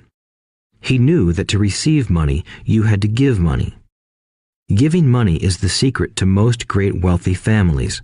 That is why there are organizations like the Rockefeller Foundation and the Ford Foundation. These are organizations designed to take their wealth and increase it, as well as give it away in perpetuity. My educated dad always said, "When I have some extra money, I'll give it." The problem was that there was never any extra. So he worked harder to draw more money in rather than focus on the most important law of money. Give and you shall receive. Instead, he believed in receive and then you give. In conclusion, I became both dads. One part of me is a hardcore capitalist who loves the game of money making money. The other part is a socially responsible teacher who is deeply concerned with this ever-widening gap between the haves and have-nots. I personally hold the archaic educational system primarily responsible for this growing gap. Chapter 7. Overcoming Obstacles.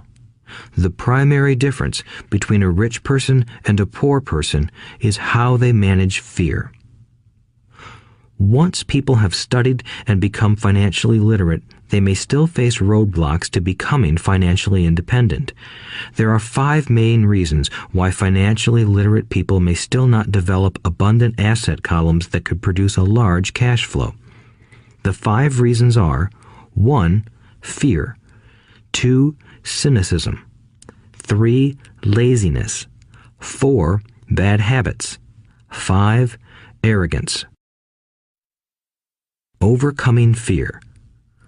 I have never met anyone who really likes losing money. And in all my years, I have never met a rich person who has never lost money. But I have met a lot of poor people who have never lost a dime. Investing, that is. The fear of losing money is real. Everyone has it, even the rich. But it's not having fear that is the problem. It's how you handle fear. It's how you handle losing. It's how you handle failure that makes the difference in one's life. The primary difference between a rich person and a poor person is how they manage that fear. It's okay to be fearful. It's okay to be a coward when it comes to money. You can still be rich. We're all heroes at something and cowards at something else. My friend's wife is an emergency room nurse. When she sees blood, she flies into action. When I mention investing, she runs away. When I see blood, I don't run. I pass out. My rich dad understood phobias about money. Some people are terrified of snakes. Some people are terrified about losing money. Both are phobias, he would say. So his solution to the phobia of losing money was this little rhyme. If you hate risk and worry, start early. If you start young, it's easier to be rich. I won't go into it here, but there is a staggering difference between a person who starts investing at age 20 versus age 30. The purchase of Manhattan Island is said to be one of the greatest bargains of all time. New York was purchased for $24 in trinkets and beads. Yet if that $24 had been invested at 8% annually, that $24 would have been worth more than $28 trillion by 1995. Manhattan could be repurchased with money left over to buy much of Los Angeles.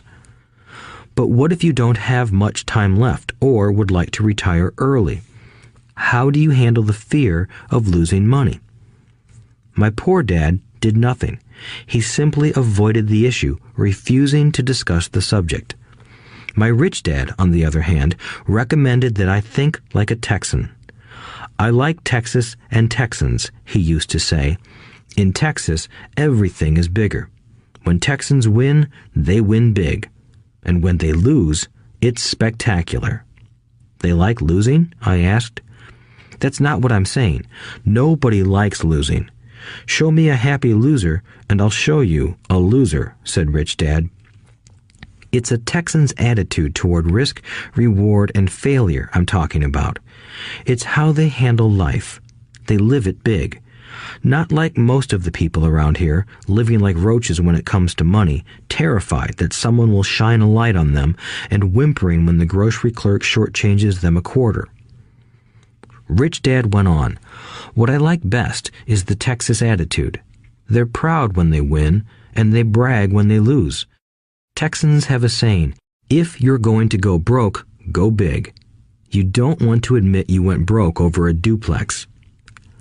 He constantly told Mike and me that the greatest reason for lack of financial success was because most people played it too safe. People are so afraid of losing that they lose, were his words. Fran Tarkenton, a one-time great NFL quarterback, says it still another way. Winning means being unafraid to lose. In my own life, I've noticed that winning usually follows losing. Before I finally learned to ride a bike, I first fell down many times. I've never met a golfer who has never lost a golf ball. I've never met people who have fallen in love who have never had their heart broken. And I've never met someone rich who has never lost money. So for most people, the reason they don't win financially is because the pain of losing money is far greater than the joy of being rich. Another saying in Texas is, everyone wants to go to heaven, but no one wants to die. Most people dream of being rich, but are terrified of losing money, so they never get to heaven. Rich Dad used to tell Mike and me stories about his trips to Texas. If you really want to learn the attitude of how to handle risk, losing, and failure, go to San Antonio and visit the Alamo.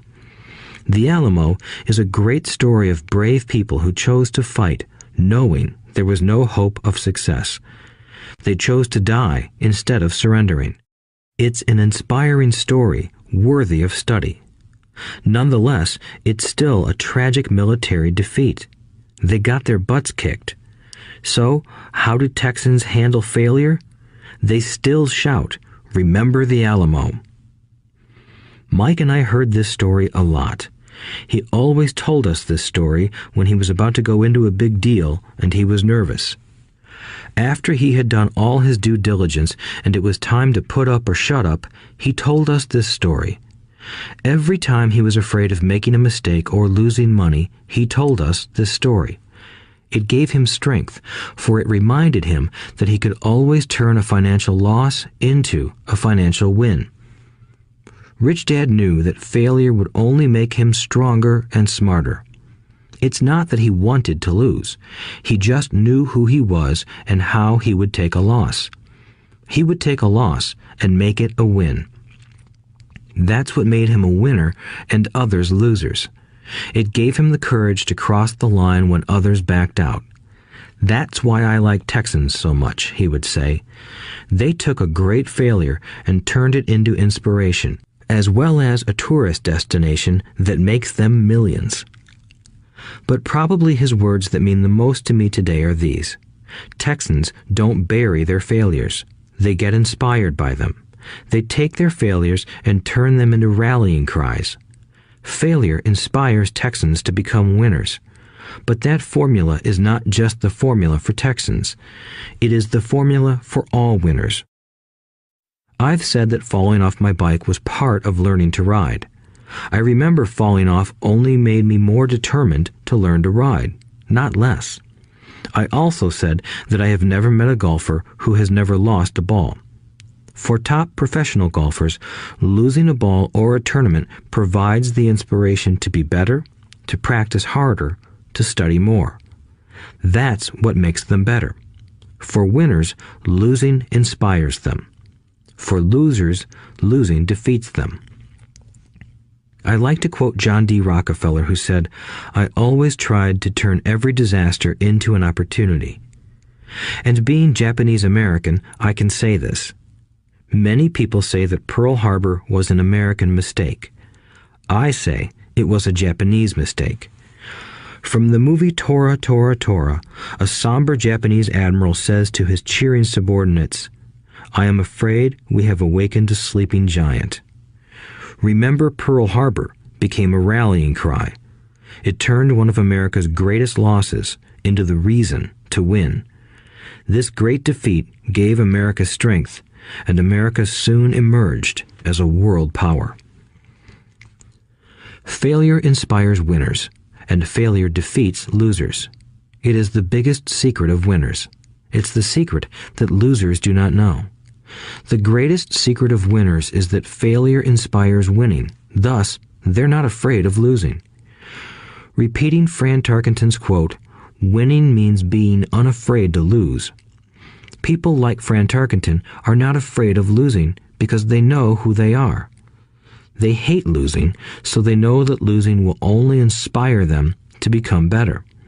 There is a big difference between hating losing and being afraid to lose. Most people are so afraid of losing money that they lose. They go broke over a duplex. Financially, they play life too safe and too small. They buy big houses and big cars, but not big investments. The main reason that over 90% of the American public struggles financially is because they play not to lose. They don't play to win.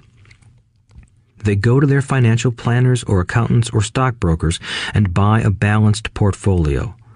Most have lots of cash in CDs, low-yield bonds, mutual funds that can be traded within a mutual fund family, and a few individual stocks. It is a safe and sensible portfolio, but it is not a winning portfolio. It is a portfolio of someone playing not to lose. Don't get me wrong, it's probably a better portfolio than more than 70% of the population has, and that's frightening. It's a great portfolio for someone who loves safety. But playing it safe and balanced on your investment portfolio is not the way successful investors play the game. If you have little money and you want to be rich, you must first be focused, not balanced. If you look at any successful person, at the start, they were not balanced. Balanced people go nowhere. They stay in one spot. To make progress, you must first go unbalanced. Just look at how you make progress walking. Thomas Edison was not balanced. He was focused. Bill Gates was not balanced. He was focused. Donald Trump is focused. George Soros is focused. George Patton did not take his tanks wide. He focused them and blew through the weak spots in the German line. The French went wide with the Maginot Line, and you know what happened to them. If you have any desire to be rich, you must focus. Do not do what poor and middle-class people do, put their few eggs in many baskets. Put a lot of your eggs in a few baskets and focus. Follow one course until successful. If you hate losing, play it safe. If losing makes you weak, play it safe. Go with balanced investments. If you're over 25 years old and are terrified of taking risks, don't change. Play it safe, but start early. Start accumulating your nest egg early because it will take time. But if you have dreams of freedom, of getting out of the rat race, the first question to ask yourself is, how do I respond to failure? If failure inspires you to win, maybe you should go for it, but only maybe. If failure makes you weak or causes you to throw temper tantrums, like spoiled brats who call attorneys to file lawsuits every time something doesn't go their way, then play it safe. Keep your daytime job, or buy bonds or mutual funds. But remember, there is risk in those financial instruments also, even though they may appear safe. I say all this, mentioning Texas and Fran Tarkenton, because stacking the asset column is easy. It's really a low-aptitude game. It doesn't take much education. 5th grade math will do. But building your asset column is a game in which attitude plays a major role. It takes guts, patience, and a great attitude toward failure. Losers avoid failing, and failure turns losers into winners. Just remember the Alamo. Overcoming cynicism. The sky is falling. The sky is falling. Most of us know the story of Chicken Little, who ran around warning the barnyard of impending doom. We all know people who are that way. There's a Chicken Little inside each of us. As I stated earlier, the cynic is really a little chicken. We all get a little chicken when fear and doubt cloud our thoughts. All of us have doubts. I'm not smart. I'm not good enough. So-and-so is better than me. Our doubts often paralyze us. We play the what-if game. What if the economy crashes right after I invest? What if I lose control and I can't pay the money back? What if things don't go as I planned? Or we have friends or loved ones who will remind us of our shortcomings. They often say, "What makes you think you can do that? If it's such a good idea, how come someone else hasn't done it? That will never work. You don't know what you're talking about." These words of doubt often get so loud that we fail to act. A horrible feeling builds in our stomach. Sometimes we can't sleep. We fail to move forward. So we stay with what is safe, and opportunities pass us by. We watch life passing by as we sit immobilized with a cold knot in our body. We have all felt this at one time in our lives, some more than others. Peter Lynch of Fidelity Magellan Mutual Fund fame refers to warnings about the sky falling as noise, and we all hear it.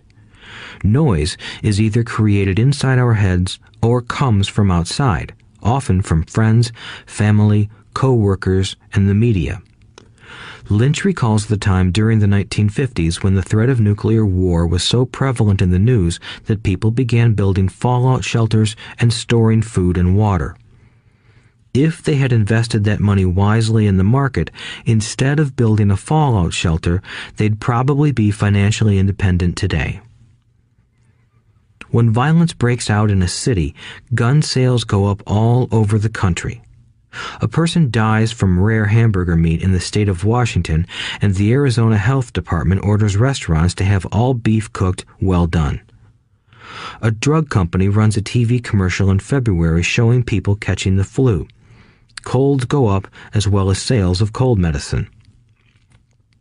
Most people are poor because when it comes to investing, the world is filled with Chicken Littles running around yelling, "The sky is falling, the sky is falling." And Chicken Littles are effective because every one of us is a little chicken. It often takes great courage to not let rumors and talk of doom and gloom affect your doubts and fears. But a savvy investor knows that the seemingly worst of times is actually the best of times to make money. When everyone else is too afraid to act, they pull the trigger and are rewarded. Some time ago, a friend named Richard came from Boston to visit Kim and me in Phoenix. He was impressed with what we had done through stocks and real estate. The Phoenix real estate prices were depressed. We spent 2 days showing him what we thought were excellent opportunities for cash flow and capital appreciation. Kim and I are not real estate agents. We are strictly investors. After identifying a unit in a resort community, we called an agent who sold it to him that afternoon. The price was a mere $42,000 for a 2-bedroom townhome. Similar units were going for $65,000. He had found a bargain. Excited, he bought it and returned to Boston. 2 weeks later, the agent called to say that our friend had backed out. I called immediately to find out why. All he said was that he talked to his neighbor, and his neighbor told him it was a bad deal. He was paying too much. I asked Richard if his neighbor was an investor. Richard said he was not. When I asked why he listened to him, Richard got defensive and simply said he wanted to keep looking. The real estate market in Phoenix turned, and a few years later, that little unit was renting for $1,000 a month, $2,500 in the peak winter months.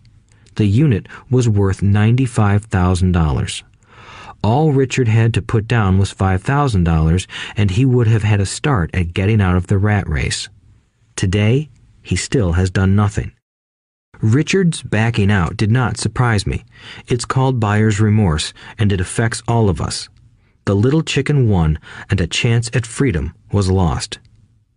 In another example, I hold a small portion of my assets in tax lien certificates instead of CDs. I earn 16% per year on my money, which certainly beats the interest rates banks offer on CDs. The certificates are secured by real estate and enforced by state law, which is also better than most banks. The formula they're bought on makes them safe. They just lack liquidity. So I look at them as 2 to 7 year CDs. Almost every time I tell someone that I hold my money this way, especially if they have money in CDs, they will tell me it's risky. They tell me why I should not do it.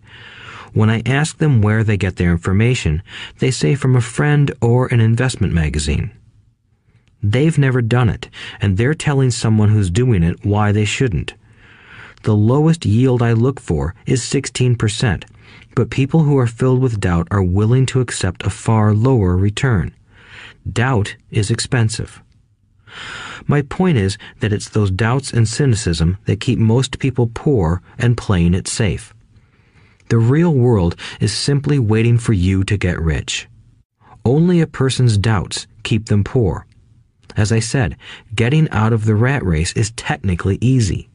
It doesn't take much education, but those doubts are cripplers for most people. Cynics never win, said Rich Dad. Unchecked doubt and fear creates a cynic.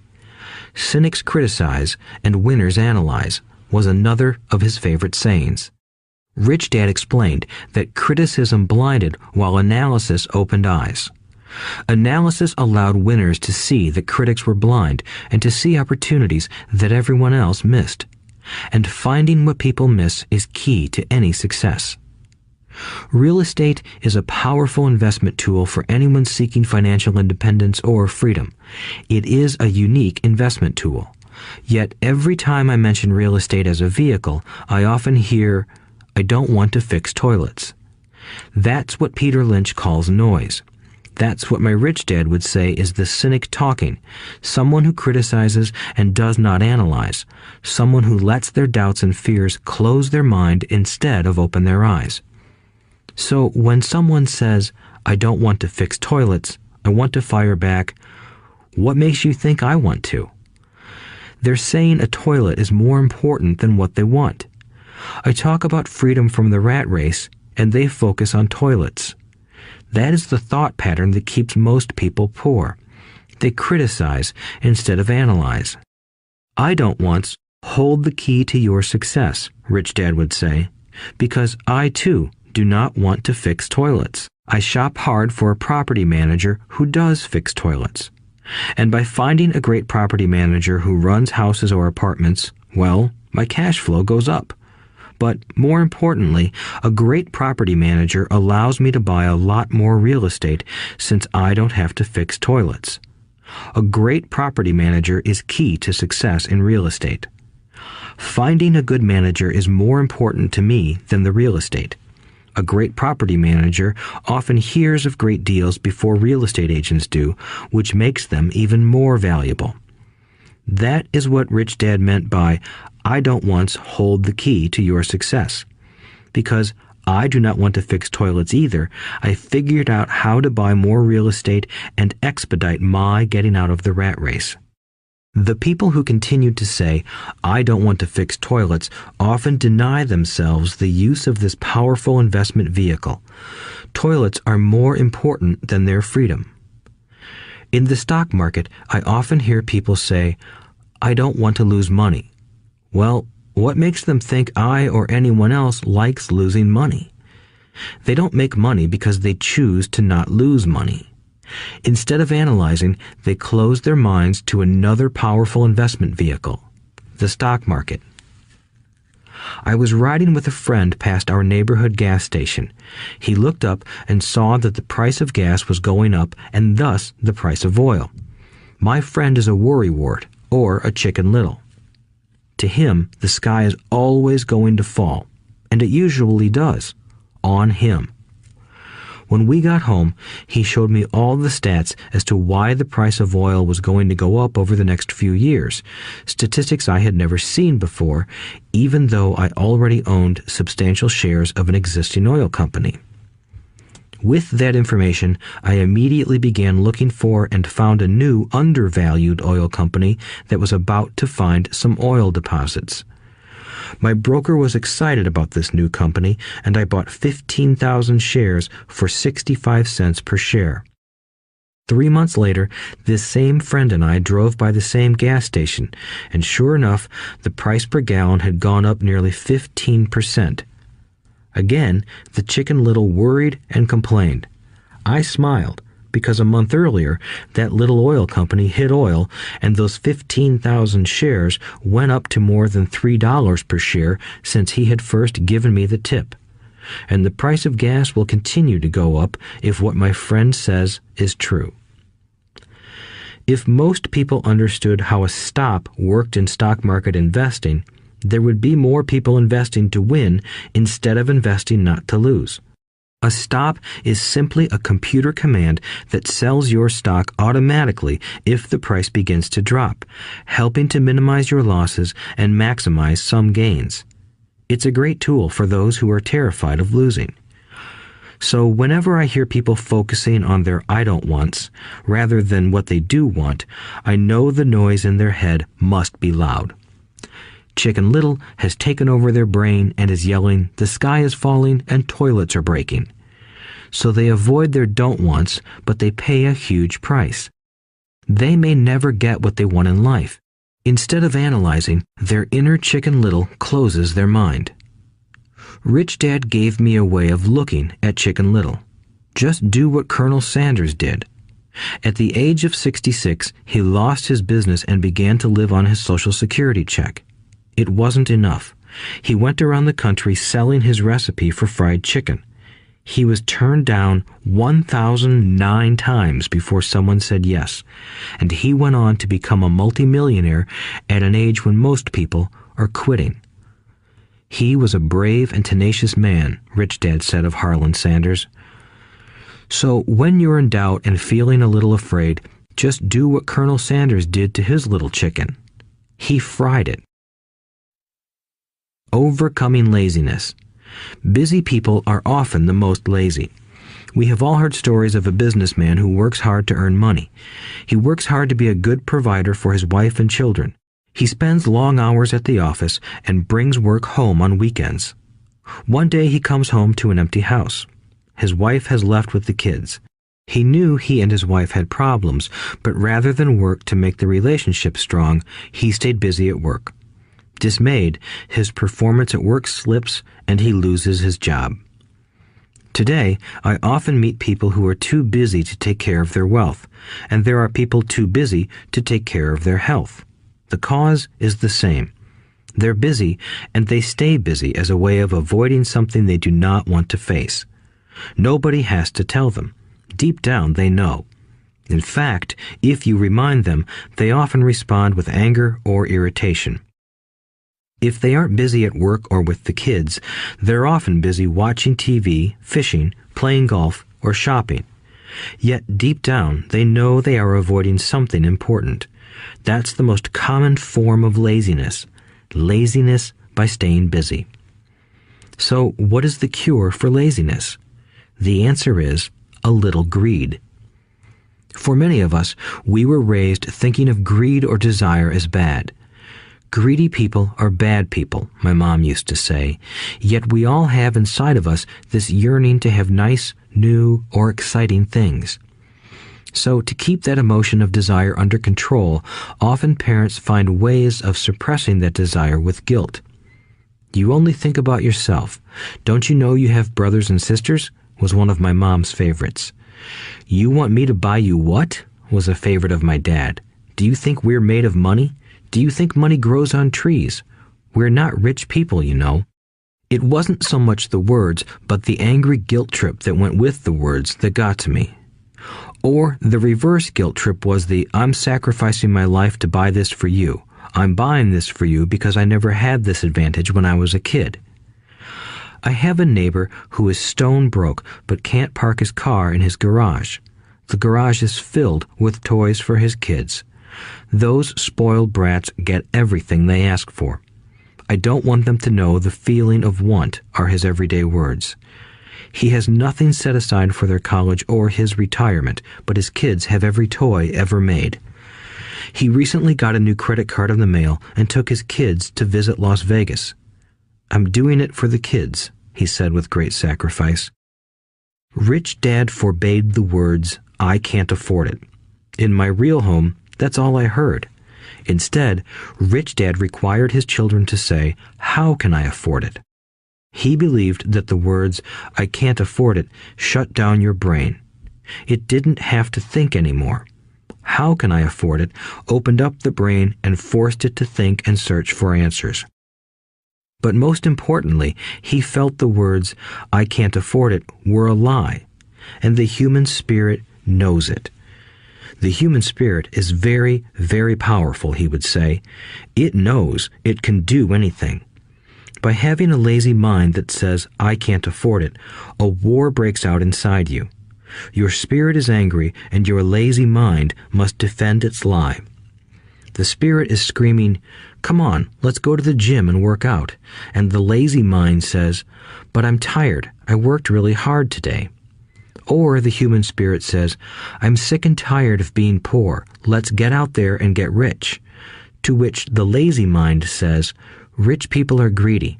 Besides, it's too much bother. It's not safe. I might lose money. I'm working hard enough as it is. I've got too much to do at work anyway.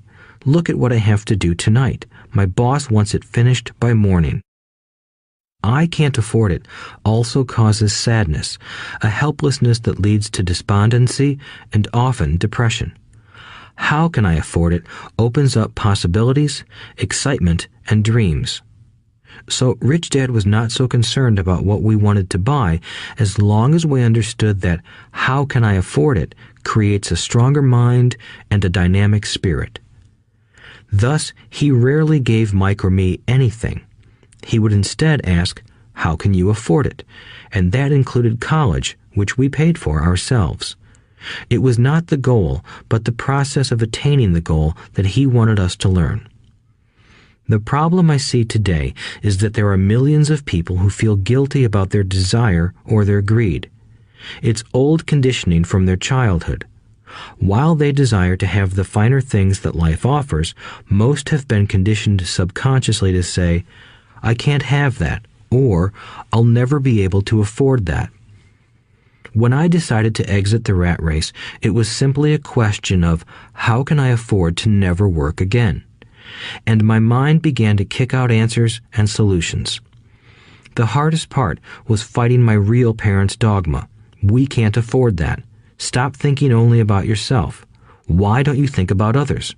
And other similar sentiments designed to instill guilt to suppress my greed. So, how do you beat laziness? Once again, the answer is a little greed. It's that radio station WIIFM, which stands for What's in it for me? A person needs to sit down and ask, what would my life be like if I never had to work again? What would I do if I had all the money I needed? Without that little greed, the desire to have something better, progress is not made. Our world progresses because we all desire a better life. New inventions are made because we desire something better. We go to school and study hard because we want something better. So whenever you find yourself avoiding something you know you should be doing, then the only thing to ask yourself is, what's in it for me? Be a little greedy. It's the best cure for laziness.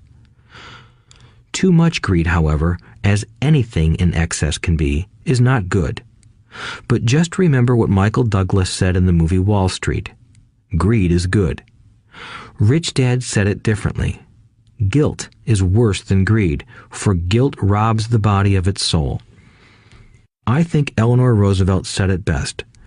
Do what you feel in your heart to be right, for you'll be criticized anyway. You'll be damned if you do, and damned if you don't. Overcoming bad habits. Our lives are a reflection of our habits more than our education. After seeing the movie Conan the Barbarian, starring Arnold Schwarzenegger, a friend said, "I'd love to have a body like Schwarzenegger." Most of the guys nodded in agreement. "I even heard he was really puny and skinny at one time," another friend added. "Yeah, I heard that too," another one said. "I heard he has a habit of working out almost every day in the gym." "Yeah, I'll bet he has to." "Nah," said the group's cynic. "I'll bet he was born that way. Besides, let's stop talking about Arnold and get some beers."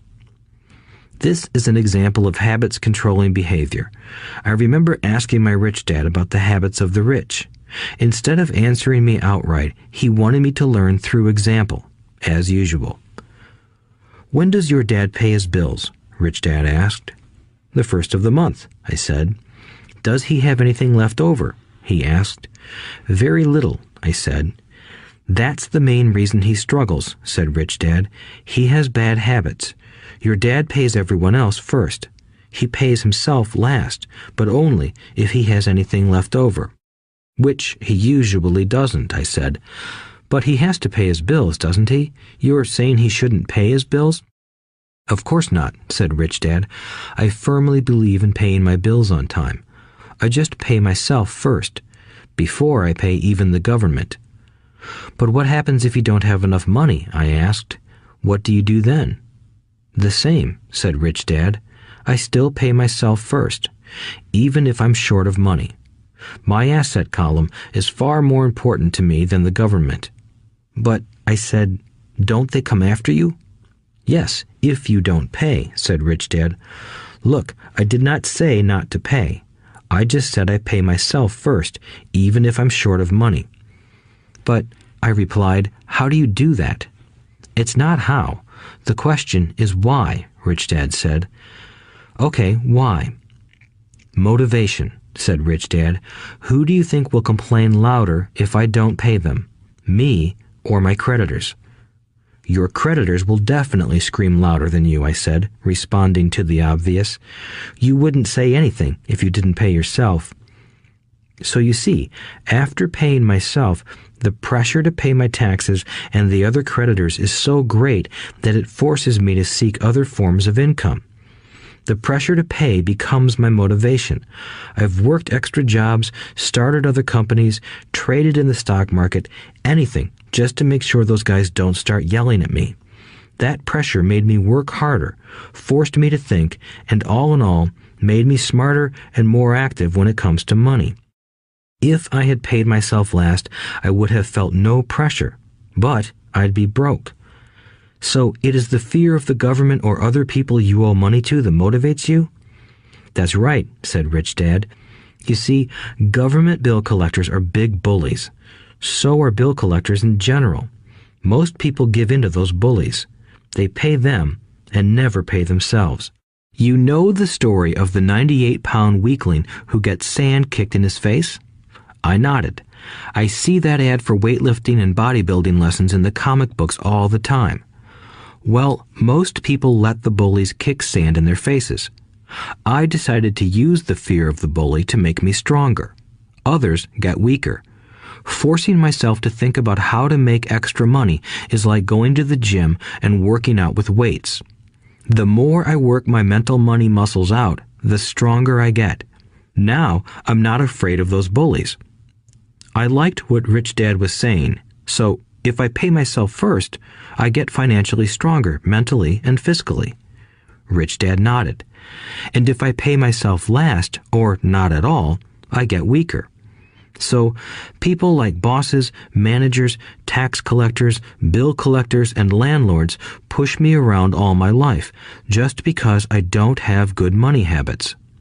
Rich Dad nodded, just like the 98-pound weakling.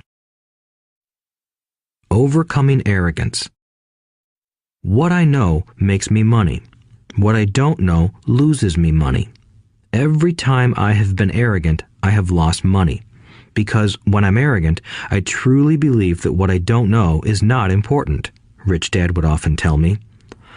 I have found that many people use arrogance to try to hide their own ignorance. It often happens when I am discussing financial statements with accountants or even other investors. They try to bluster their way through the discussion. It is clear to me that they don't know what they're talking about. They're not lying, but they are not telling the truth. There are many people in the world of money, finances, and investments who have absolutely no idea what they're talking about.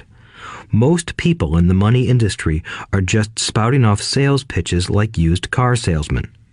When you know you are ignorant in a subject, start educating yourself by finding an expert in the field or a book on the subject.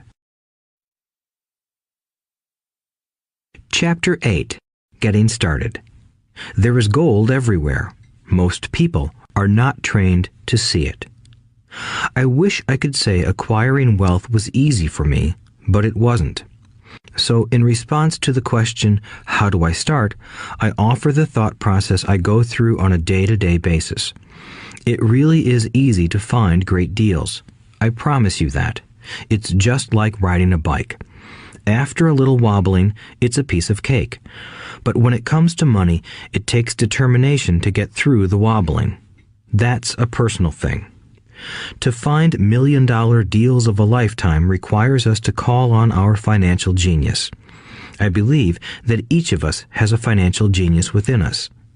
The problem is that our financial genius lies asleep, waiting to be called upon. It lies asleep because our culture has educated us into believing that the love of money is the root of all evil.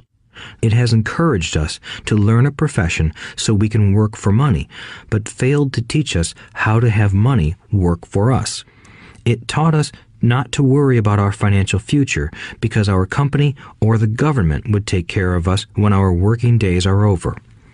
However, it is our children, educated in the same school system, who will end up paying for this absence of financial education. The message is still to work hard, earn money, and spend it. And when we run short, we can always borrow more. Unfortunately, 90% of the Western world subscribes to the above dogma, simply because it's easier to find a job and work for money. If you are not one of the masses, I offer you the following 10 steps to awaken your financial genius. I simply offer you the steps I have personally followed. If you want to follow some of them, great. If you don't, make up your own. Your financial genius is smart enough to develop its own list. While in Peru, I asked a gold miner of 45 years how he was so confident about finding a gold mine. He replied, "There is gold everywhere. Most people are not trained to see it." And I would say that is true. In real estate, I can go out and in a day come up with 4 or 5 great potential deals. while the average person will go out and find nothing, even looking in the same neighborhood. The reason is that they have not taken the time to develop their financial genius. I offer you the following 10 steps as a process to develop your God-given powers, powers over which only you have control. 1. Find a reason greater than reality, the power of spirit. If you ask most people if they would like to be rich or financially free, they would say yes. But then reality sets in. The road seems too long with too many hills to climb. It's easier to just work for money and hand the excess over to your broker. I once met a young woman who had dreams of swimming for the U.S. Olympic team. The reality was that she had to get up every morning at 4 o'clock to swim for 3 hours before going to school. She did not party with her friends on Saturday night. She had to study and keep her grades up, just like everyone else. When I asked her what fueled her superhuman ambition and sacrifice, she simply said, "I do it for myself and the people I love. It's love that gets me over the hurdles and sacrifices." A reason or a purpose is a combination of wants and don't wants. When people ask me what my reason for wanting to be rich is, I tell them that it is a combination of deep emotional wants and don't wants. I will list a few. First, the don't wants, for they create the wants. I don't want to work all my life. I don't want what my parents aspired for, which was job security and a house in the suburbs. I don't like being an employee. I hated that my dad always missed my football games because he was so busy working on his career. I hated it when my dad worked hard all his life and the government took most of what he worked for at his death. He could not even pass on what he worked so hard for when he died. The rich don't do that. They work hard and pass it on to their children. Now, the wants. I want to be free to travel the world and live in the lifestyle I love. I want to be young when I do this. I want to simply be free. I want control over my time and my life. I want money to work for me. Those are my deep-seated emotional reasons. What are yours? If they are not strong enough, then the reality of the road ahead may be greater than your reasons. I have lost money and been set back many times, but it was the deep emotional reasons that kept me standing up and going forward. I wanted to be free by age 40, but it took me until I was 47, with many learning experiences along the way. As I said, I wish I could say it was easy.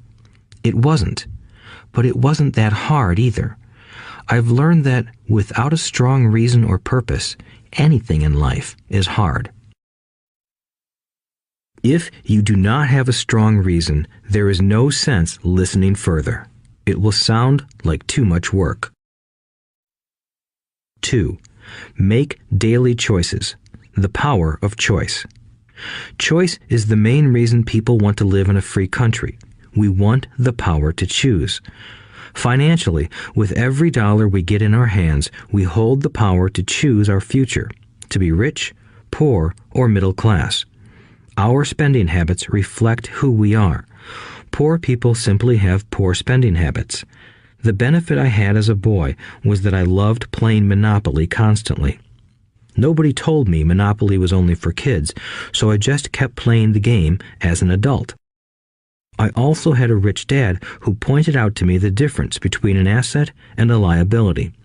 So a long time ago, as a little boy, I chose to be rich, and I knew that all I had to do was learn to acquire assets, real assets. My best friend, Mike, had an asset column handed to him, but he still had to choose to learn to keep it. Many rich families lose their assets in the next generation simply because there was no one trained to be a good steward over their assets. Most people choose not to be rich. For 90% of the population, being rich is too much of a hassle. So they invent sayings that go, "I'm not interested in money. I'll never be rich. I don't have to worry. I'm still young. When I make some money, then I'll think about my future." My husband or wife handles the finances. The problem with those statements is that they rob the person who chooses to think such thoughts of two things. One is time, which is your most precious asset. The second is learning. Having no money should not be an excuse to not learn, but that is a choice we all make daily. The choice of what we do with our time, our money, and what we put in our heads. That is the power of choice. All of us have choice. I just choose to be rich, and I make that choice every day. Invest first in education. In reality, the only real asset you have is your mind, the most powerful tool we have dominion over. Each of us has the choice of what we put in our brain once we're old enough. You can watch TV, read golf magazines, or go to ceramics class or a class on financial planning. You choose. Most people simply buy investments rather than first investing in learning about investing. A friend of mine recently had her apartment burglarized. The thieves took her electronics and left all the books. And we all have that same choice. 90% of the population buys TV sets, and only about 10% buy business books. So what do? I go to seminars. I like it when they are at least 2 days long because I like to immerse myself in a subject. In 1973, I was watching this guy on TV who was advertising a 3-day seminar on how to buy real estate for nothing down. I spent $385, and that course has made me at least $2 million, if not more. But more importantly, it bought me life. I don't have to work for the rest of my life because of that one course. I go to at least 2 such courses every year. I love CDs and audiobooks. The reason? I can easily review what I just heard. I was listening to an investor say something I completely disagreed with. Instead of becoming arrogant and critical, I simply listened to that 5-minute stretch at least 20 times, maybe more. But suddenly, by keeping my mind open, I understood why he said what he said. It was like magic. I felt like I had a window into the mind of one of the greatest investors of our time. I gained tremendous insight into the vast resources of his education and experience. The net result? I still have the old way I used to think, and I now have a new way of looking at the same problem or situation. I have 2 ways to analyze a problem or trend, and that is priceless. Today, I often say, how would Donald Trump do this, or Warren Buffett, or George Soros? The only way I can access their vast mental power is to be humble enough to read or listen to what they have to say. Arrogant or critical people are often people with low self-esteem who are afraid of taking risks. That's because if you learn something new, you are then required to make mistakes in order to fully understand what you have learned. If you have listened this far, arrogance is not one of your problems. Arrogant people rarely read or listen to experts. Why should they? They are the center of the universe. There are so many intelligent people who argue or defend when a new idea clashes with the way they think. In this case, their so-called intelligence combined with arrogance equals ignorance. Each of us knows people who are highly educated or believe they are smart, but their balance sheet paints a different picture. A truly intelligent person welcomes new ideas, for new ideas can add to the synergy of other accumulated ideas. Listening is more important than talking. If that were not true, God would not have given us 2 ears and only 1 mouth. Too many people think with their mouth instead of listening in order to absorb new ideas and possibilities. They argue instead of asking questions. I take a long view on my wealth. I do not subscribe to the get-rich-quick mentality most lottery players or casino gamblers have. I may go in and out of stocks, but I am long on education. If you want to fly an airplane, I advise taking lessons first. I am always shocked at people who buy stocks or real estate but never invest in their greatest asset, their mind. Just because you bought a house or two does not make you an expert at real estate. 3. Choose friends carefully. The power of association. First of all, I do not choose my friends by their financial statements. I have friends who have actually taken a vow of poverty, as well as friends who earn millions every year. The point is that I learn from all of them. Now, I will admit that there are people I have actually sought out because they had money. But I was not after their money. I was seeking their knowledge. In some cases, these people who had money have become dear friends. I've noticed that my friends with money talk about money. They don't do it to brag. They're interested in the subject. So I learn from them, and they learn from me. My friends who are in dire financial straits do not like talking about money, business, or investing. They often think it rude or unintellectual. So I also learn from my friends who struggle financially. I find out what not to do. I have several friends who have generated over $1 billion in their short lifetimes. The 3 of them report the same phenomenon. Their friends who have no money have never come to them to ask them how they did it, but they do come asking for one of 2 things, or both, a loan or a job. Warning: don't listen to poor or frightened people. I have such friends, and while I love them dearly, they are the Chicken Littles of life. To them, when it comes to money, especially investments, it's always, the sky is falling, the sky is falling. They can always tell you why something won't work. The problem is that people listen to them. But people who blindly accept doom and gloom information are also Chicken Littles. As that old saying goes, birds of a feather flock together. If you watch business channels on TV, they often have a panel of so-called experts. One expert will say the market is going to crash, and the other will say it's going to boom. If you're smart, you listen to both. Keep your mind open because both have valid points.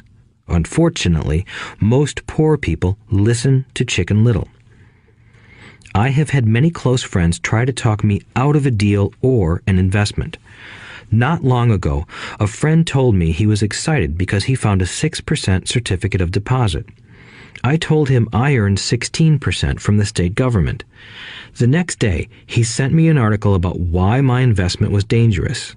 I have received 16% for years now, and he still receives 6%. I would say that one of the hardest things about wealth building is to be true to yourself and to be willing to not go along with the crowd. This is because, in the market, it is usually the crowd that shows up late that is slaughtered. If a great deal is on the front page, it's too late in most instances. Look for a new deal. As we used to say as surfers, there is always another wave. People who hurry and catch a wave late usually are the ones who wipe out. Smart investors don't time the markets. If they miss a wave, they search for the next one and get themselves in position. This is hard for most investors because buying what is not popular is frightening. Timid investors are like sheep going along with the crowd. Or their greed gets them in when wise investors have already taken their profits and moved on. Wise investors buy an investment when it's not popular.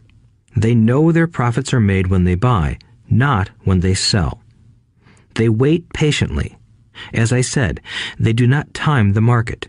Just like a surfer, they get in position for the next big swell. It's all insider trading. There are forms of insider trading that are illegal, and there are forms of insider trading that are legal. But either way, it's insider trading. The only distinction is, how far away from the inside are you? The reason you want to have rich friends is because that is where the money is made. It's made on information. You want to hear about the next boom, get in and get out before the next bust. I'm not saying do it illegally, but the sooner you know, the better your chances are for profits with minimal risk. That is what friends are for, and that is financial intelligence. 4. Master a formula and then learn a new one. The power of learning quickly. In order to make bread, every baker follows a recipe, even if it's only held in their head. The same is true for making money. Most of us have heard the saying, "You are what you eat."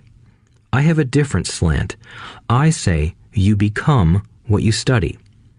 In other words, be careful what you learn, because your mind is so powerful that you become what you put in your head.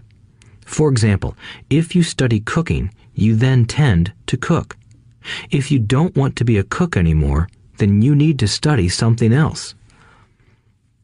When it comes to money, the masses generally have one basic formula they learned in school, and it's this: work for money.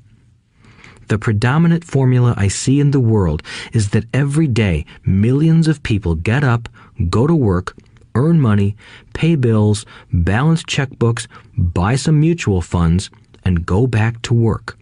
That is the basic formula, or recipe. If you're tired of what you're doing, or you're not making enough, it's simply a case of changing the formula via which you make money. Years ago, when I was 26, I took a weekend class called How to Buy Real Estate Foreclosures. I learned a formula. The next trick was to have the discipline to actually put into action what I had learned. That is where most people stop. For 3 years, while working for Xerox, I spent my spare time learning to master the art of buying foreclosures. I've made several $million using that formula. So, after I mastered that formula, I went in search of other formulas.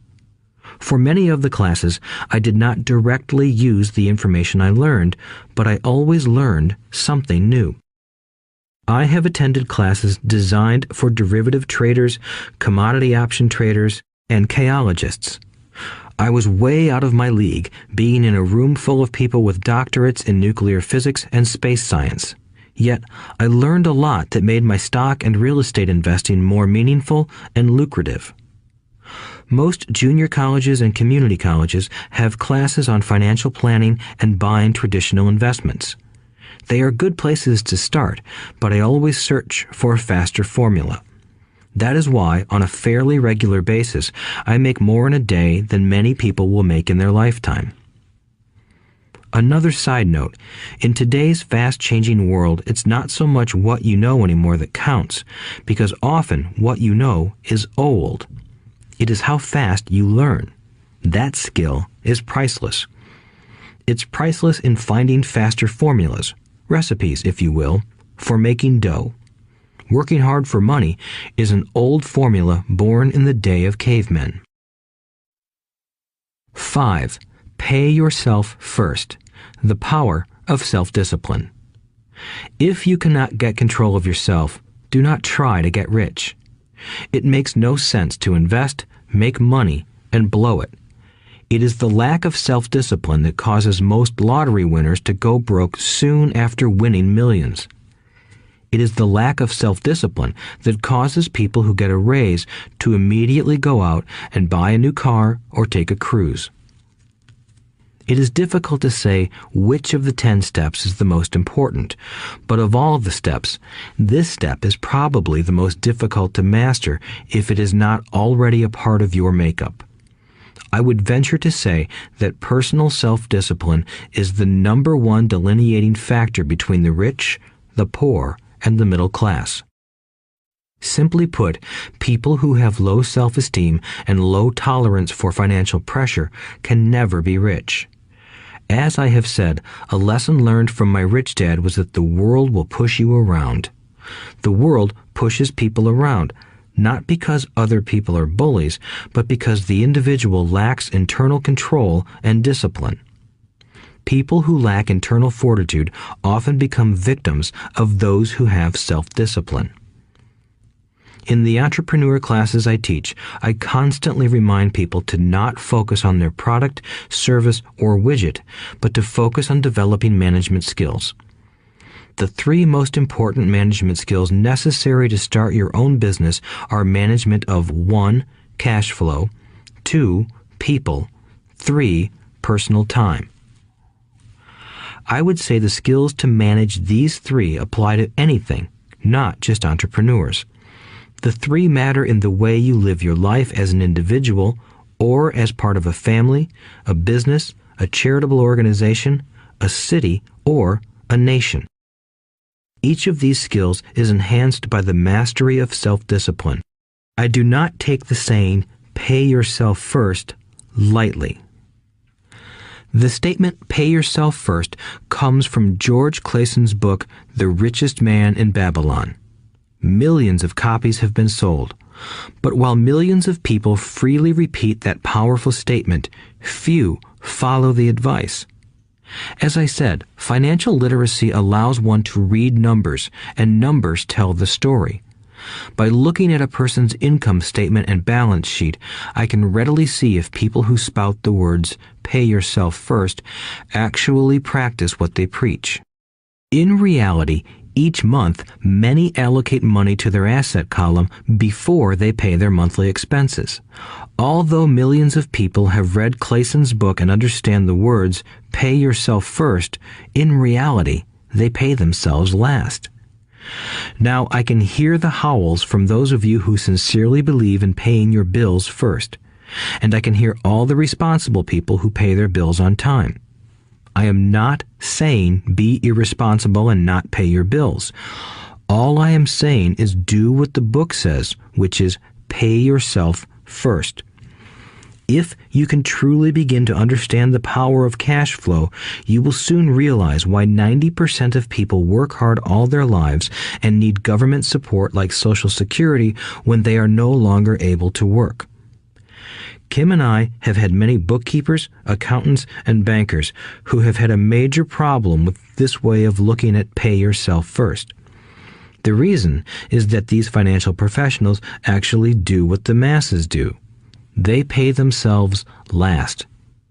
There have been times in my life when, for whatever reason, cash flow was far less than my bills. I still paid myself first. My accountant and bookkeeper screamed in panic. "They're going to come after you. The IRS is going to put you in jail. You're going to ruin your credit rating. They'll cut off the electricity." I still paid myself first. Why, you ask? Because that's what the story, The Richest Man in Babylon, was all about. The power of self-discipline and the power of internal fortitude. As my rich dad taught me the first month I worked for him, most people allow the world to push them around. A bill collector calls and you pay or else. A sales clerk says, "Oh, just put it on your charge card." Your real estate agent tells you, "Go ahead. The government allows you a tax deduction on your home." That is what the book is really about. Having the guts to go against the tide and get rich. You may not be weak, but when it comes to money, many people get wimpy. I am not saying be irresponsible. The reason I don't have high credit card debt and doodad debt is because I pay myself first. The reason I minimize my income is because I don't want to pay it to the government. That is why my income comes from my asset column through a Nevada corporation. If I work for money, the government takes it. Although I pay my bills last, I am financially astute enough to not get into a tough financial situation. I don't like consumer debt. I actually have liabilities that are higher than 99% of the population, but I don't pay for them. Other people pay for my liabilities. They're called tenants. So rule number 1 in paying yourself first is don't get into debt in the first place. Although I pay my bills last, I set it up to have only small, unimportant bills that are due. When I occasionally come up short, I still pay myself first. I let the creditors and even the government scream. I like it when they get tough. Why? Because those guys do me a favor. They inspire me to go out and create more money. So I pay myself first, invest the money, and let the creditors yell. I generally pay them right away anyway. Kim and I have excellent credit. We just don't cave into pressure and spend our savings or liquidate stocks to pay for consumer debt. That is not too financially intelligent. To successfully pay yourself first, keep the following in mind. 1. Don't get into large debt positions that you have to pay for. Keep your expenses low. Build up assets first. Then buy the big house or nice car. Being stuck in the rat race is not intelligent. 2.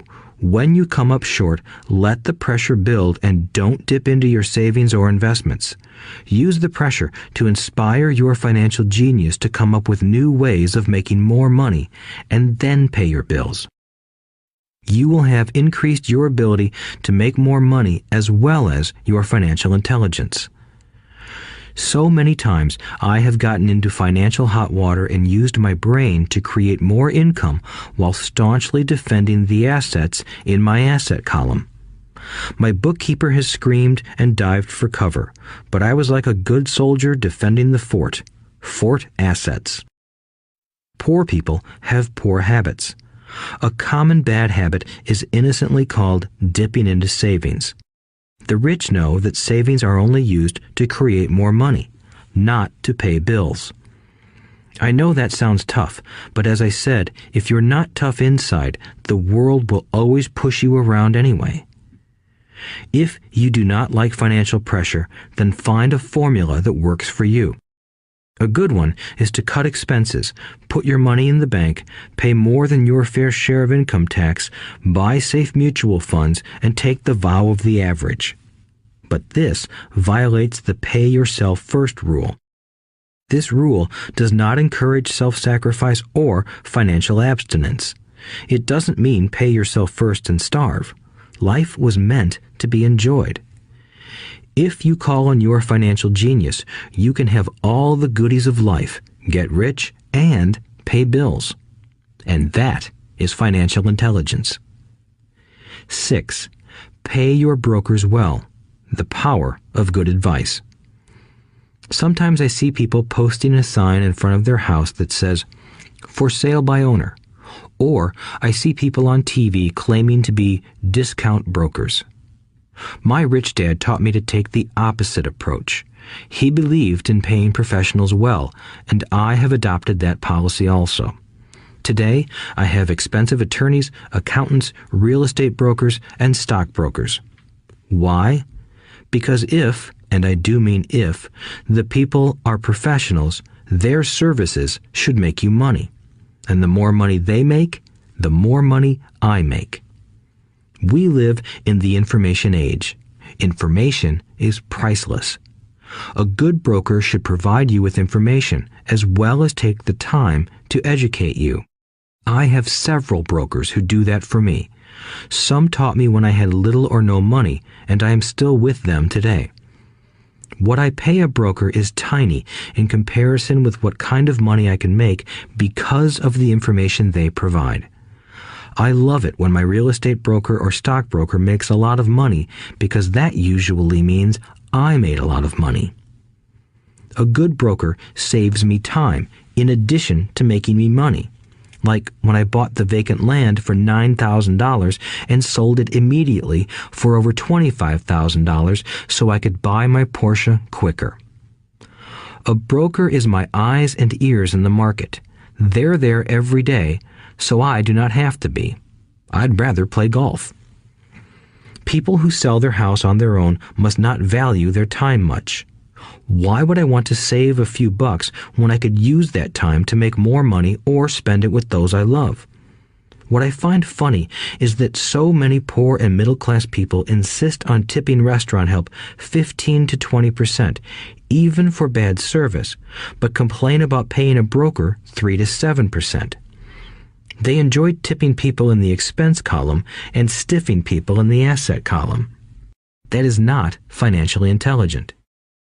Keep in mind that not all brokers are created equal. Unfortunately, most brokers are only salespeople. They sell, but they themselves own little or no real estate. There is a tremendous difference between a broker who sells houses and a broker who sells investments. The same is true for stock, bond, mutual fund, and insurance, brokers who call themselves financial planners. When I interview any paid professional, I first find out how much property or stocks they personally own and what percentage they pay in taxes. And that applies to my tax attorney as well as my accountant. I have an accountant who minds his own business. His profession is accounting, but his business is real estate. I used to have an accountant who was a small business accountant, but he had no real estate. I switched because we did not love the same business. Find a broker who has your best interests at heart. Many brokers will spend the time educating you, and they could be the best asset you find. Just be fair, and most of them will be fair to you. If all you can think about is cutting their commissions, then why should they want to help you? It's just simple logic. As I said earlier, one of the management skills is the management of people.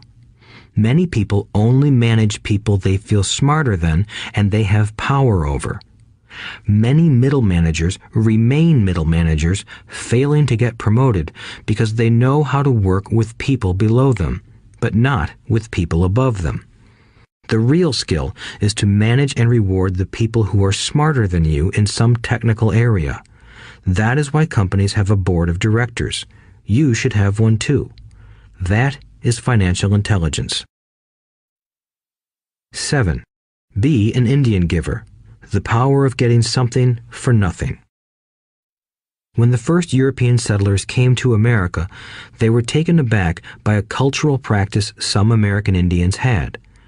For example, if a settler was cold, the Indian would give the person a blanket. Mistaking it for a gift, the settler was often offended when the Indian asked for it back. The Indians also got upset when they realized that settlers did not want to give it back.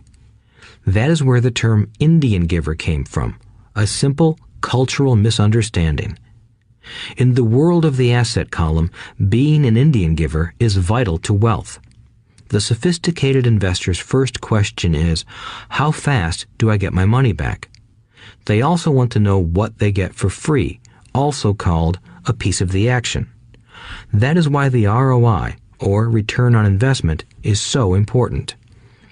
For example, I found a small condominium that was in foreclosure a few blocks from where I lived.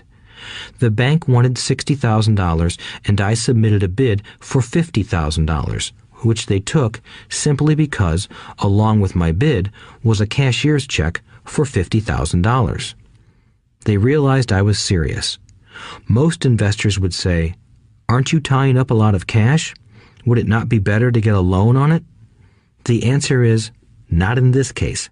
My investment company uses this condominium as a vacation rental in the winter months when the snowbirds come to Arizona. It rents for $2,500 a month for 4 months out of the year. For rental during the off-season, it rents for only $1,000 a month. I had my money back in about 3 years. Now I own this asset, which pumps money out for me, month in and month out. The same is done with stocks. Frequently, my broker calls and recommends I move a sizable amount of money into the stock of a company that he feels is just about to make a move that will add value to the stock, like announcing a new product. I will move my money in for a week to a month while the stock moves up. Then I pull my initial dollar amount out and stop worrying about the fluctuations of the market because my initial money is back and ready to work on another asset. So my money goes in, and then it comes out, and I own an asset that was technically free. True, I have lost money on many occasions, but I only play with money I can afford to lose. I would say, on an average 10 investments, I hit home runs on 2 or 3, while 5 or 6 do nothing, and I lose on 2 or 3. But I limit my losses to only the money I have in at that time.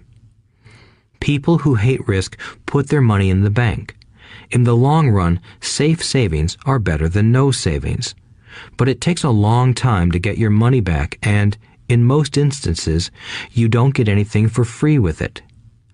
On every one of my investments, there must be an upside, something for free, like a condominium, a mini storage, a piece of free land, a house, stock shares, or an office building. And there must be limited risk or a low-risk idea. There are books devoted entirely to this subject, so I will not talk about it here. Ray Kroc, of McDonald's fame, sold hamburger franchises, not because he loved hamburgers, but because he wanted the real estate under the franchise for free. So wise investors must look at more than ROI. They look at the assets they get for free once they get their money back. That is financial intelligence. 8. Use assets to buy luxuries. The power of focus. A friend's child has been developing a nasty habit of burning a hole in his pocket. Just 16, he wanted his own car. The excuse? All his friends' parents gave their kids cars. The child wanted to go into his savings and use it for a down payment. That was when his father called me and then came to see me. Do you think I should let him do it, or should I just buy him a car? I answered, it might relieve the pressure in the short term, but what have you taught him in the long term? Can you use this desire to own a car and inspire your son to learn something? Suddenly, the lights went on and he hurried home. 2 months later, I ran into my friend again. Does your son have his new car? I asked. No, he doesn't, but I gave him $3,000 for the car. I told him to use my money instead of his college money. Well, that's generous of you, I said. Not really. The money came with a hitch. So what was the hitch? I asked. Well, first we played your cash flow game. We then had a long discussion about the wise use of money. After that, I gave him a subscription to the Wall Street Journal and a few books on the stock market. Then what? I asked. What was the catch? I told him that $3,000 was his, but he could not directly buy a car with it. He could use it to find a stockbroker and buy and sell stocks. Once he had made $6,000 with the $3,000, the money would be his for the car, and the $3,000 would go into his college fund. And what are the results? I asked. Well, he got lucky early in his trading, but lost everything a few days later. Then he really got interested. Today, I would say he is down $2,000, but his interest is up. He has read all the books I bought him, and he's gone to the library to get more. He reads the Wall Street Journal voraciously, watching for indicators. He's only got $1,000 left, but his interest and learning are sky high. He knows that if he loses that money, he walks for 2 more years. But he does not seem to care. He even seems uninterested in getting a car because he's found a game that is more fun.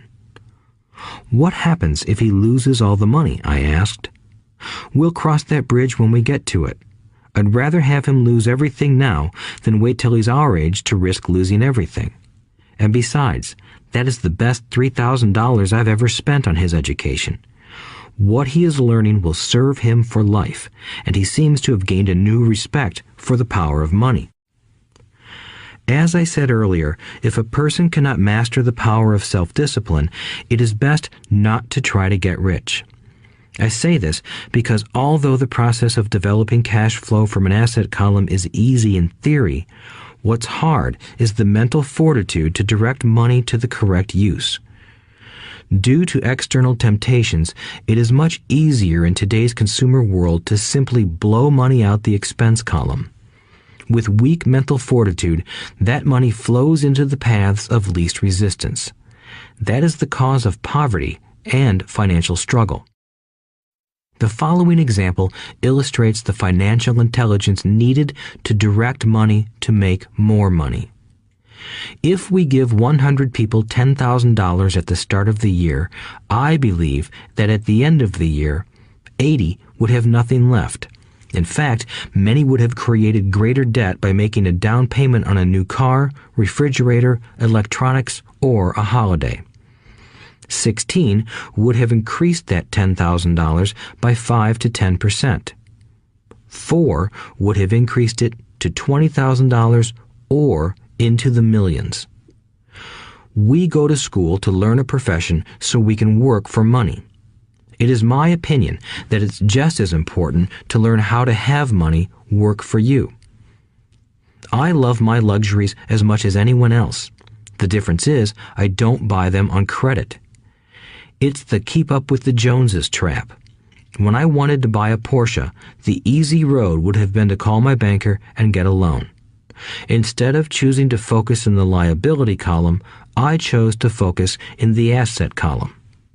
As a habit, I use my desire to consume to inspire and motivate my financial genius to invest. Too often today, we focus on borrowing money to get the things we want instead of focusing on creating money. One is easier in the short term, but harder in the long term. It's a bad habit that we as individuals and as a nation have gotten into. Remember, the easy road often becomes hard, and the hard road often becomes easy. The earlier you can train yourself and those you love to be masters of money, the better. Money is a powerful force. Unfortunately, people use the power of money against themselves. If your financial intelligence is low, money will run all over you. It will be smarter than you. If money is smarter than you, you will work for it all your life. To be the master of money, you need to be smarter than it. Then money will do as it is told. It will obey you. Instead of being a slave to it, you will be the master of it. That is financial intelligence. 9. Choose heroes. The power of myth. When I was a kid, I greatly admired Willie Mays, Hank Aaron, and Yogi Berra. They were my heroes, and I wanted to be just like them. I treasured their baseball cards. I knew their stats, the RBIs, the ERAs, their batting averages, how much they got paid, and how they came up from the minor leagues. As a 9-year-old kid, when I stepped up to bat or played first base or catcher, I wasn't me. I pretended I was a famous baseball player. It's one of the most powerful ways we learn, and we often lose that as adults. We lose our heroes. Today, I watch young kids playing basketball near my home. On the court, they're not little Johnny. They're pretending to be their favorite basketball hero. Copying or emulating heroes is true power learning. I have new heroes as I grow older. I have golf heroes, and I copy their swings and do my best to read everything I can about them. I also have heroes such as Donald Trump, Warren Buffett, Peter Lynch, George Soros, and Jim Rogers. I know their stats just like I knew the ERAs and RBIs of my childhood baseball heroes. I follow what Warren Buffett invests in, and I read anything I can about his point of view on the market and how he chooses stocks. And I read about Donald Trump, trying to find out how he negotiates and puts deals together. Just as I was not me when I was up to bat, when I'm in the market or I'm negotiating a deal, I am subconsciously acting with the bravado of Trump. Or, when analyzing a trend, I look at it as though Warren Buffett were doing it. By having heroes, we tap into a tremendous source of raw genius. But heroes do more than simply inspire us. Heroes make things look easy. Making it look easy convinces us to want to be just like them. If they can do it, so can I. When it comes to investing, too many people make it sound hard. Instead, find heroes who make it look easy. 10. Teach and you shall receive. The power of giving. Both of my dads were teachers. My rich dad taught me a lesson I have carried all my life, the necessity of being charitable or giving. My educated dad gave a lot of his time and knowledge, but almost never gave away money. He usually said that he would give when he had some extra money, but of course, there was rarely any extra. My rich dad gave money as well as education. He believed firmly in tithing. If you want something, you first need to give, he would always say. When he was short of money, he gave money to his church or to his favorite charity. If I could leave one single idea with you, it is that idea. Whenever you feel short or in need of something, give what you want first, and it will come back in buckets. That is true for money, a smile, love, or friendship. I know it is often the last thing a person may want to do, but it has always worked for me. I trust that the principle of reciprocity is true, and I give what I want. I want money, so I give money, and it comes back in multiples. I want sales, so I help someone else sell something, and sales come to me. I want contacts, and I help someone else get contacts. Like magic, contacts come to me.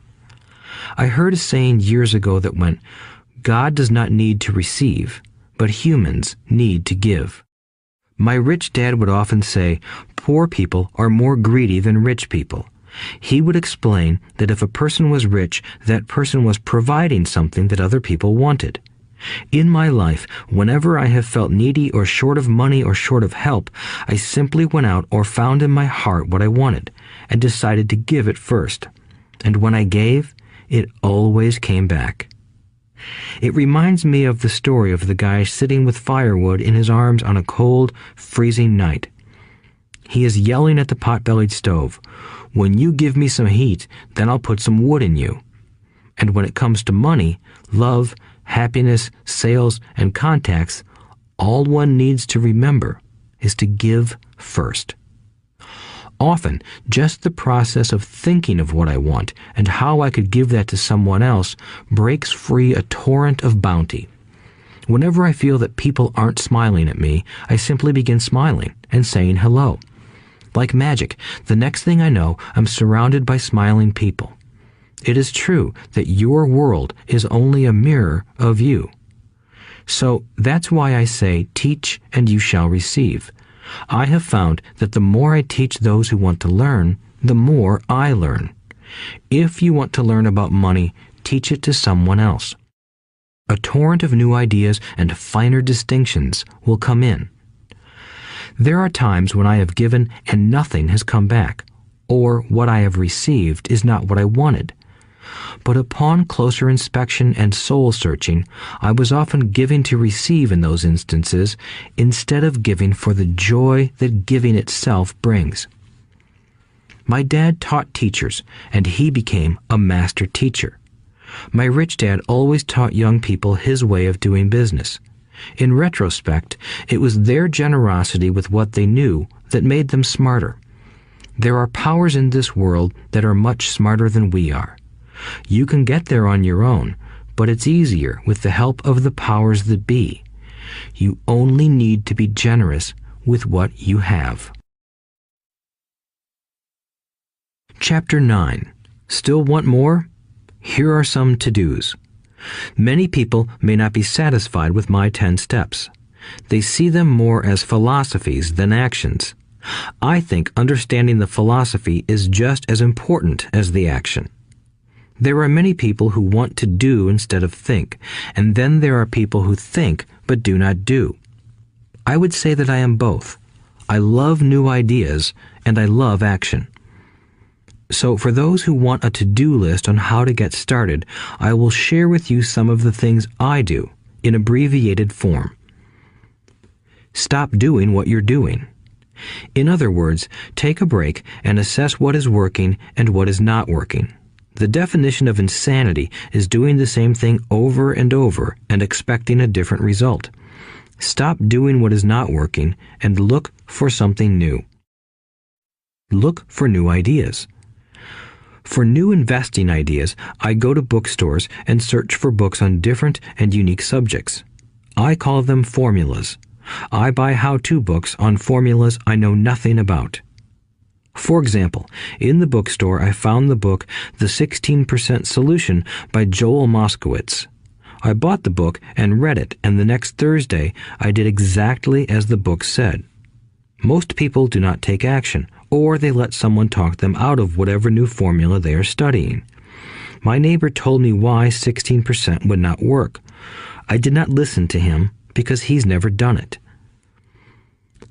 Find someone who has done what you want to do. Take them to lunch and ask them for tips and tricks of the trade. As for 16% tax lien certificates, I went to the county tax office and found the government employee who worked in that office. I found out that she too invested in the tax liens. Immediately, I invited her to lunch. She was thrilled to tell me everything she knew and how to do it. After lunch, she spent all afternoon showing me everything. By the next day, I found 2 great properties with her help that have been accruing interest at 16% ever since. It took a day to read the book, a day to take action, an hour for lunch, and a day to acquire 2 great deals. Take classes, read, and attend seminars. I search newspapers and the internet for new and interesting classes, many of which are free or inexpensive. I also attend and pay for expensive seminars on what I want to learn. I am wealthy and free from needing a job simply because of the courses I took. I have friends who did not take those classes who told me I was wasting my money, and yet they're still at the same job. Make lots of offers. When I want a piece of real estate, I look at many properties and generally write an offer. If you don't know what the right offer is, neither do I. That is the job of the real estate agent. They make the offers. I do as little work as possible. A friend wanted me to show her how to buy apartment houses. So one Saturday, she, her agent, and I went and looked at 6 apartment houses. 4 were dogs, but 2 were good. I said to write offers on all 6, offering half of what the owners asked for. She and the agent nearly had heart attacks. They thought it was rude and would offend the sellers, but I really don't think the agent wanted to work that hard. So they did nothing and went on looking for a better deal. No offers were ever made, and that person is still looking for the right deal at the right price. Well, you don't know what the right price is until you have a second party who wants to deal. Most sellers ask too much. It is rare that a seller asks a price that is less than something is worth. Moral of the story: make offers. People who are not investors have no idea what it feels like to try to sell something. I have had a piece of real estate that I wanted to sell for months.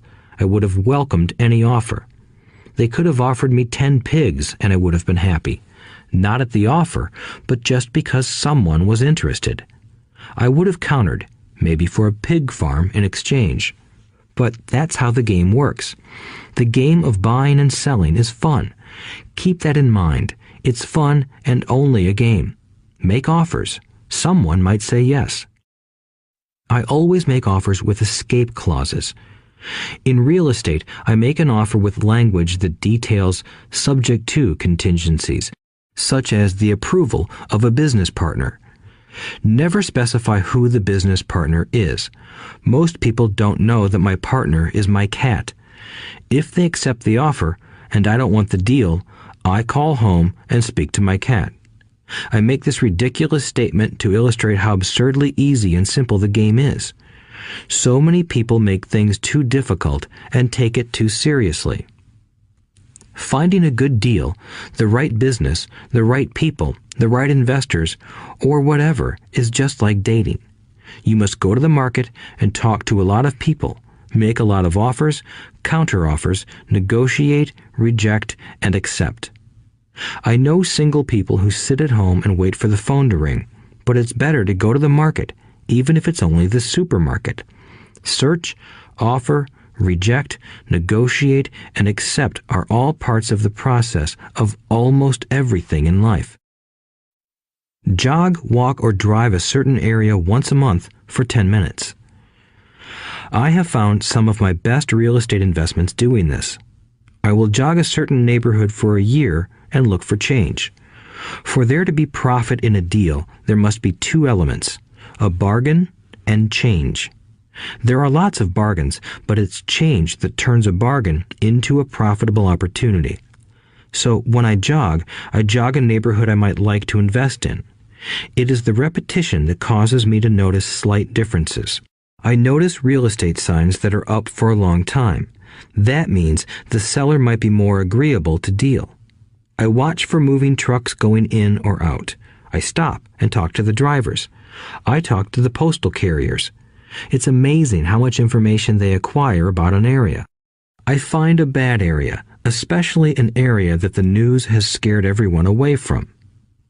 I drive it for sometimes a year, waiting for signs of something changing for the better. I talk to retailers, especially new ones, and find out why they're moving in. It takes only a few minutes a month, and I do it while doing something else, like exercising or going to and from the store. Shop for bargains in all markets. Consumers will always be poor. When the supermarket has a sale, say on toilet paper, the consumer runs in and stocks up. But when the housing or stock market has a sale, most often called a crash or correction, the same consumer often runs away from it. When the supermarket raises its prices, the consumer shops somewhere else. But when housing or the stock market raises their prices, the same consumer often rushes in and starts buying. Always remember, profits are made in the buying, not in the selling. Look in the right places. A neighbor bought a condominium for $100,000. I bought the identical condo next door for $50,000. He told me he's waiting for the price to go up. I told him that profit is made when you buy, not when you sell. He shopped with a real estate broker who owns no property of her own. I shopped at the foreclosure auction. I paid $500 for a class on how to do this. My neighbor thought that the $500 for a real estate investment class was too expensive. He said he could not afford the money or the time. So he waits for the prices to go up. Look for people who want to buy first, then look for someone who wants to sell. A friend was looking for a certain piece of land. He had the money, but did not have the time. I found a large piece of land, larger than what my friend wanted to buy, tied it up with an option, called my friend, and he said he wanted a piece of it. So I sold the piece to him and then bought the land. I kept the remaining land as mine for free. Moral of the story: buy the pie and cut it in pieces. Most people look for what they can afford, so they look too small. They buy only a piece of the pie, so they end up paying more for less. Small thinkers don't get the big breaks. If you want to get richer, think big. Think big.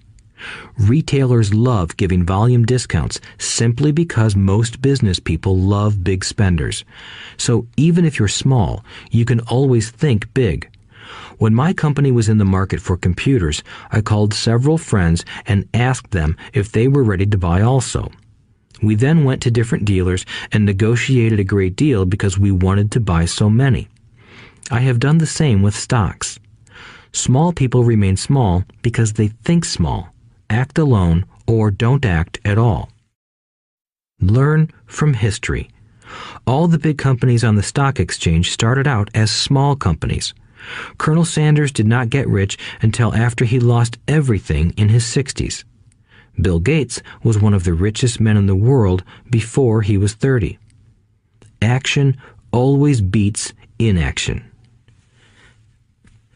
These are just a few of the things I have done and continue to do to recognize opportunities. The important words are have done and do.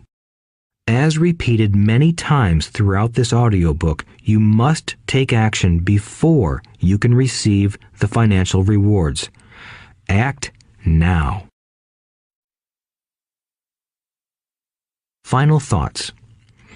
I would like to share some final thoughts with you. The main reason I wrote this book, and the reason it has remained a bestseller since 2000, was to share insights into how increased financial intelligence can be used to solve many of life's common problems. Without financial training, we all too often use the standard formulas to get through life. Work hard, save, borrow, and pay excessive taxes. Today, more than ever, we need better information. I use the following story as an example of a financial problem that confronts many young families today. How do you afford a good education for your children and provide for your own retirement? It requires using financial intelligence instead of hard work. A friend of mine was griping one day about how hard it was to save money for his 4 children's college educations. He was putting $300 away in a college fund each month and had so far accumulated only about $12,000.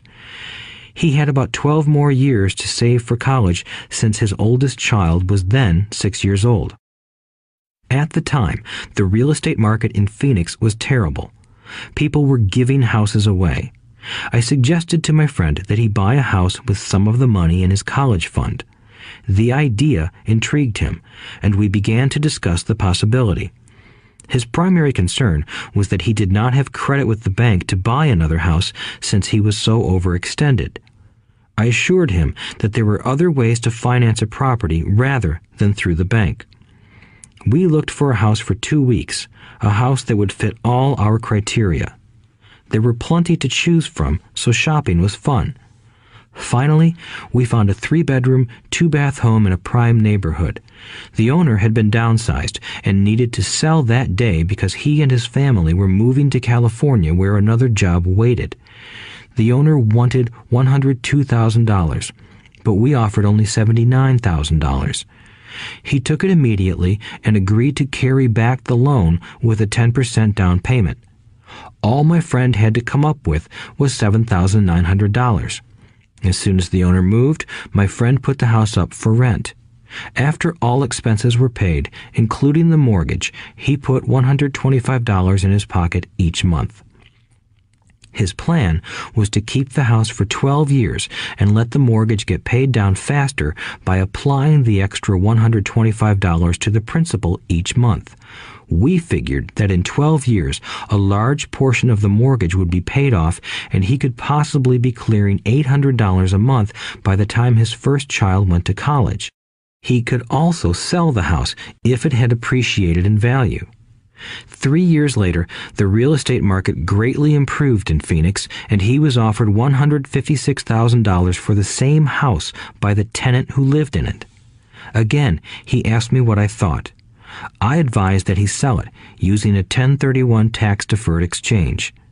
Suddenly, he had nearly $80,000 to operate with. I called another friend in Austin, Texas, who then moved this tax-deferred capital gain into a mini storage facility. Within 3 months, he began receiving checks for a little less than $1,000 a month, which he then poured back into the college fund. A couple of years later, the mini warehouse sold, and he received a check for nearly $330,000 as proceeds from the sale. He rolled those funds into a new project that would now generate over $3,000 a month in income, again going into the college fund. He is now very confident that his goal will be met easily. It only took $7,900 to start and a little financial intelligence. His children will be able to afford the education they want, and he will then use the underlying asset, wrapped in his legal entity, to pay for his retirement. As a result of this successful investment strategy, he will be able to retire early. Thank you for listening to this audiobook. I hope it has provided some insights into utilizing the power of money to work for you. Today, we need greater financial intelligence to simply survive. The idea that it takes money to make money is the thinking of financially unsophisticated people. It does not mean that they're not intelligent. They have simply not learned the science of making money. Money is only an idea. If you want more money, simply change your thinking. Every self-made person started small with an idea and then turned it into something big. The same applies to investing. It takes only a few dollars to start and grow it into something big. I meet so many people who spend their lives chasing the big deal or trying to amass a lot of money to get into a big deal. But to me, that is foolish. Too often, I have seen unsophisticated investors put their large nest egg into one deal and lose most of it rapidly. They may have been good workers, but they were not good investors. Education and wisdom about money are important. Start early. Buy a book, go to a seminar, practice, start small. I turned $5,000 cash into a $1 million asset, producing $5,000 a month cash flow in less than 6 years. But I started learning as a kid. I encourage you to learn because it's not that hard. In fact, it's pretty easy once you get the hang of it. I think I have made my message clear. It's what is in your head that determines what is in your hands. Money is only an idea. There is a great book called Think and Grow Rich. The title is not Work Hard and Grow Rich. Learn to have money work hard for you, and your life will be easier and happier. Today, don't play it safe. Play it smart. The 3 incomes. In the world of accounting, there are 3 different types of income. 1. Ordinary earned. 2. Portfolio. 3. Passive. When my poor dad said to me, "Go to school, get good grades, and find a safe, secure job," he was recommending I work for earned income. When my rich dad said, "The rich don't work for money, they have their money work for them," he was talking about passive income and portfolio income.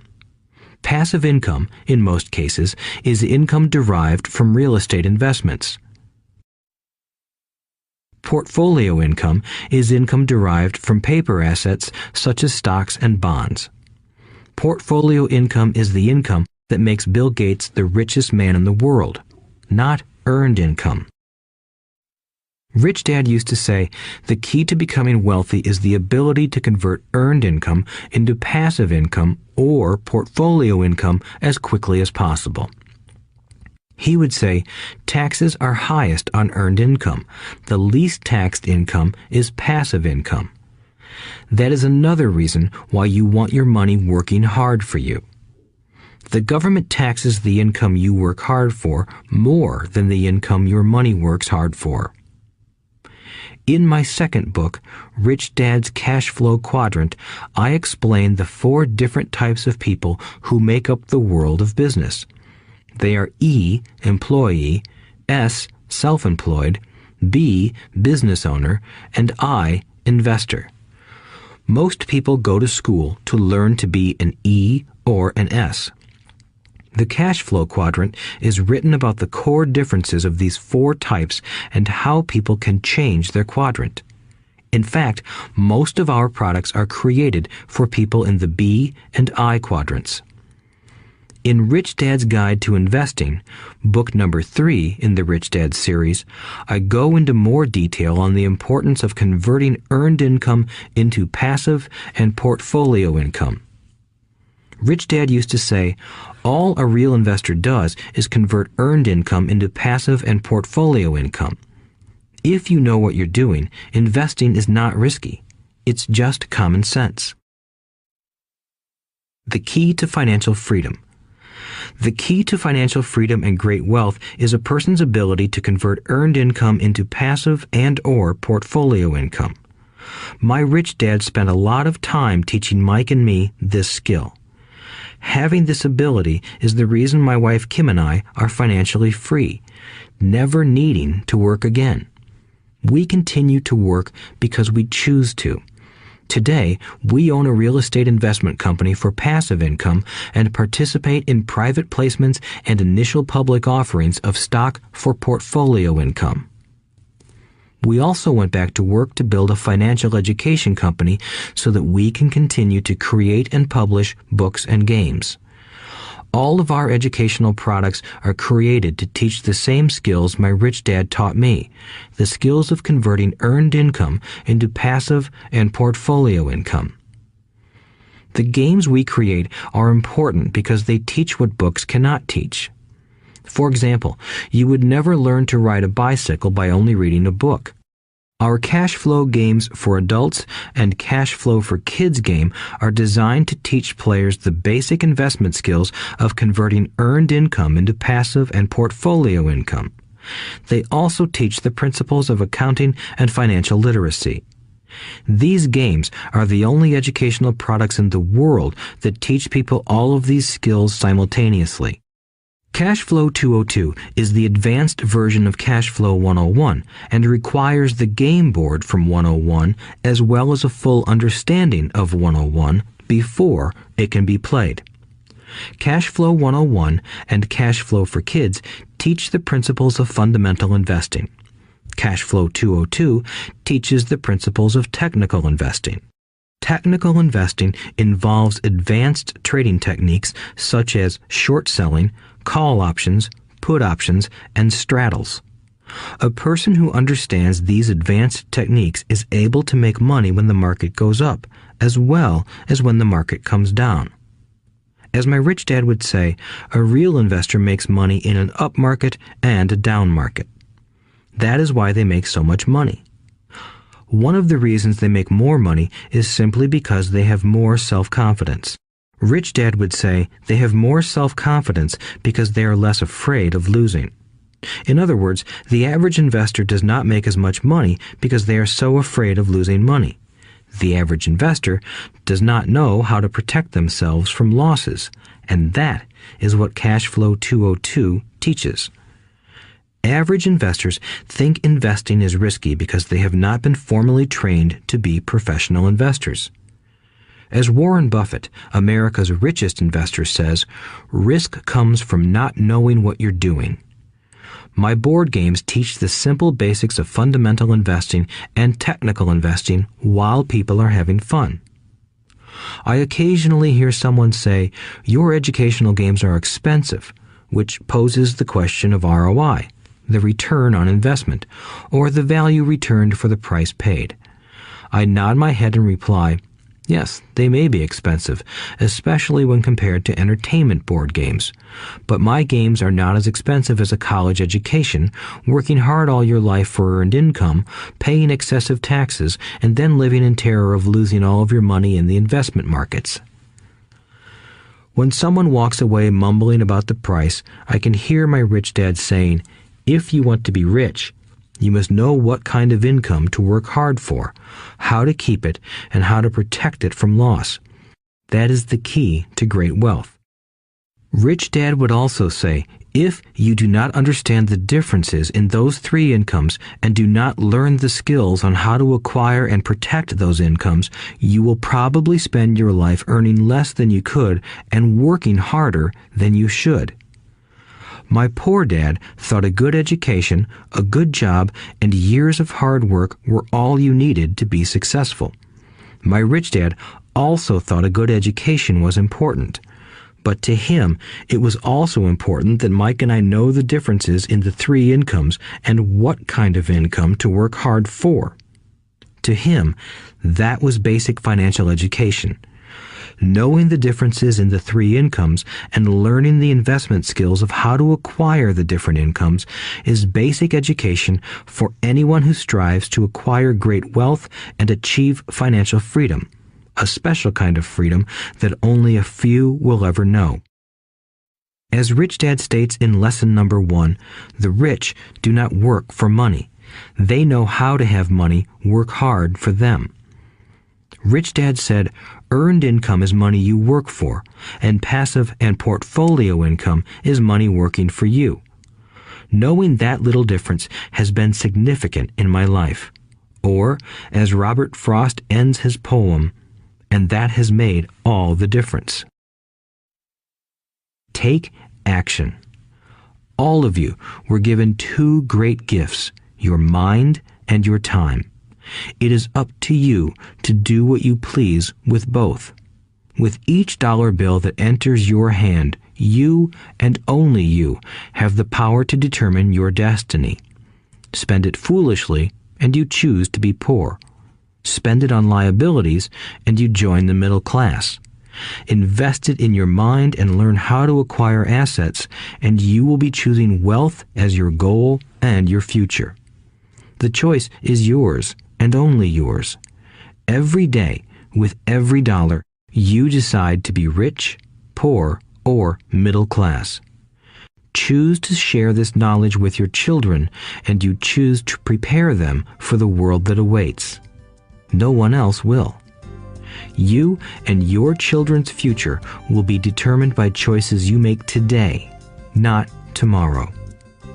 I wish you great wealth and much happiness with this fabulous gift called life. Robert Kiyosaki.